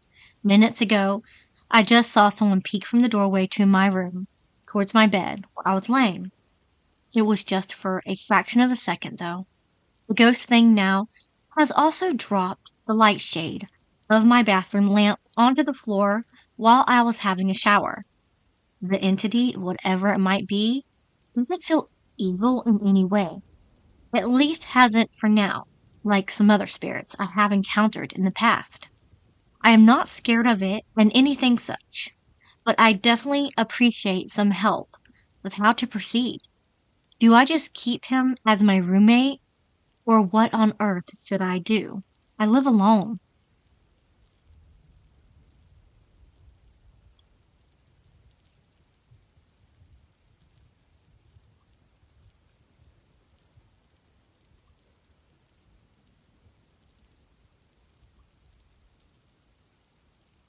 Number 5. So for the longest time, I have misplaced things and found them in places I already looked. I believed it was maybe me just not seeing things, but one time, I was with a friend trying to find my TV remote. My friend helped me search the whole bed because we had just had it. We took off everything from the bed and remade it because I couldn't find it. I sat down, and when I placed my hand, it was on top of the remote. Even lost my keys in someone else's bed. I know they were there because I was sleeping on them. They kept poking me. I couldn't find them in the morning, but my friend found them in his car a week after losing them. Mother's Day, I brought my mom one of those roses in the glass water ball when something threw it across the room while no one was in there.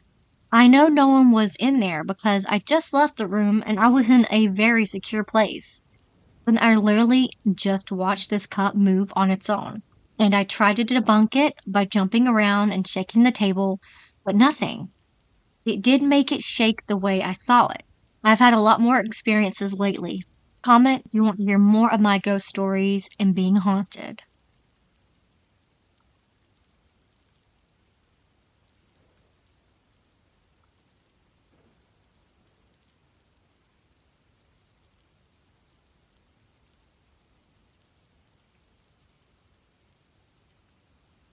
Number 6. I wanted to share this story somewhere. A few weeks ago, I was on FaceTime with a friend at around midnight, just walking around my house. I went up the stairs with the lights off, and when I reached the top, my friend said, "Who is that person behind you?" I thought she was pranking me, but she insisted she saw someone. She thought it might be a family member and was shocked I didn't acknowledge them.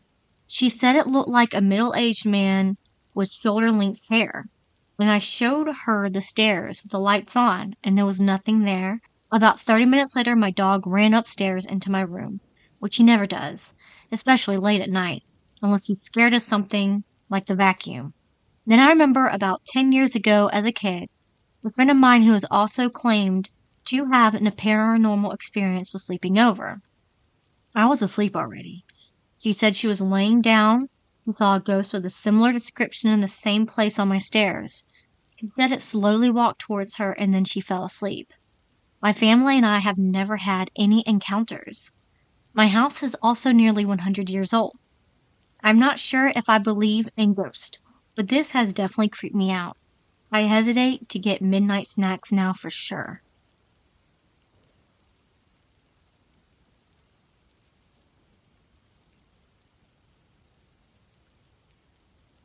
So I live with my boyfriend, my 8-year-old son, my boyfriend's uncle, and myself.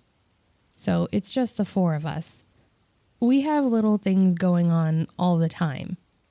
One time the vacuum cleaner was just sitting there like it always does when it's not in use, and all of a sudden it just fell over and hit a glass door of a cabinet with enough force to shatter the glass.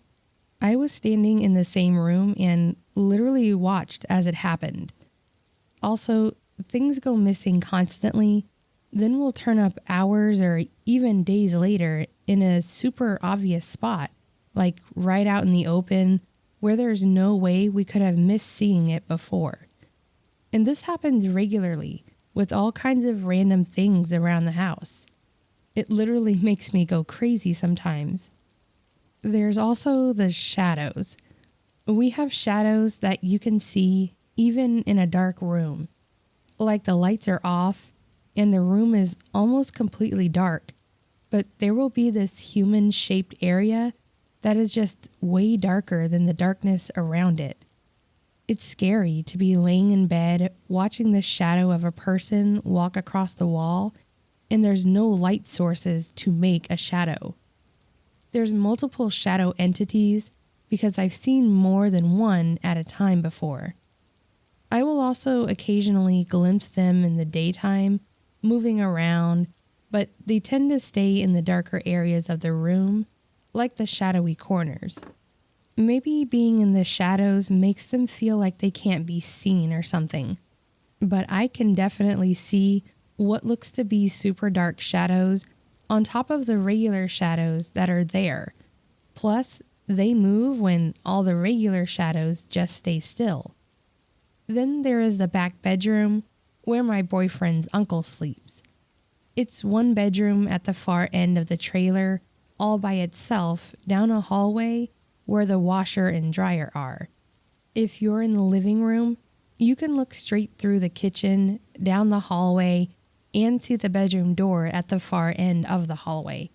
So if the door is open, you can see straight into the bedroom all the way from the living room.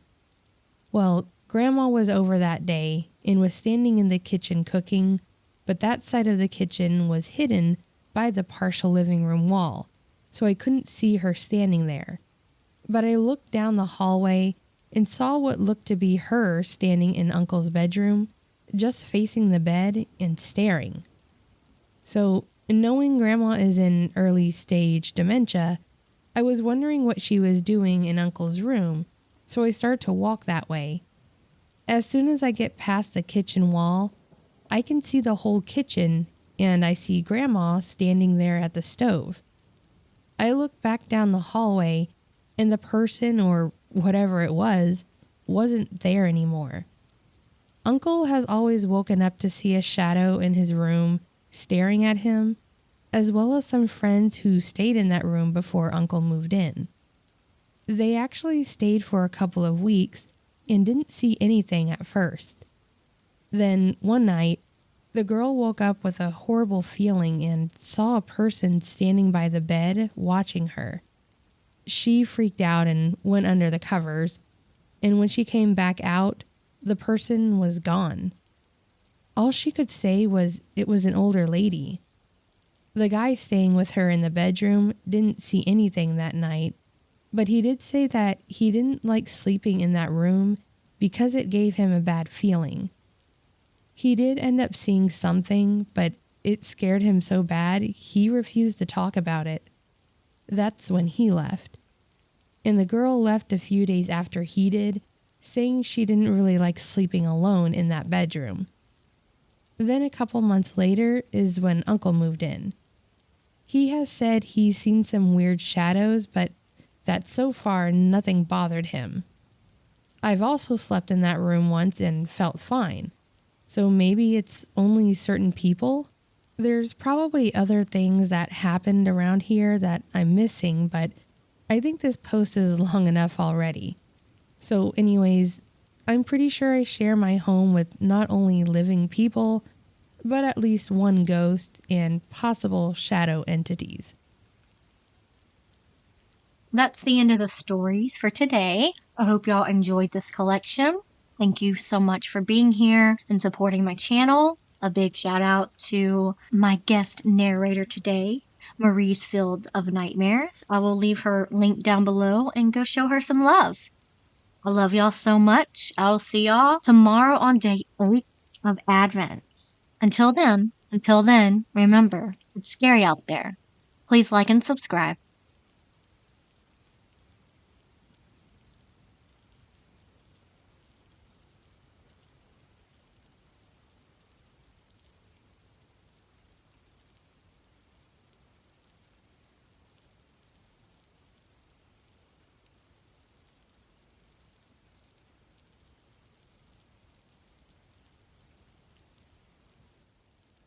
Howdy, y'all. It's Curious Raven.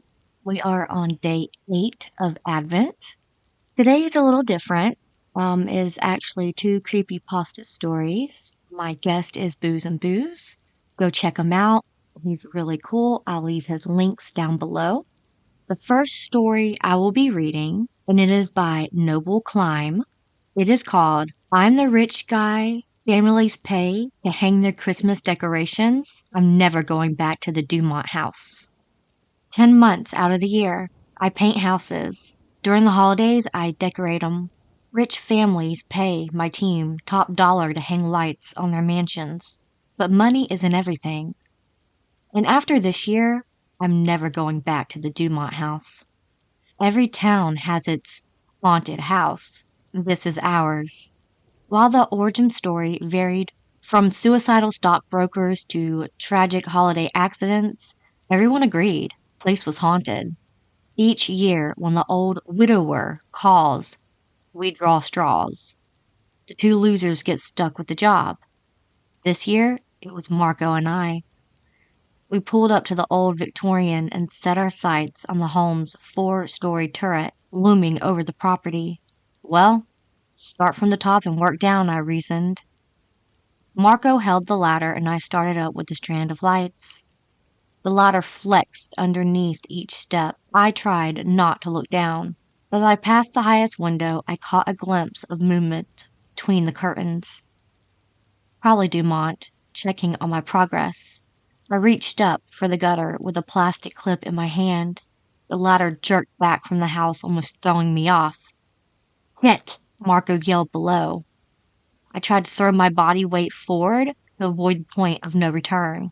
When the ladder would topple over backward, despite the effort, I felt myself moving forward away from the eaves. By chance, I looked downward, and what I saw made my blood turn cold.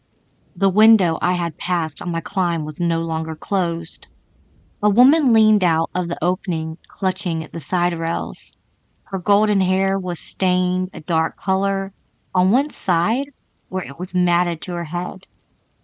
She looked up at me with an expression of twisted contempt as she pushed again, sending me further from the house. The ladder came a little closer to toppling. Before teetering back towards the turret, the woman adjusted her stance. I immediately realized what she was doing. She was going to try pushing me sideways where Marco couldn't stabilize the ladder. Before she could, a second figure, a man in blue coveralls and a yellow cap, shoved her through the open window before slamming the sash with a loud thud. Her form evaporated into a mist as soon as her entire body left the house.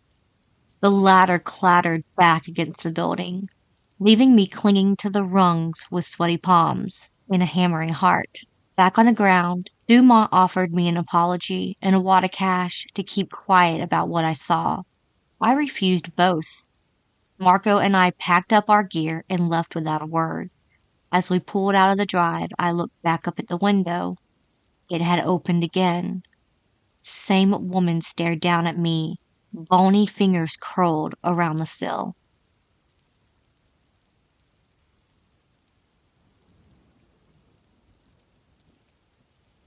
The story that Bows and Bows is going to read is written by Special Donut 1228, and it is called Something is Wrong with Mom. I've always been really close to my mother. She's always been the one there for me when nobody else was. She doesn't have a mean bone inside her body. We text or call each other every day, and for a few days, she was expressing that she'd been feeling a little under the weather. So I thought I would surprise her by showing up randomly, since we don't live that far apart. This isn't unusual for me since she loves when I stop by, just to chat and visit. She always gives me the biggest hug when I walk through the door. As always, she asks if I'm hungry, offers to make me something to eat. But I'd just eaten, so I declined. Told her I just wanted to hang out and talk, especially since she's been feeling bad for a few days. I could tell she had a bit of a cough and some congestion, but otherwise, she seemed her normal self. She was never the type to be able to sit still, so per usual, she was up and running around doing chores, despite the coughing and making conversation with me. About an hour into our visit, she sets the dish down that she was washing, walks over to me and continues our conversation. I thought this was odd because why would she just drop whatever she was already doing and walk over when we could hear each other just fine? I brushed it off because it's not really a big deal. At this point, I'm seated on the couch and she's standing in front of me. We continue to chat, just talking about life and family and everything else. I started to notice at this point that she was looking more unwell as the conversation went on. Her gaze became more distant. She was looking at me, but it was more like she was looking through me. I'm a bit of a worrier, so I tend to jump to the worst conclusions on a moment's notice. I try to just continue with our conversation, hoping what I was seeing was just in my mind, or some kind of trick of my imagination, just like I've experienced so many times before. But at this point, there was no doubt in my mind that something was wrong. Her arms began to just dangle beside her body. She was blankly staring. Not necessarily at me, but through me, and to something beyond. I really started to get worried, frantically asking her what's wrong, if she's okay. She never responded. Just that blank stare with her arms dangling and glassy eyes fixated on something that I had no perception of. I really tried at this point to keep my cool, but I was more worried by the second. I started to feel better because moments after, she started some movement. My relief quickly went away when I noticed her only movement was slowly scanning her head down my body and grinning heavily. I tried to keep talking to her, but all she was doing was very stoically scanning me with her head and smiling. The more she smiled, the more disoriented her features became. And at this point, she became almost angry, I guess. Her breathing got very intense, and her demeanor was almost evil, unlike anything that was familiar to her. She looked back up at me, and I noticed whatever I was looking at was not my mother anymore. Her eyes were nothing but white. Her skin had aged terribly. Her smile was unlike anything I've ever seen her do before. Her mouth opened and let out a sound unlike anything I've heard before. The best I can describe it as is a growl, a scream, hiss, and spit, and everything else in between. This wasn't my mother, at least not anymore. I got up as quickly as I possibly could and made a run for the closest space I thought I could be safe. I'm now currently stuck in a locked bathroom. I hear her scratching at the door. I see now why she had been feeling under the weather. I am no longer a mama's boy. All right, those are the last stories for today. There's only 2, but I hope y'all enjoyed them. This video might be a little bit shorter than others. I love y'all so much. Thank you so much to Booze and Booze for coming on my channel and being a guest here for the first time. So please go show him some love. I will see y'all tomorrow for day 9. But until then, remember, it's scary out there. Please like and subscribe.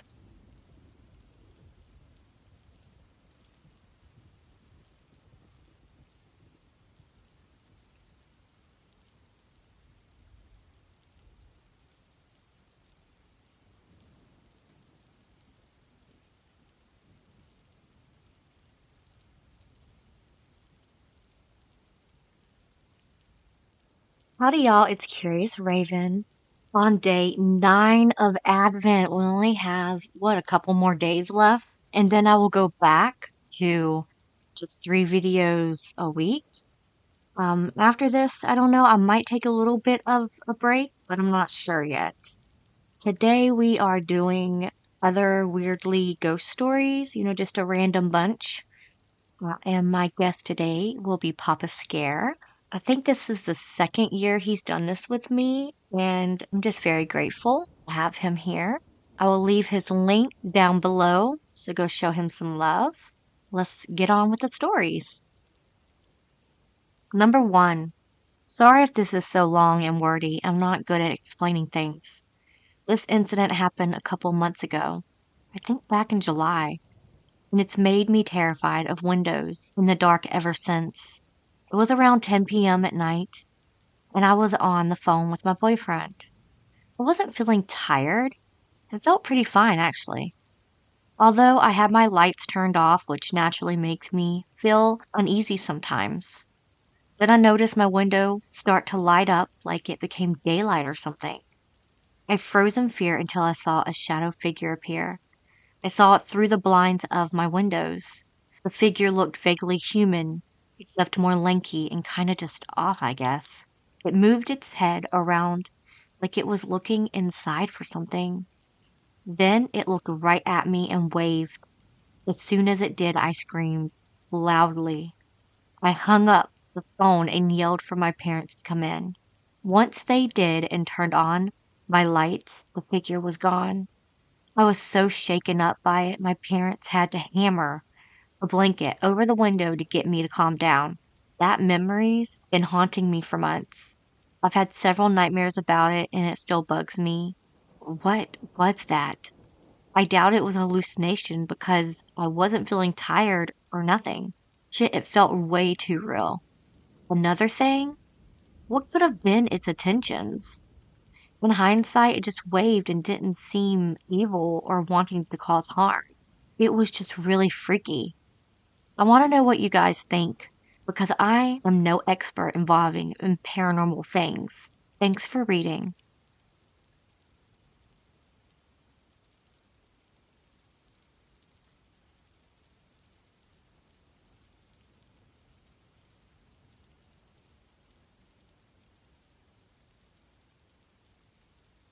Number 2. I recently went to Tahoe with my wife and children for a few days.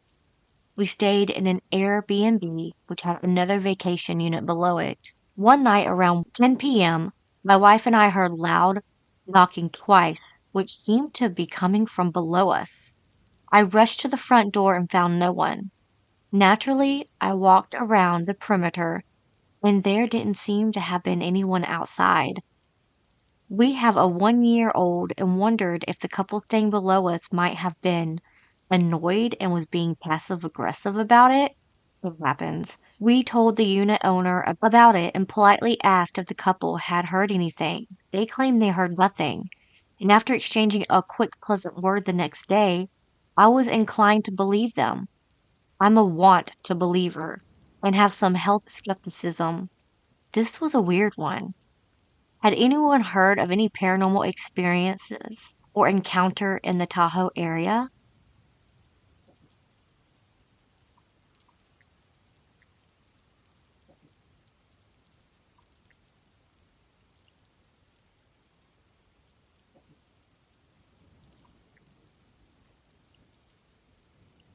Number 3. So I was in my early teens when I had this encounter. I was staying over at my uncle's house for the holidays, which had sort of a shack thing in the back. The clothesline was near the shack, and I hung my towel out in the sun during the day and forgot to take it in as I fell asleep in the afternoon. I ended up waking up sometime around 9 p.m. I had been very tired that day, and I decided to take a shower, so I had to grab my towel from the line. As I was approaching the clothesline, my eyes were focused at the back shack because it was particularly pitch dark area. For some reason, I had an eerie feeling. As I was reaching for my towel, I saw a pair of shiny yet dim circles in the dark behind the shack. As I watched, it only seemed to grow bigger and red, stood frozen, and stared at the pair of what I can only imagine as eyes staring back at me. For about a minute, I did not think to move or scream as I was frozen on the spot, while still looking at the pair of red eyes, when my body reacted to flight mode and I ran as fast as I could back to the house. With that being said, my uncle's house has had its fair share of haunted encounters by those who have been in it. So when I told my family about it, they just brushed it off as another one of those haunted stories from this house. My guess is because it's a very old house. Anyways, I can still remember this encounter as clear as day, and it still holds the same feeling it had years ago when I think of it.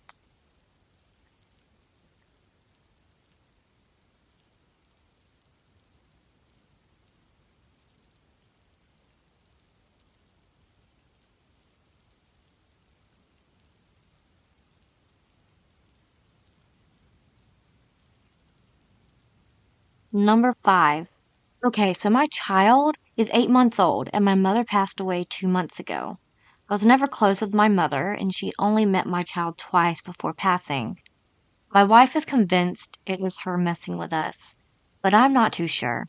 Since my mother's passing, I've had doors open in my house when nobody was home. Weird sounds and knocking outside my bedroom door. Both myself and my wife have experienced this.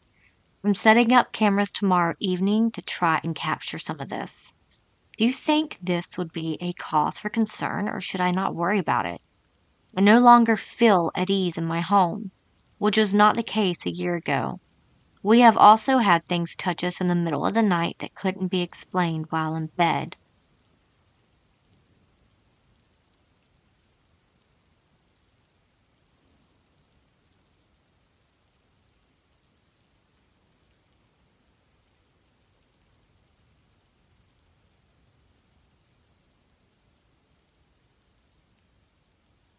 Number 6. This happened in the very first house I lived in with my family. When I was quite young, the house had belonged to my great aunt and uncle, My great uncle, we called him Uncle Hopper, passed away in the house, in my brother's bedroom actually. And ever since then, we all had a strong feeling the house was haunted. We had a cat at the time named Sam, and Sam's food, water, and litter box were down in the basement. And she would sit at the top of the stairs leading into the basement, and she would just sit there and stare for hours. And she would also hiss at something she could sense down there. She would eventually venture down there to do her business, but we could tell she didn't like it down there at all, so we eventually moved all of her stuff onto the main floor. One very strong memory I have, though, from that house was when my brother and I were playing in the basement with a ball. And in the corner near the stairs, we had an old TV that had been off while we were down there playing. All of a sudden, the TV turned on by itself, and it just happened to be playing an old cartoon, Alice in Wonderland. We were a bit shocked, but then all of a sudden we heard a loud pounding sound coming from the door behind us, which really spooked us, because this door led to a small closet. We opened it and found nothing inside except for boxes and some clothing. So we went upstairs right away and told our parents, and they seemed to believe us, being I'm pretty sure they'd noticed the paranormal activity as well.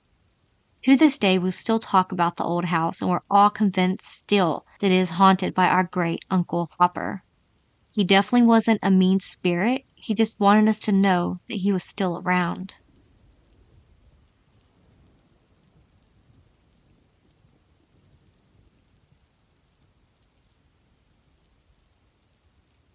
Growing up, we stayed at my grandparents' house during the holidays. Both my parents worked full-time, so it made handling us over the vacation difficult. Our grandparents lived in the countryside in an old creepy house. I always remember it had a weird smell to it. Kinda sweet, but not in a good way. I want to say old cheese, but to be honest, I don't know what that smells like. My brother and I would share a room. We had a separate, musty old bed each, with what I called old people flowers print on the blankets. Whenever our parents said we were staying there, we begged not to. Not only was it boring, but as we got older, we noticed weird things more and more. Maybe we slept heavier when we were younger, I don't know. At night, we would hear our grandparents' voices outside calling to us. The first time it happened, I looked out the window, but saw nothing. When I turned around, I saw my brother was awake. "I hear them too," he whispered, eyes wide. I hurried back to bed and put my blankets over my head. After that, we started hearing knocks from inside the walls at night. Never more than one at a time, though. So, thinking back, this wasn't paranormal? Here's one event I remember quite clearly. My brother and I were a little older by now, and my grandparents let us stay up a little later to watch TV or read or whatever. They always went to bed around 8 p.m. and told us that we had to be in bed by 9 to 9:30. Being a little rebellious, we always stayed up until around 10 or even later after we figured out that they slept like logs. Anyways, we were staying up watching TV in the living room. I was lying down on the old brown sofa, and my brother was sitting on the floor, leaning against it. We then hear a knock behind us. We both kind of jump because of the silence of the house and the suddenness of the knock. But when nothing further happens, we settle back down into watching TV. Then, we hear another knock off to the left of us, on the wall we were closest to. Then I hear my grandfather's voice calling out to me from outside. Then another knock, this time from the TV stand. We ran so fast to our bedroom we didn't even turn off the TV. We dove under our covers and pulled the blankets over our heads. Unfortunately, the knocks and voices followed us, but somehow we fell asleep. We awoke to our grandfather yelling at us for leaving the TV on all night and wasting his money. We tried explaining what happened over breakfast, but our grandfather refused to believe us. Our grandmother just stayed silent. We begged our parents over the phone to let us come home early. They eventually relented. Our dad took time off work or something. After that, He always made alternate arrangements for our holidays. Talking to him later in life, he told us that he experienced the same kind of things as a kid and could tell by our terror that we were telling the truth.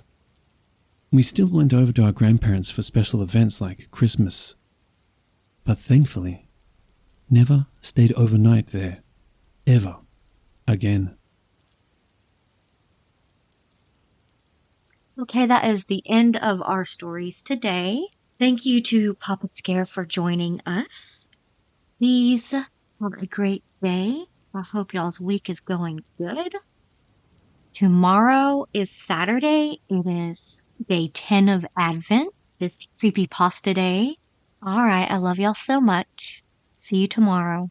Until then, remember, it's scary out there. Please like and subscribe.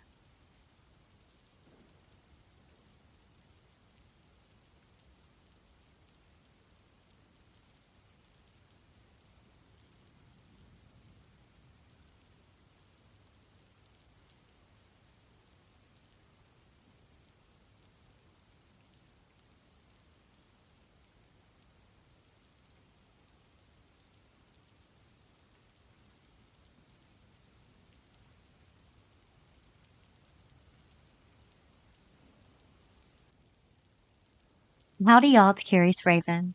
We are on day 10 of Advent, and it is a Creepypasta Saturday. Our guest is Danny Dreadful. The first story I am reading is written by Silly Wrongdoer 3709, and it is called They Don't Want Me Here, But I Can't Leave.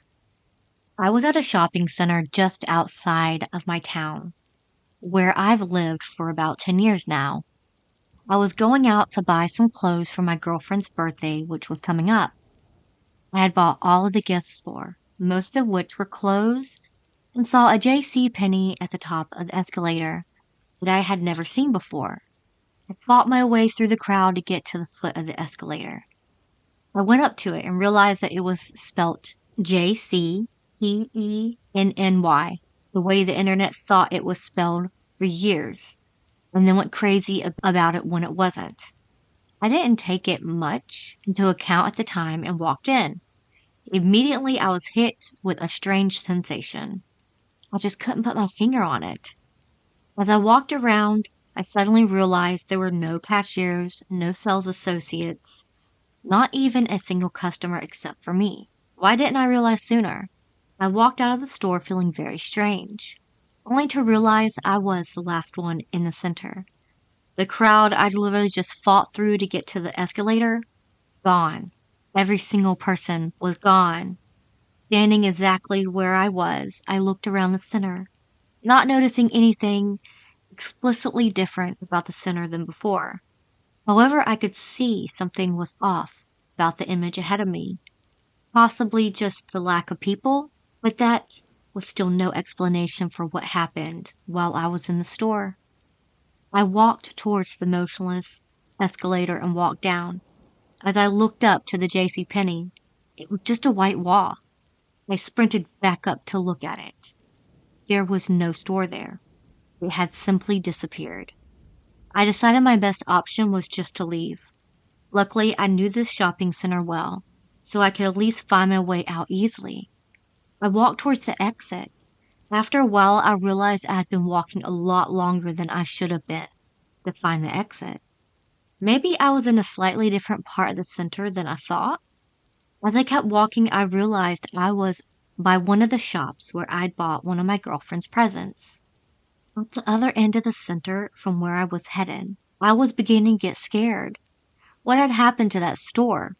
Where did the store disappear to? Where was I now? And why can't I leave? All the questions kept rushing in and out of my head until suddenly I heard a scream. I jumped and backed off from the direction it came from. It was an extremely distorted scream. Further down the long white hall of the center, I saw a dark figure. It had no bodily features, but somehow I knew it was looking at me. Its gazing piercing my heart and my lungs. I decided to just run into the store on my left. The second I started moving, I heard lots of distorted screams all around me, terrifyingly close. As I ran through the store, I made it to the back exit. As I made it out, I saw people. It was a split second. Then they disappeared. I was left with a scene of destruction. Not like an apocalypse, cars crashed everywhere. But it still seemed as if there was nobody to crash those cars. As I walked out into the car park, I spun around. The numbness caused by shock took over my body and my head spun. The shopping center was gone. As I turned back towards the scene of destruction, it was gone. I was left with just a regular nighttime car park. There were no cars and still no people. I took a step forward further into the night. As I did, I heard the same scream again. It was much further, but not as far as I'd liked. Whatever this was, did it hear me walking? I took another step and a scream happened simultaneously, closer this time. I began running. I panicked. It was stupid, but I couldn't just stand in the car park for the rest of my life. I kept running until the scream was directly in my ear. I stopped, waiting for whatever this was just to finish me. "Leave," I heard in my ear. I replied saying I couldn't. Something grabbed me. That was the last thing I remembered before I realized what was happening. I was standing in the middle of the shopping center, staring down an infinite hallway. I saw a figure ahead, a person. Thank God. As he walked in my direction, I began running towards him. Only I could hear the scream again. It was particularly behind me. But I didn't stop. It didn't catch up with me. The person made eye contact with me thinking he would run towards me. He did the opposite and turned and ran. I heard more distant screaming, as well as the screaming practically next to me. I looked up to the upper floors to see one of the black figures again. All it did was look at me. I moved. It didn't chase me. I had to find the person.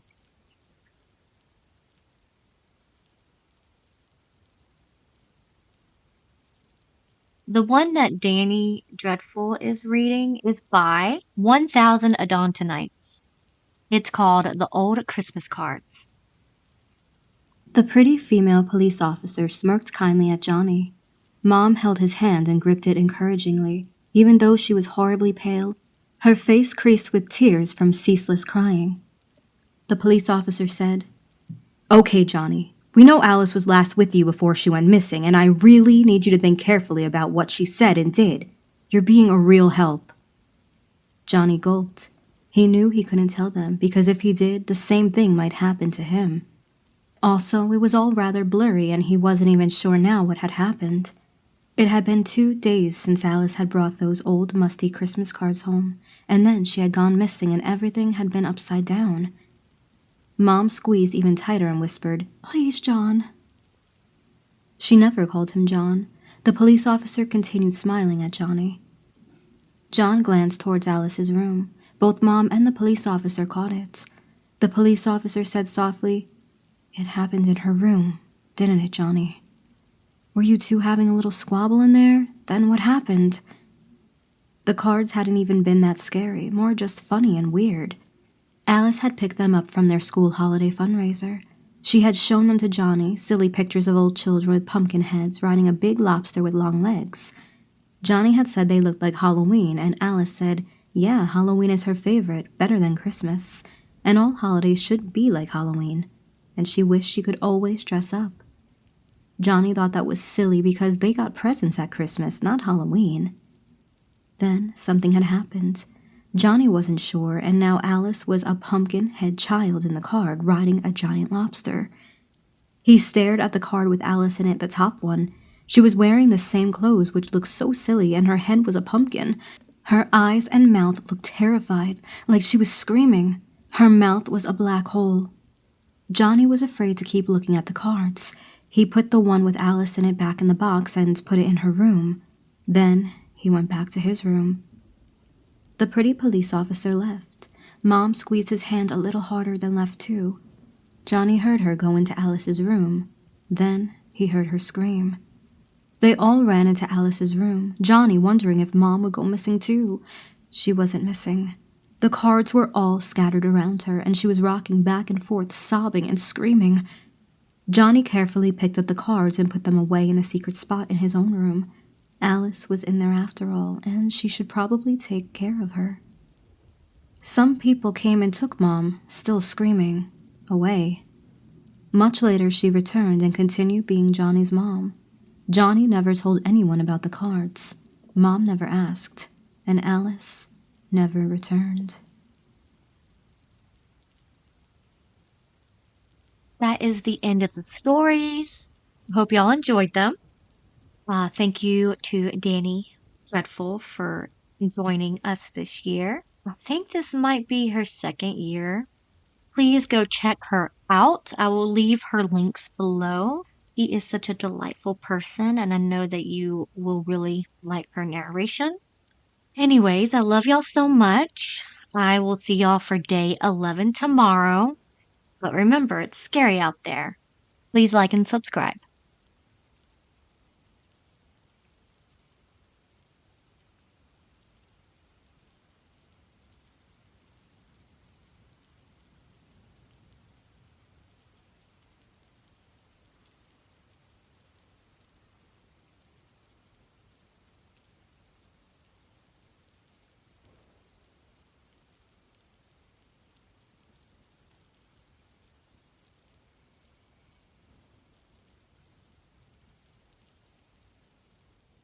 Howdy, y'all. It's Curious Raven.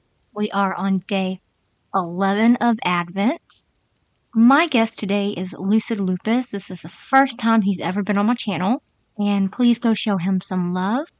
Today we have haunted house stories. Number 1. I recently moved into a new room, and things have been unexpectedly moving and strange knocking on my door. I live in the barracks, so at first I thought it was my buddies. Eventually I approached my buddies and told them to stop knocking on my door at midnight so I can sleep. They assured me they weren't knocking, but I didn't believe them.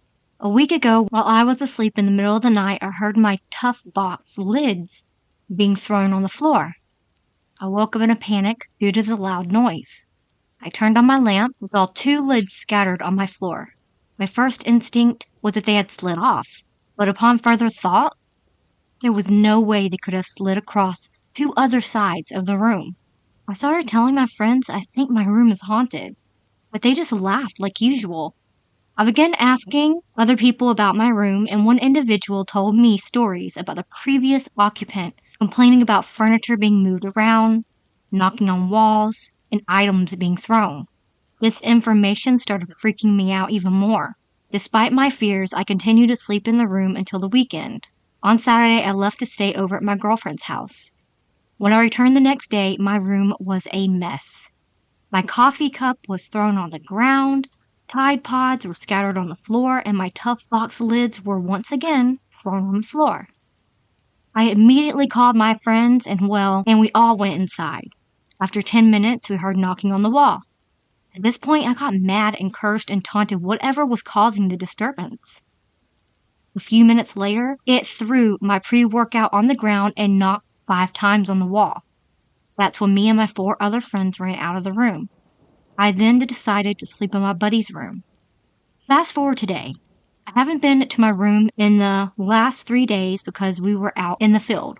When I entered my room, I found my tough box lids thrown on the floor again. Both of my chairs have been moved, with one facing my bed. My coffee cup was laid on my bed. My pictures of me and my friends were moved on top of the trash can, and a rock was placed in the center of the chair facing my bed. To add to the strangeness, the wall it knocks on is now cracked. I'm at loss for what to do in this situation.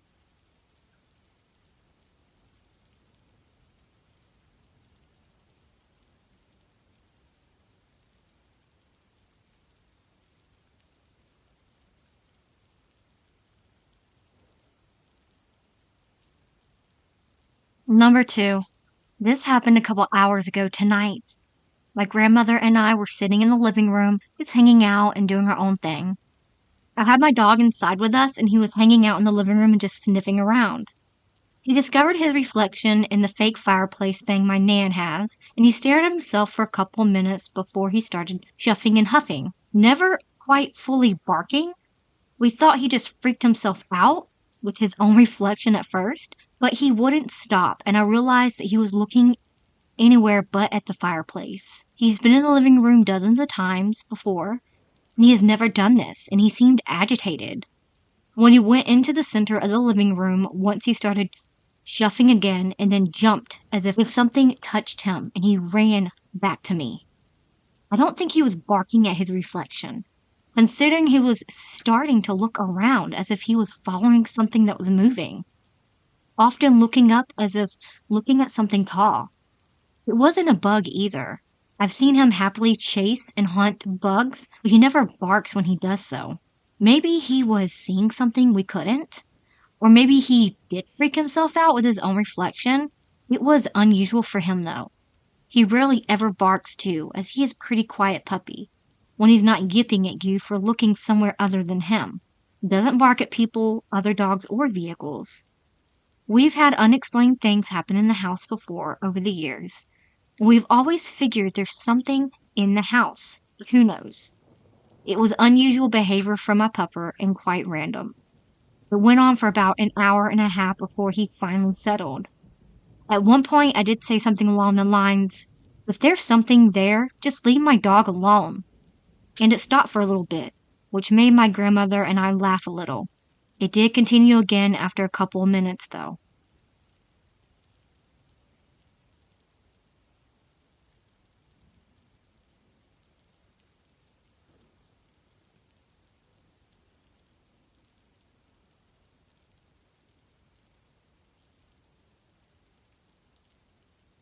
Number 3.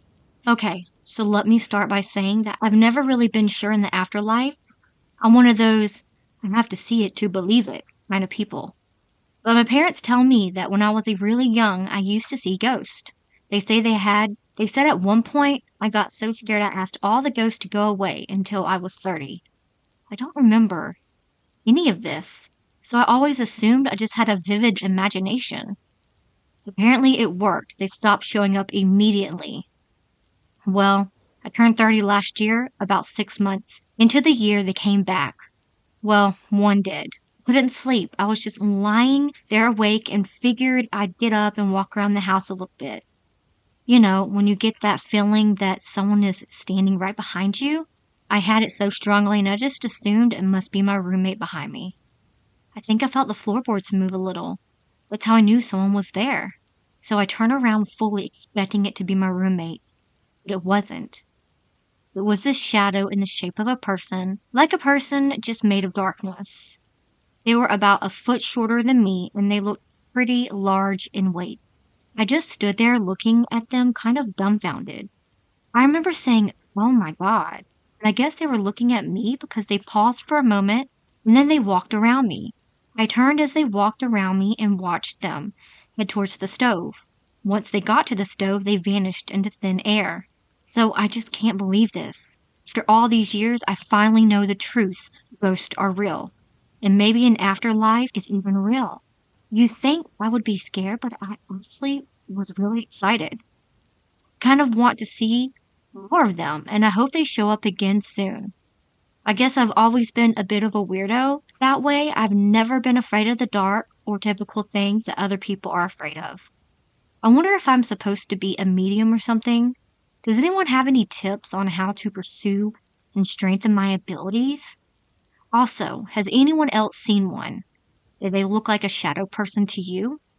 Edit. The night that the apparition showed up, I had turned on all the lights downstairs, so it was definitely not a trick of the dark. Also, just some extra information that I thought might be relevant. This year, I also have had the TV and computer turned on for no reason. Also, the lamp in my room has been turning on and off whenever I go in there to read.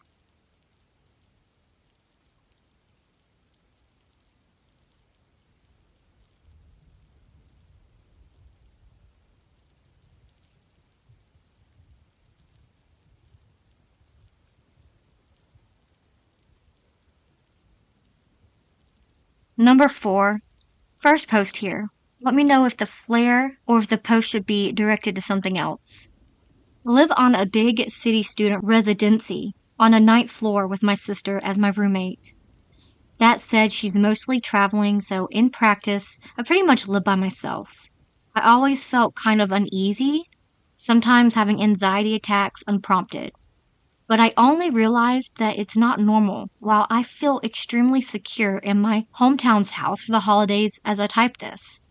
In my residency, I constantly feel watched and sometimes feel like something is tapping my shoulder, like someone would when trying to get your attention. It also is weirdly hot, and here even the windows open during Canadian winters.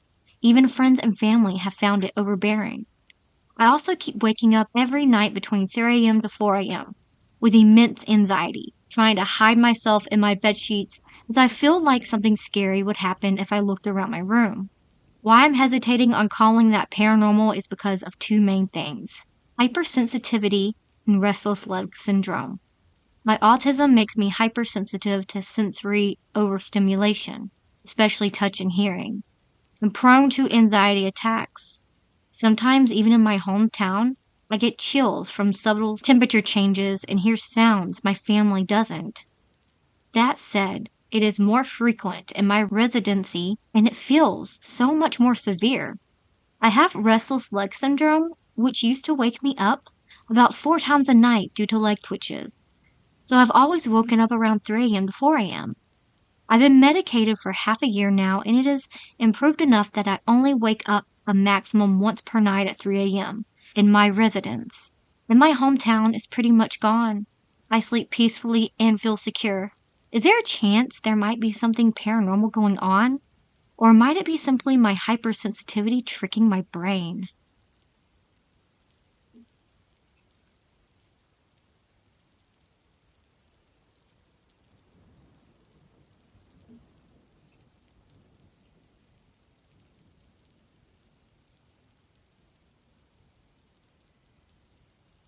Number 5, this story is kind of like an emergency story. This poster really needs some advice, so if anyone has any advice, please leave a comment down below. Thank you. When I was little, I don't remember much, so this is according to my mom, but this thing hasn't left me, so she told me the truth.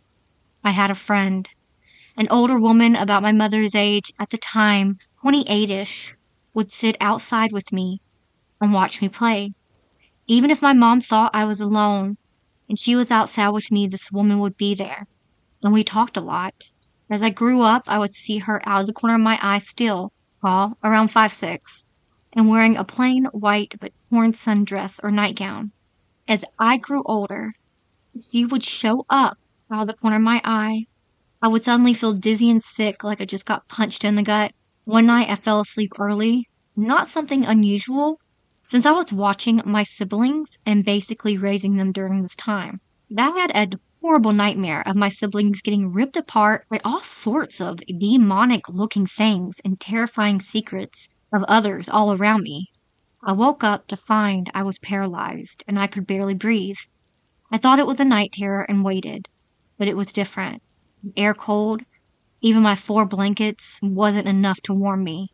Then, from the shadows, the woman walked from the shadows. That's when I saw her face was melted together like someone had glued her face together and messed up. This is still happening to me, and my girlfriend has started seeing her too. We've been blessed by a priest and several other leaders in the religions, but so far nothing has helped. I wouldn't normally care, but recently my girlfriend and I have started waking up with very deep scratches that look like nails raked across our skin, but instead of nails, talons. We have 7 wounds each that need stitches. We're desperate for help, and she won't leave, and she's no longer harmless. We want to start a family, but with this thing now attacking us, we can't. Anything will help, if it means we can try whatever is suggested.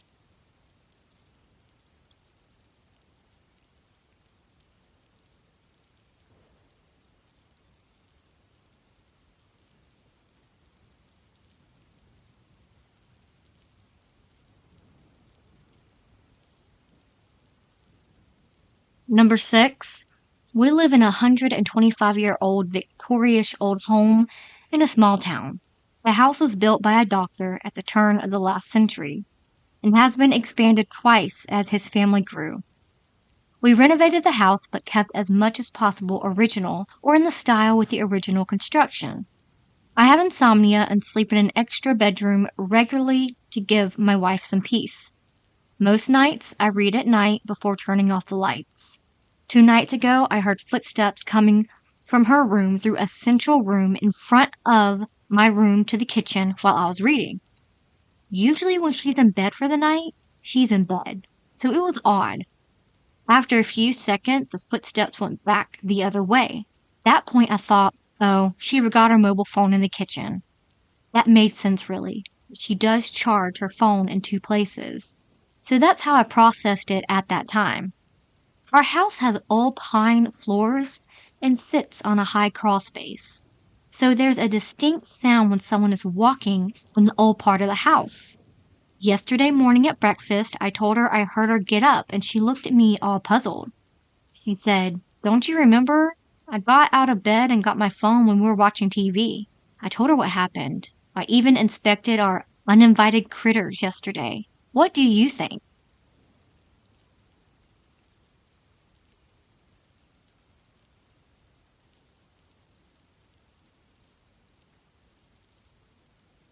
I just need some advice, really, about what's been happening. So for some context, I moved into the flat I am now living in back in May of this year. I live alone in a 1-bed flat on a top floor, with one way in and out. Things started happening within the first couple of weeks of me moving. It would sound like there were footsteps coming up from my stairs into the living room, when there was no one there when I checked. At times they would stop when they reached the doors connecting my living room to my staircase. After about a month of living in this flat, we started decorating walls and putting in some storage in the attic. In the early mornings in the following 2 weeks, I would wake up with scratches all over my hands. I cut my nails till I practically had none, but yet it would still happen. After we were done with the work, everything settled back down, and it went back to the odd bump in the night, so to speak. Recently, I had a power cut and was stood in my kitchen looking out onto the main road and could swear there was someone behind me in the glass, but when I turned around, nobody was there.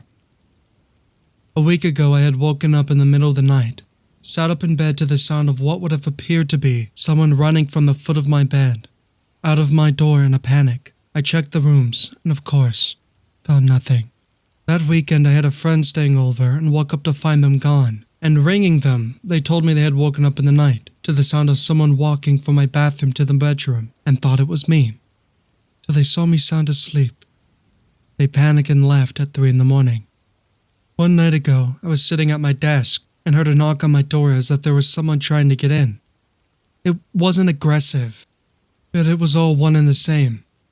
And of course, no one was at the other side of the door. I'm starting to worry more about my well-being and future in this place. I really find this place to be home. If anyone has any suggestions, please reach out to me. That is it for these stories today. I hope y'all enjoyed. It is Christmas Eve, and at this time I am probably cooking dinner for my family. I hope y'all have a lovely Christmas Eve and a safe Christmas Eve, and enjoy your family, please. Thank you to Lucid Lupus for being a guest on our channel. I'm so excited that he joined us today. I'm going to leave his link down below. Please go follow. I will see y'all tomorrow for Christmas. But until then, remember, it's scary out there. Please like and subscribe.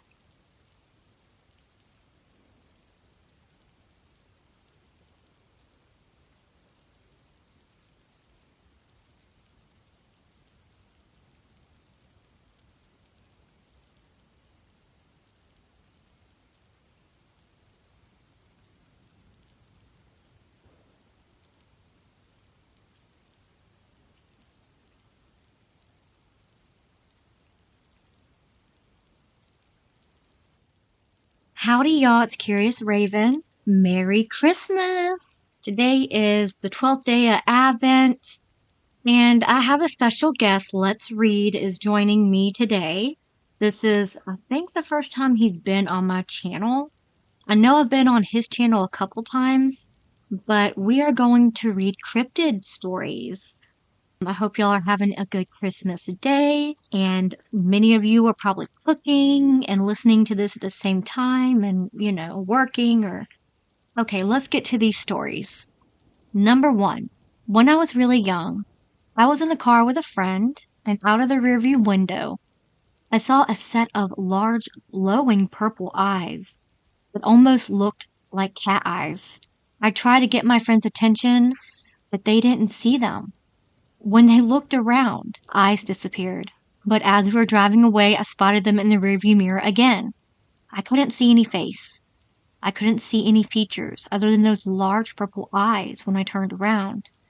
To see how close, like whatever had those eyes was sitting on the trunk of my friend's car, just staring at me. I couldn't see a body, and to this day, I don't know if I was hallucinating.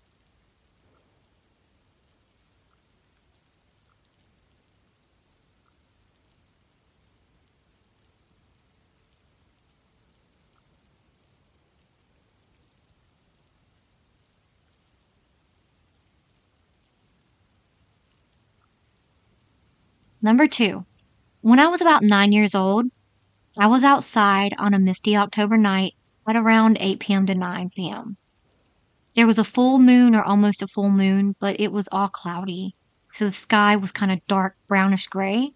It's hard to describe the exact color, but I'm sure a lot of you know what I mean. Dark, but you can still see. If it wasn't for the fact that the sky wasn't pitch black, I would have seen this. Anyways, I was bouncing on my trampoline, and all of a sudden, I caught a glimpse of something flying towards my house, just barely over the trees. I looked up as it got closer, and for lack of better ways to describe it, it turned out to be a huge creature with a body kind of like a wide beetle and a giant squid head combined. The creature's head was really small compared to its massive body. It had 4 pointed tentacles on each side of its body. It didn't have wings. It just hovered right over me at maybe 20 to 30 miles per hour. Pretty fast, but slow enough for me to make out the creature. Couldn't see its eyes or any detailed features besides the pointed ends of its tentacles. Just the black silhouette as it flew over. It didn't bother me at all, and I'm not sure it even saw me. Obviously, I went inside after that and didn't go out to play at night for a long time.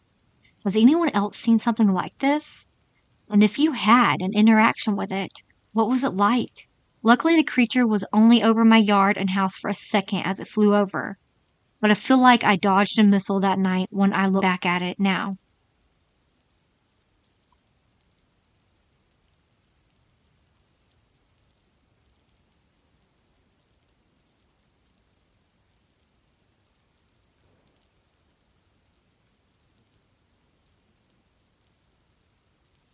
Number 3. A friend of mine in Brazil had seen a strange creature we were yet struggling to identify.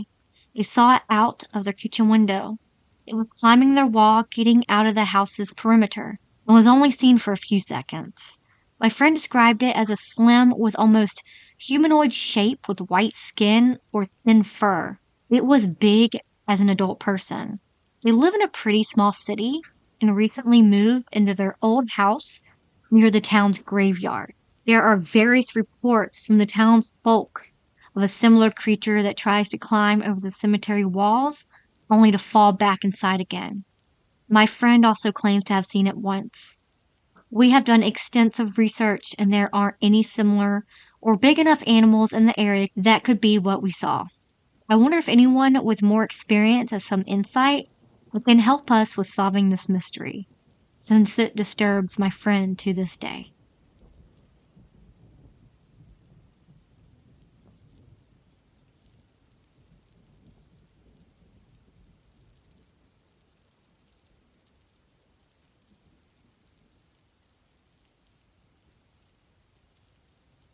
Number 4. I had this old man telling me the story of a cryptid. He called them tree people and described them as long, lanky humanoids made of roots, moss, and other foliage. That secret and sweet and acid-smelling sappy substance. He said that they can climb into things through their mouths and puppet them after consuming their souls. That they only possess things that feed on other things.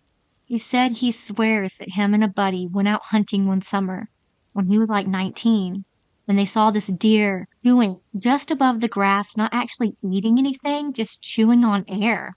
And that the eye they could see was looking directly at them, and they're blind, a little ways off. The eye was unnatural for a deer, mostly white with a ring of very pale blue and a large pupil. The other hunter was freaked out a little and wanted to leave. So they packed up, but when they exited the blind, the deer was closer, just chewing and staring. He said the other hunter couldn't stop staring at the thing, and it wasn't running, so he approached it. When the hunter got close enough to touch it, a long, sticky black arm slowly stretched out of the deer's mouth and started to caressing the guy's face.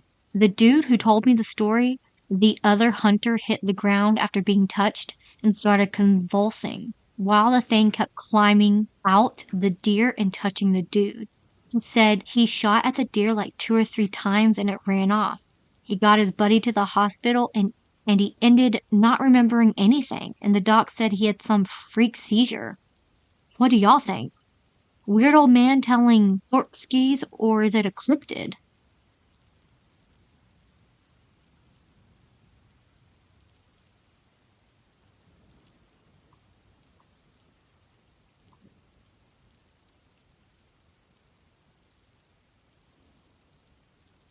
Number 5. So it's been over a year and I still think about this to this day. I'm new to Reddit. This will be my second post and I have no idea what subreddit I should post this to. I'm Native American and I believe in a lot of Native American folklore like stick Indians, skinwalkers, the goat man. I grew up listening to elders tell me stories about them, but I have never heard of a story about a dancing dog. So back when I was in a toxic relationship, I was arguing with my boyfriend at night. I was outside his house, and I ended up walking home crying. He lived pretty far from my house, so the walk was at least 20 to 30 minutes. I was crying until I made it to the street that wasn't too far away from my house. I crossed some train tracks, and out of the bushes, I saw a giant wolf walk in front of me.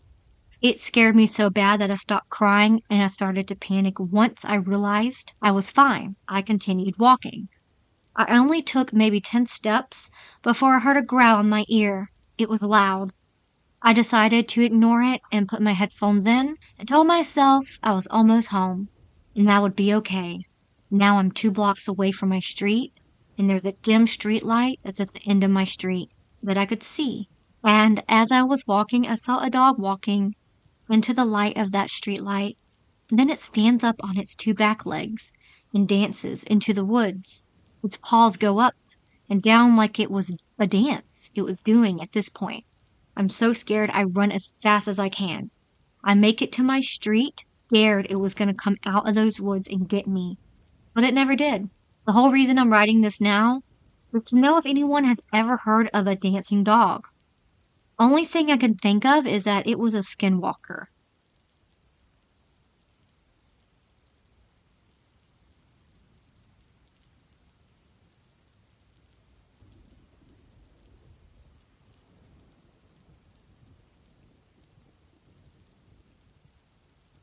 Number 6. I grew up in West Jefferson, Ohio, which is a rural village just outside of Columbus to the west. In the summer of 2009, I was about to start my freshman year of high school. I used to play in the woods towards the edge of the village by the old New Hampton cemetery. My friend and I would hop the gates and crawl under the barbed wire fence where it was cut, giving us enough room to low crawl underneath it. Beyond this, there were acres of woods and a water treatment plant, as well as a creek that ran through. One day, I went out enjoying nature in those woods, when suddenly I got a deep sense of dread. I didn't see anything suspicious, but something in my gut was telling me to get the hell out of the woods. I noticed around this time that it was completely silent, and I could no longer hear the birds. I sprinted out of the woods as fast as I can, crawled back to the other side of the fence and into the cemetery, where my friend and I had left our bikes. He had been with me and ran with me out. When we got to our bikes, we noticed two glowing yellow orbs that looked like eyes in the tree line we had just exited. We rode our bikes home and never spoke about it again.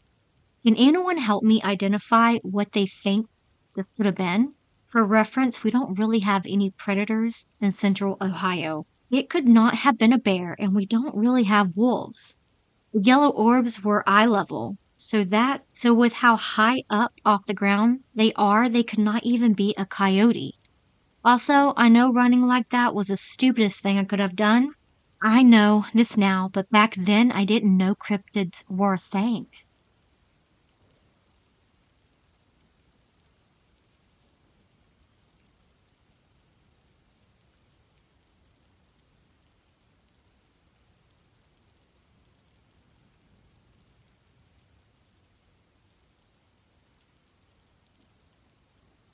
Number 7. Hello everyone. I don't know if my encounter matches this community, but I really don't know where else to ask. It's not much. When I was 12, I was outside in the garden because I tried to learn a handstand on the grass.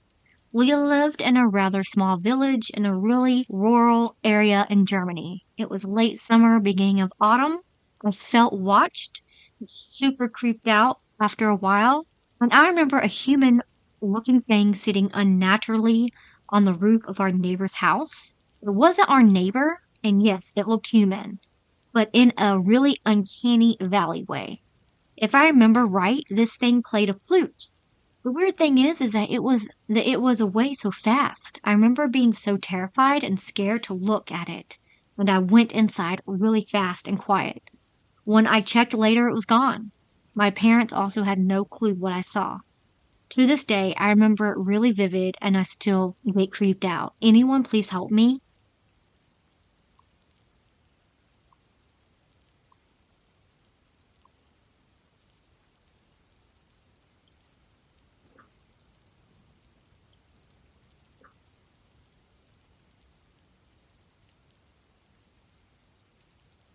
Number 8. For context, this occurred in the summer of 2018, around late July. At the time, I was an intern working with the Forest Service. My general duties include trail maintenance and patrolling areas to interact with the public and make sure nothing was out of place. We often did this in teams of 2 to 3, but there were occasions where we had to conduct it solo. This wasn't a big deal for me, as I had a decent amount of backcountry experience already, with some of it being solo.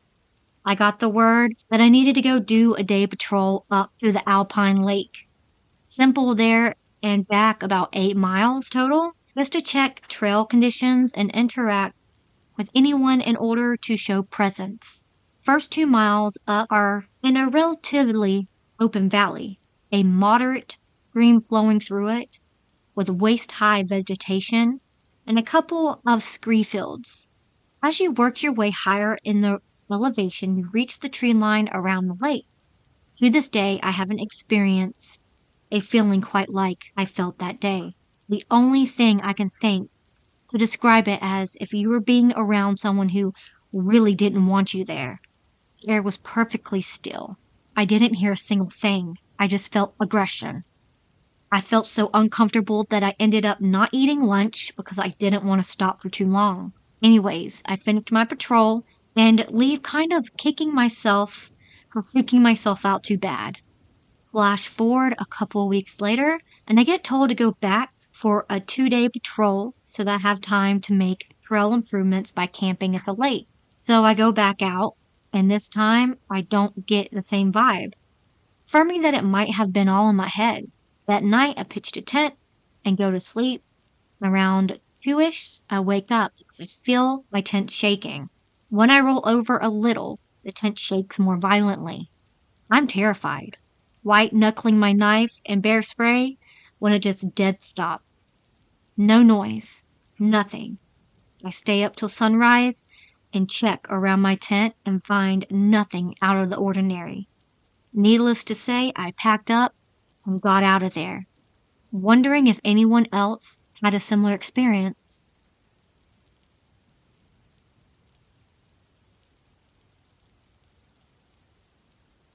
In the summer of 2013, I decided it was time to kill coyotes for that sweet, sweet fur. I grabbed my bare bones basic AR-15 that I got for cheap. I like the way an AK slings a fix, so I ghettoed a sling point to put on the barrel. I slung it on my right side around my neck, messenger bag style, and took my ATV up to a cabin on the mountain.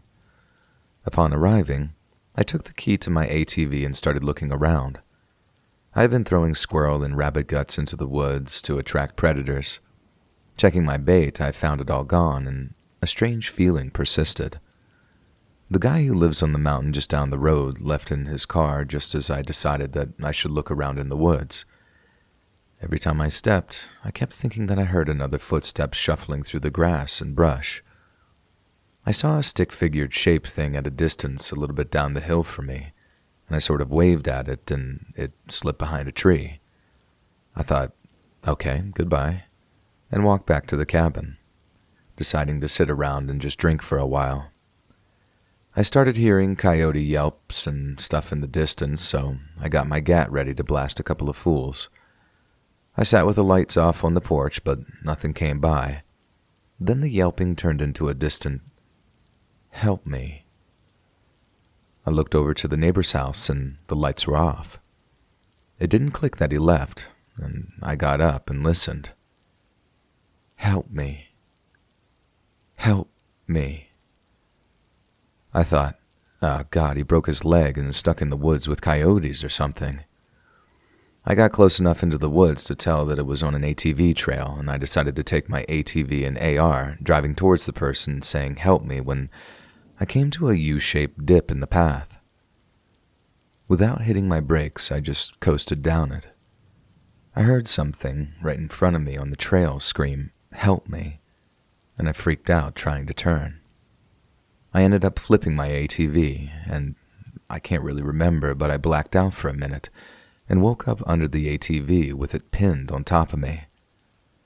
I sat still and waited for my eyes to adjust before feeling around. My left leg was pinned under the ATV, and I tried pushing it, but I couldn't get it off. It's like I got 100 pounds heavier in a couple of seconds. The sling around my neck told me that I still had a rifle. I dragged it to me, realizing my arm was bleeding in the meantime. I checked over the gun. The handguard was messed up and the stock was cracked, but it appeared to still be functional. I've got 30 rounds to keep me safe until the night's over or someone finds me. And I sat and listened closely to the sounds of the forest before I heard something shuffling in the grass.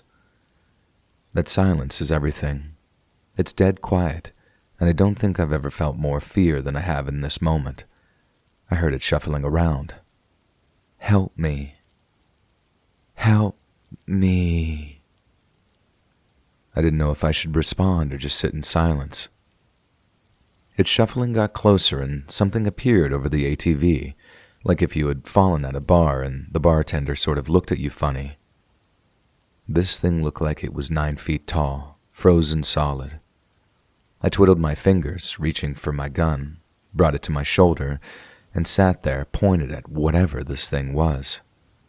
I didn't want to look at it because I just felt so much fear. "Help me." I heard it again. I heard it climbing over the ATV. I looked away, but something grabbed my face. My mind went completely blank, looking for the trigger, but I couldn't find it. Slowly it moved my head over, and I was face to face with this thing.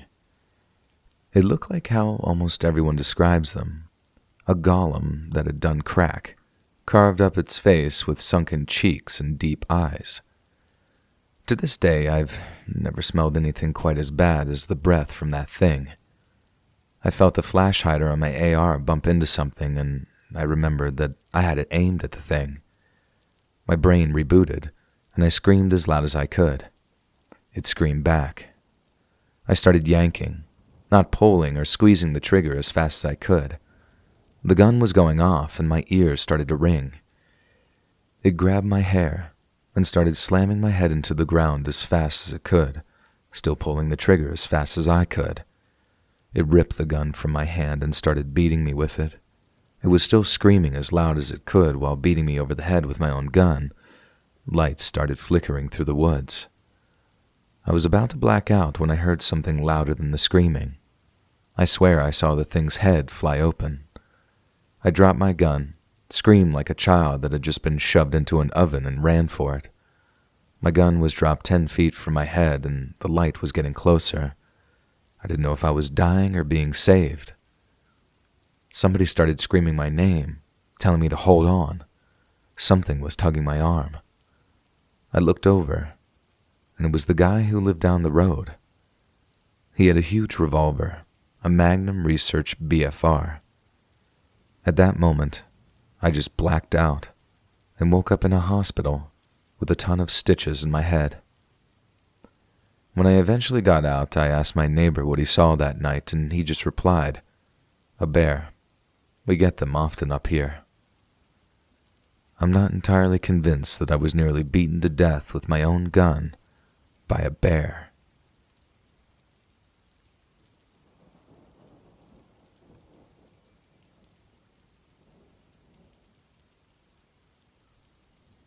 I don't really have an explanation for what happened.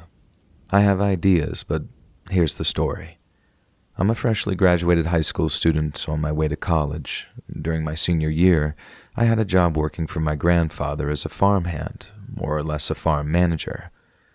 He would give me instructions on what to do on the farm without him being there, most commonly feeding the cows.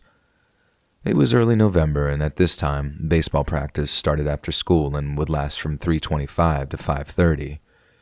By that time, the sun was almost down when I arrived at work and started getting ready. One day I had gotten dressed, filled up the buckets, and fed the first farm when I realized that I didn't have a key to the other farm.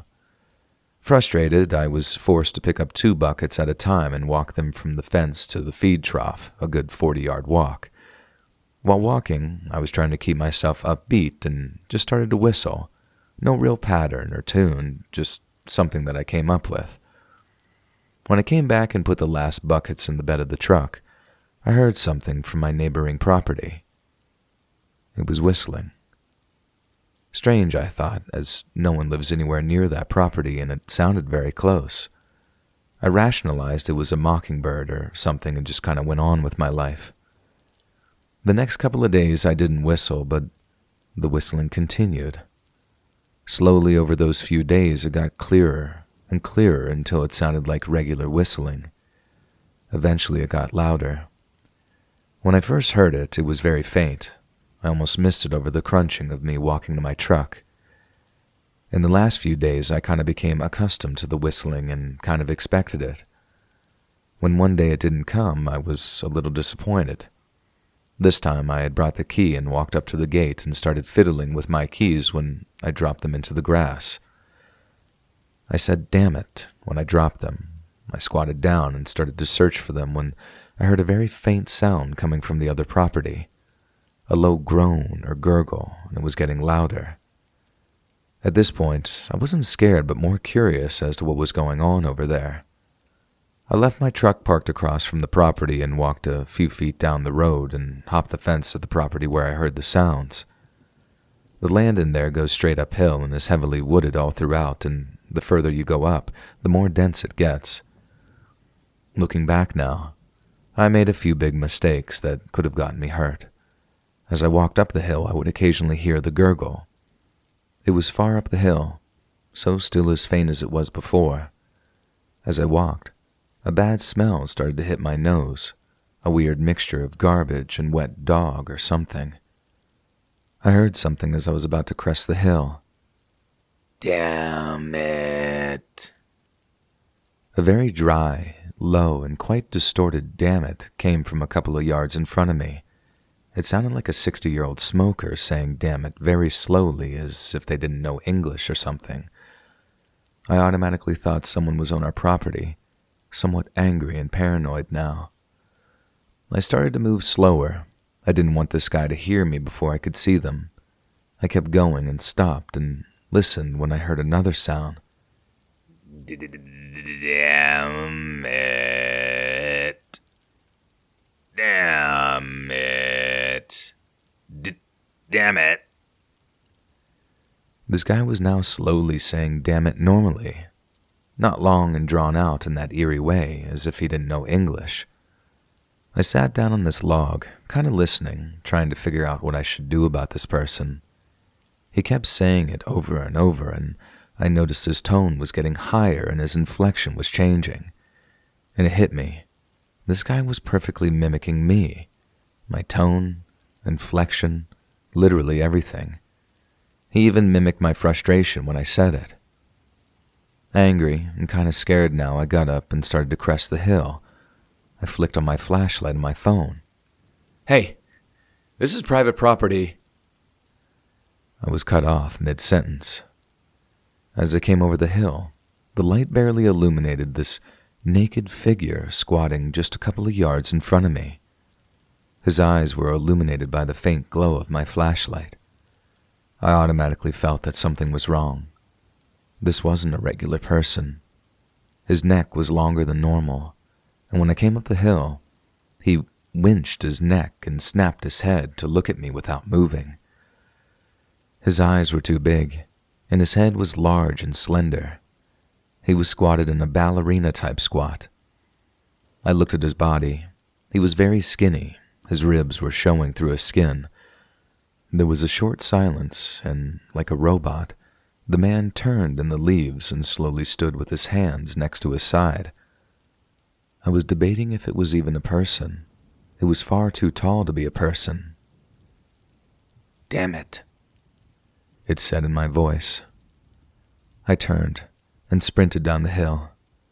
It didn't feel like I was running, but more that my legs were just going through the motions. I didn't look back before I got to the fence, and when I hopped it, I got in my truck and sped away. Sadly, I still work at that farm, but I've never told anyone this story, not even my grandfather. I've only heard the whistling a few more times since then.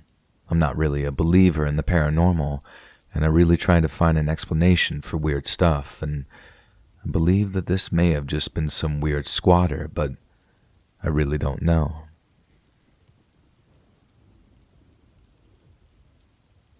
This is the end of day 12 of Advent. Merry Christmas. Thank you so much to Let's Read for joining me today. Please spend some time with family and everyone that's working. Thank you for working on the holidays. I know it can be really hard being away from your family. It means so much for everyone that listens and supports me. And thank you so much for this year. I might take the end of the week off. I'm not sure. But no, either on Thursday or the following week on Tuesday, I will definitely be back. I love y'all so much. Remember, it's scary out there. Please like and subscribe.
Kids screaming in the cradles, profanities. I see the world through ice covered in ink and bleach. Cross